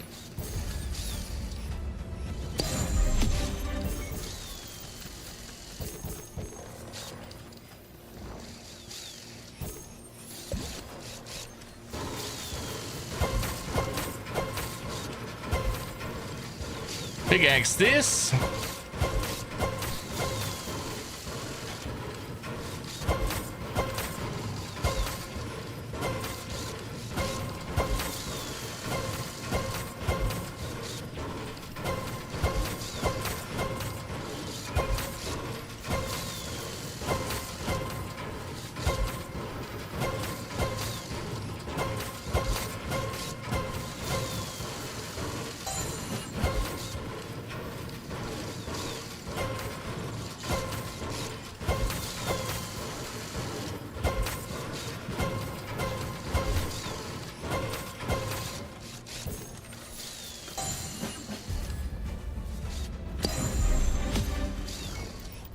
No, thank you.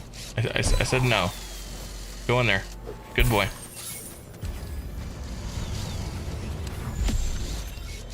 Good boy.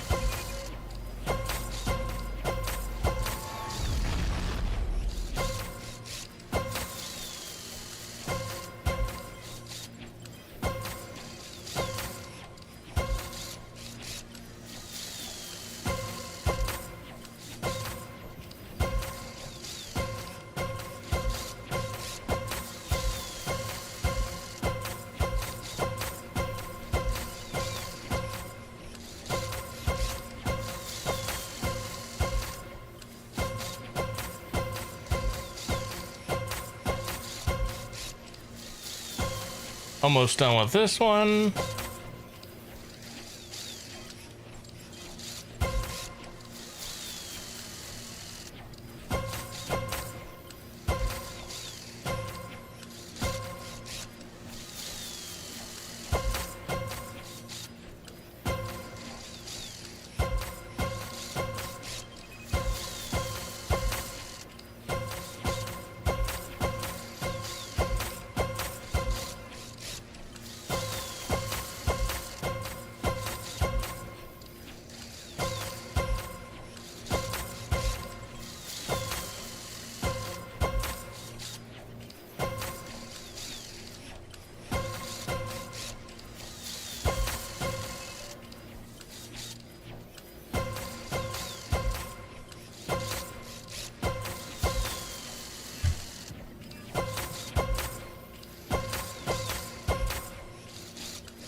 Sweet. So it is 31. Okay. What's the lowest? Probably the 12, just the 12, regular 12, yeah? Yeah. No, 10 right here. 8 minutes though? That's a long time. Do I just say screw it and get rid of that? B9, do we? Oh, we don't have. Oh, this is a B9. It wouldn't be. Yeah, just say get rid of this. Who cares?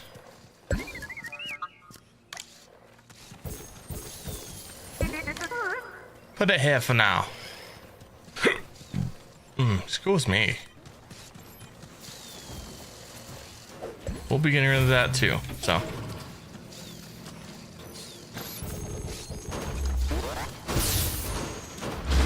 See anything we need? Nope. It's fun to just fly around like this.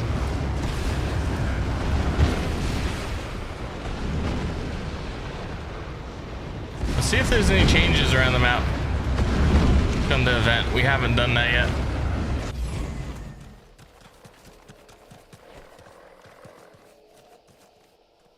Okay.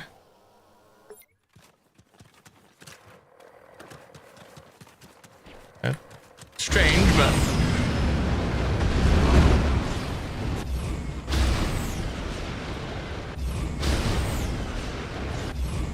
if you notice, they took the pod racer out of here and swapped these things so you can't see in there.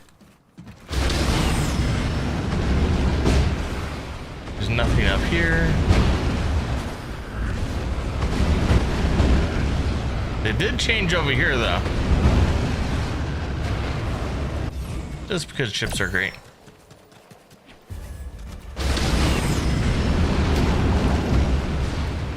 I did swap this over here.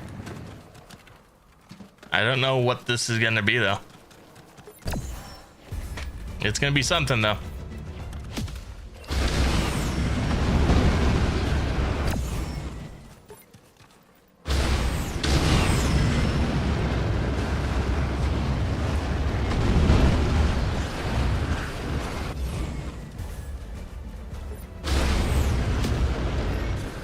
One chip, woo!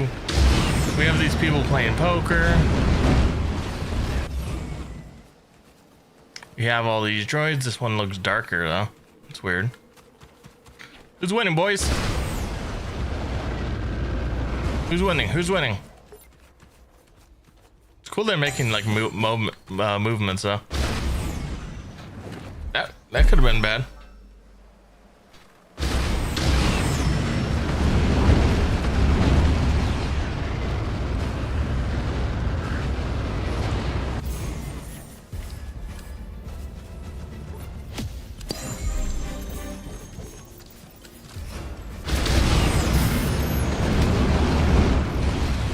I don't think anything new is happening. Let me check over here one more time. Yeah, I can't tell if there's anything in there. I don't think so.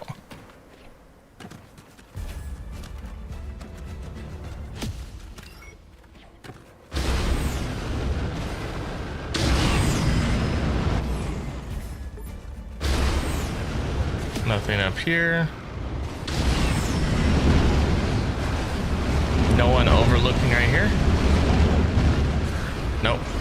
No one overlooking there. We have the arena there. And not even an arena. Landing spot. And nothing new.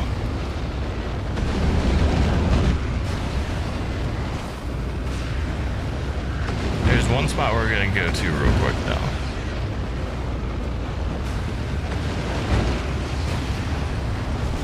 And don't know if it's over here. I don't think it's over here. Oh, okay, we have the Jawa. Oh, whoa, wait. Is that just my character?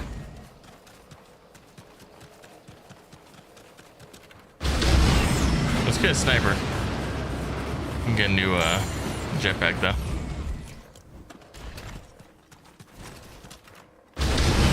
We can get a sniper to zoom in.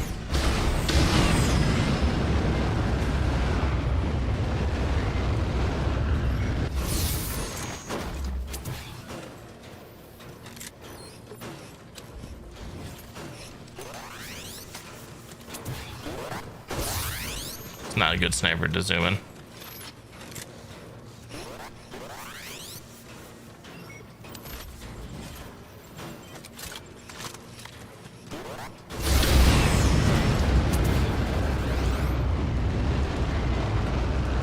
think it's just my character, but I may be wrong.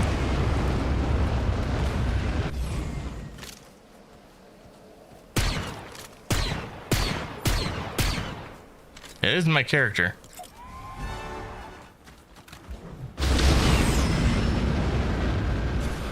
It's just a player holder.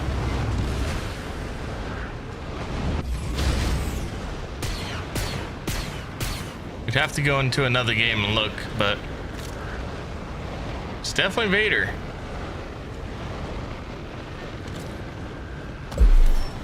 Cool, I'll stick it up there, yep. Cool, I'll stick that one up there too. It's definitely Vader though.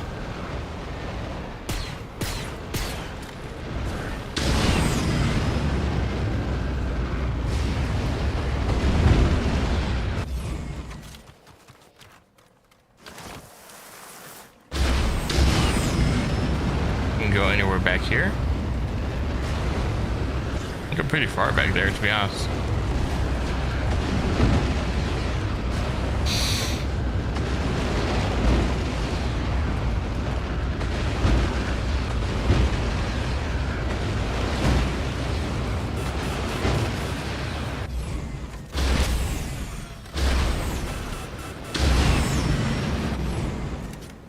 Where's that little opening here?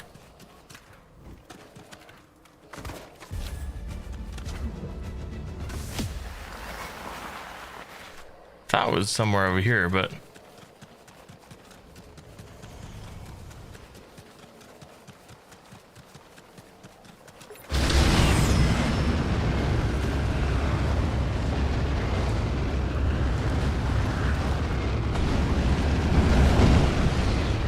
yeah, it's right here. Okay, I'll always check on our boy. Make sure he's doing well. Maybe even go inside him. Give him a little splash too.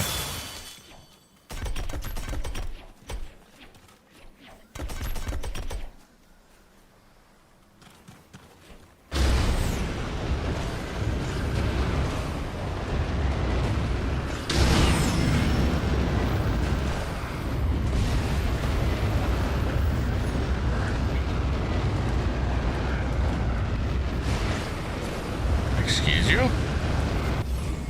Excuse you?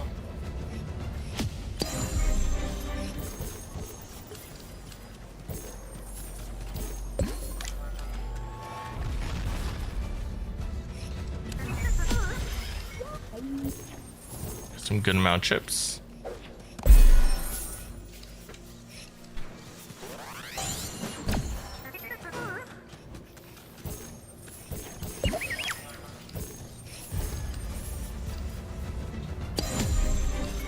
Bum, bum, bum, bum.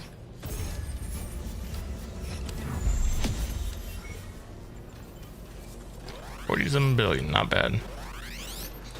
Not bad at all. So we got all the droids, we just need the 9,000, which is gonna take some time, but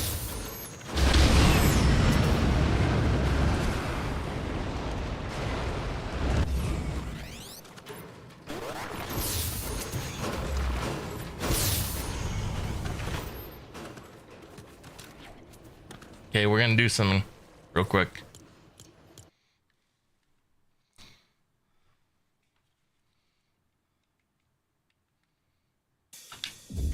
And join a new lobby real quick. Go back in just for 13 more minutes, that's all.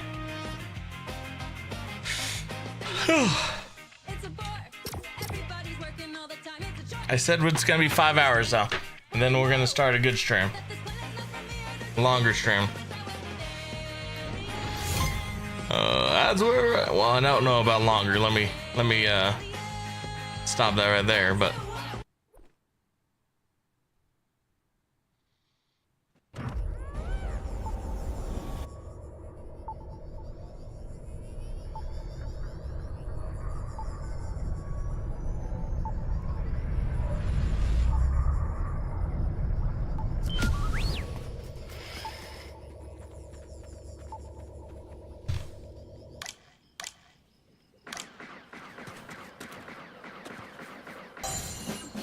Yes. I don't like this straight away. It's very interesting straight away to do this.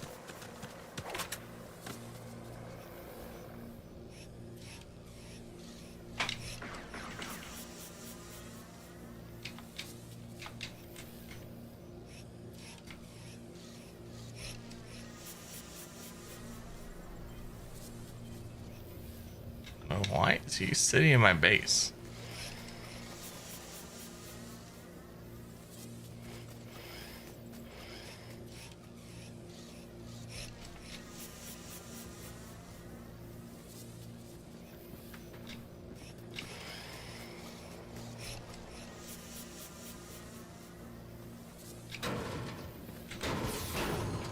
How fast will this guy get taken out in?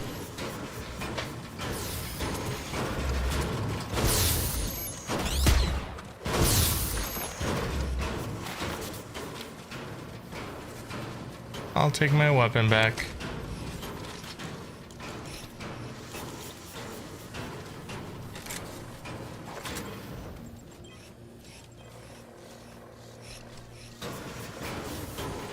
"54 seconds.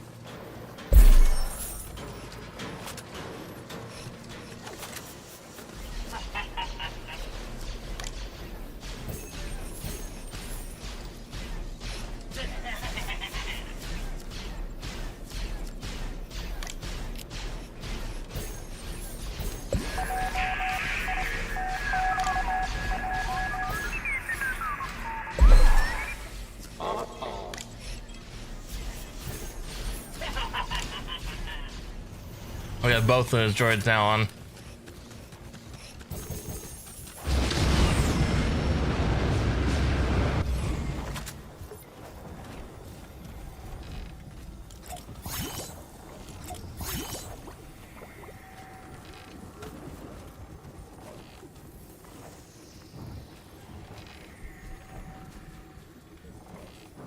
Come on now.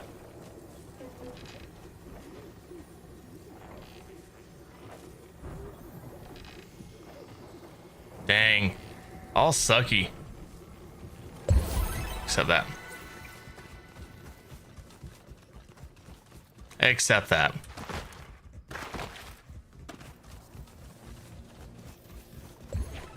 That's a pretty good card, let's say the least.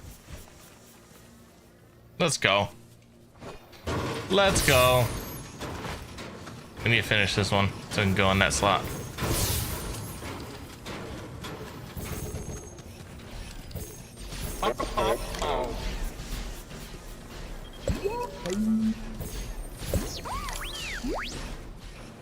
Come on, boys.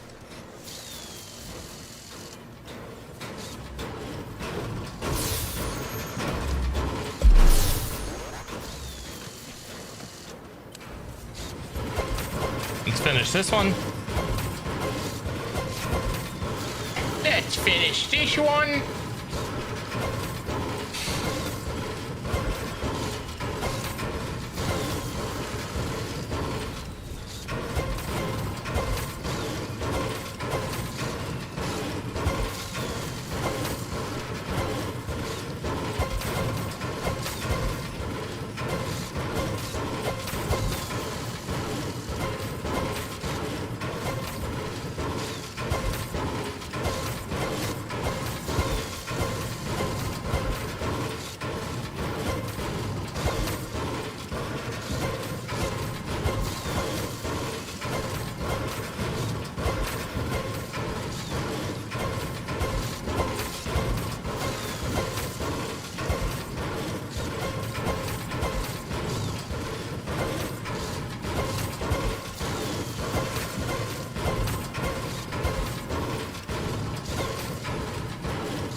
Sweet. I'm just gonna shove that in right now. And toss this bad boy in there. When is Mythics? That is when stream ends, guys. In 6 minutes. 6 minutes.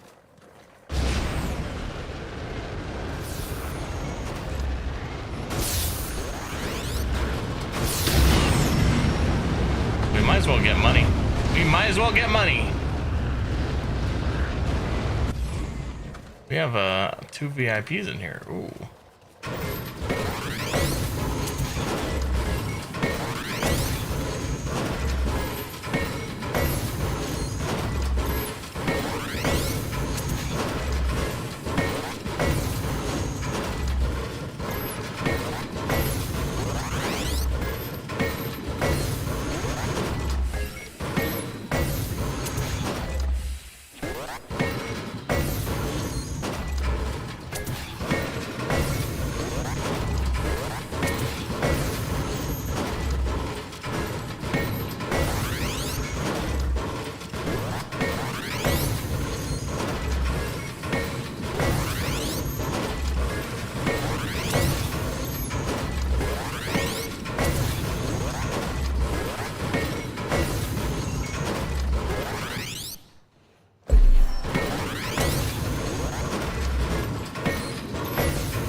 Chat.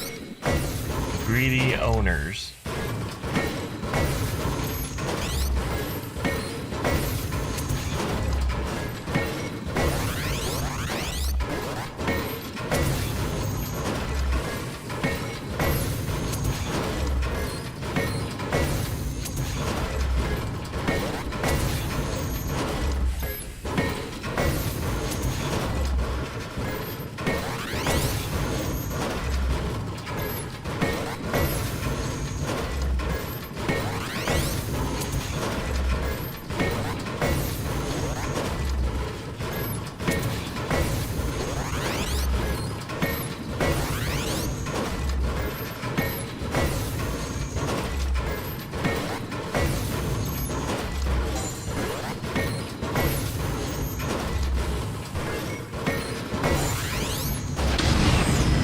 Machines.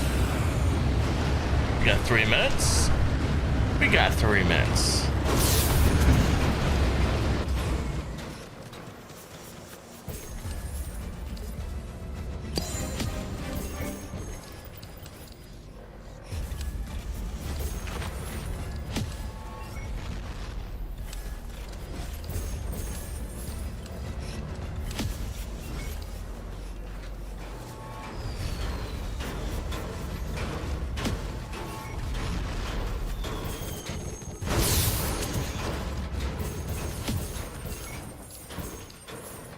Do I need this? I don't think I do.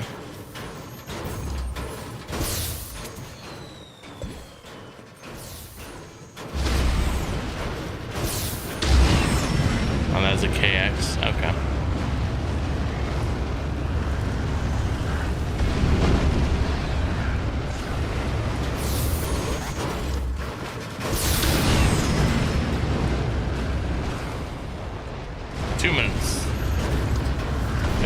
My droids right now.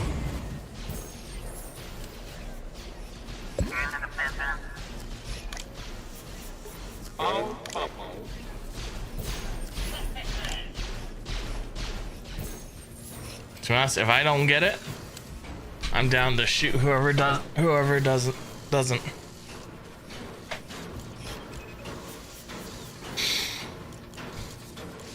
This is 324 damage. You can one shot.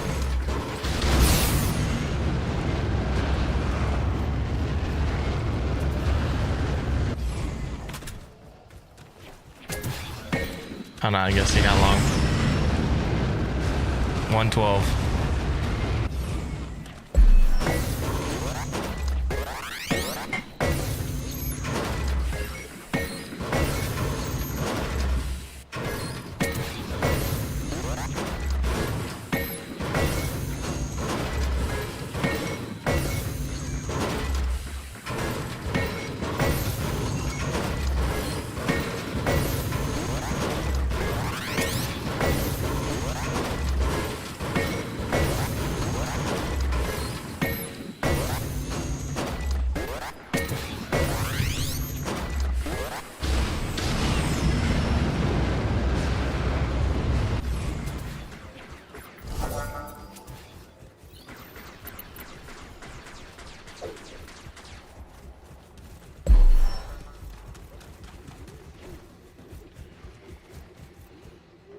We need the IG.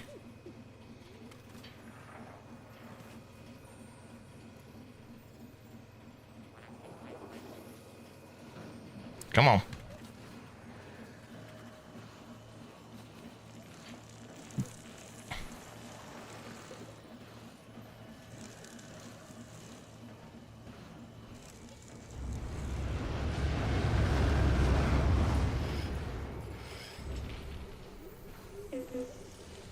Dang.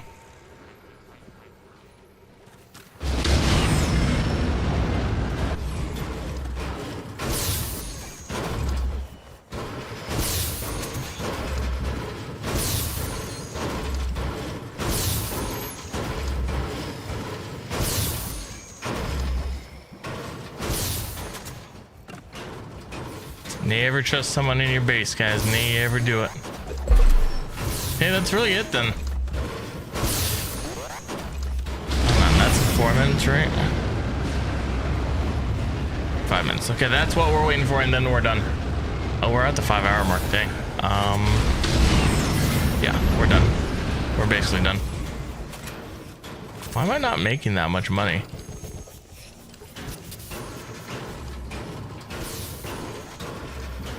I feel like I'm making less money. Cause I have a lot of good droids here. They're not making buku bugs, but still.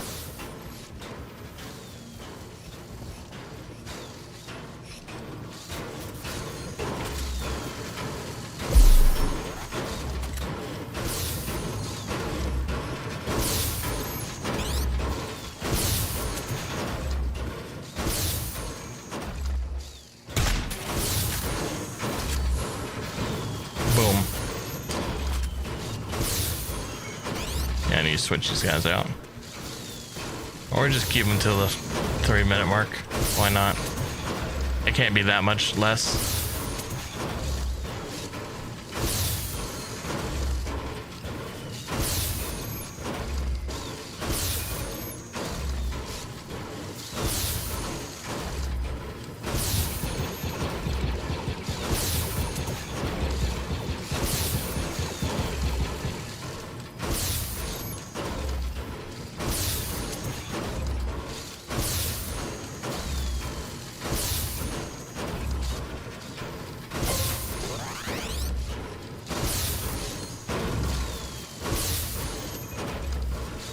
We don't absolutely need this right now, so.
1 minute.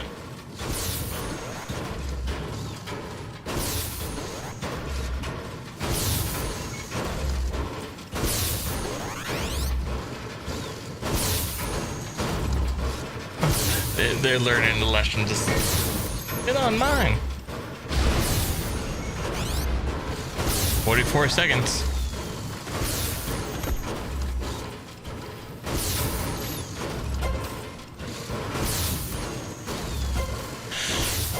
Hopefully we get another mythic. A Beskar mythic.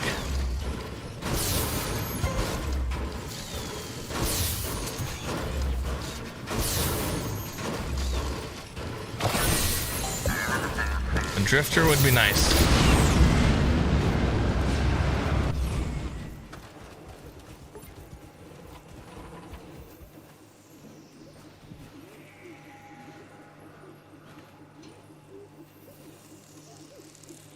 This lobby is definitely not my friend in here, so I'm gonna leave right after. So I don't mind laying some fire down.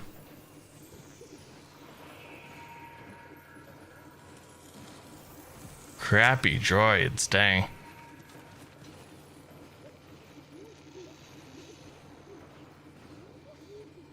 I don't even care for that.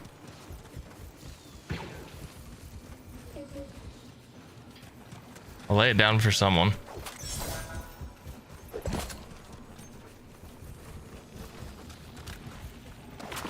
I want to see what this is gonna be. Come on, just be a mythic. Be a mythic. Be a drifter. I want a drifter.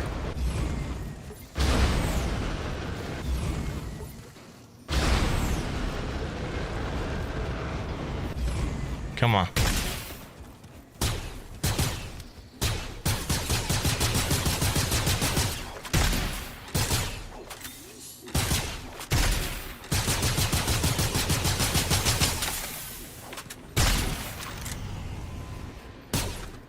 Dang. Where's our boy go?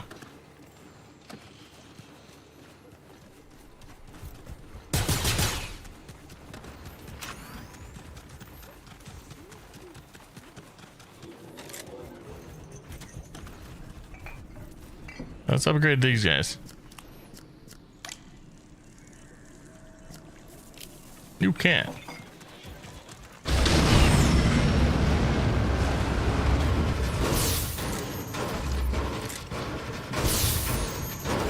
Screw it.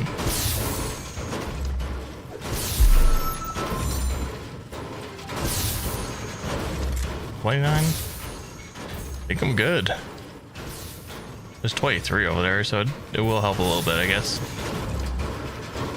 Okay, we're done, guys.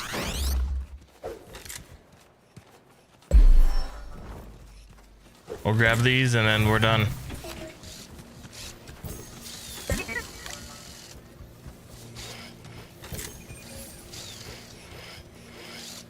Come on.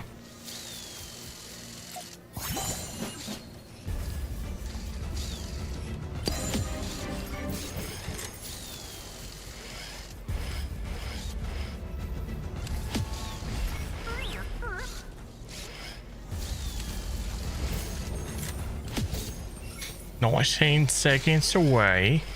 7 seconds away.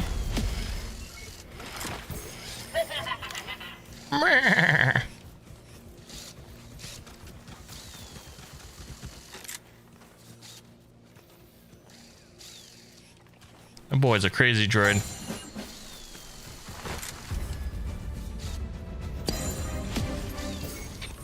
We're not getting droids, we're getting money, which isn't bad, but okay, we're done. GG's, guys. Thank you so much for watching this entire stream.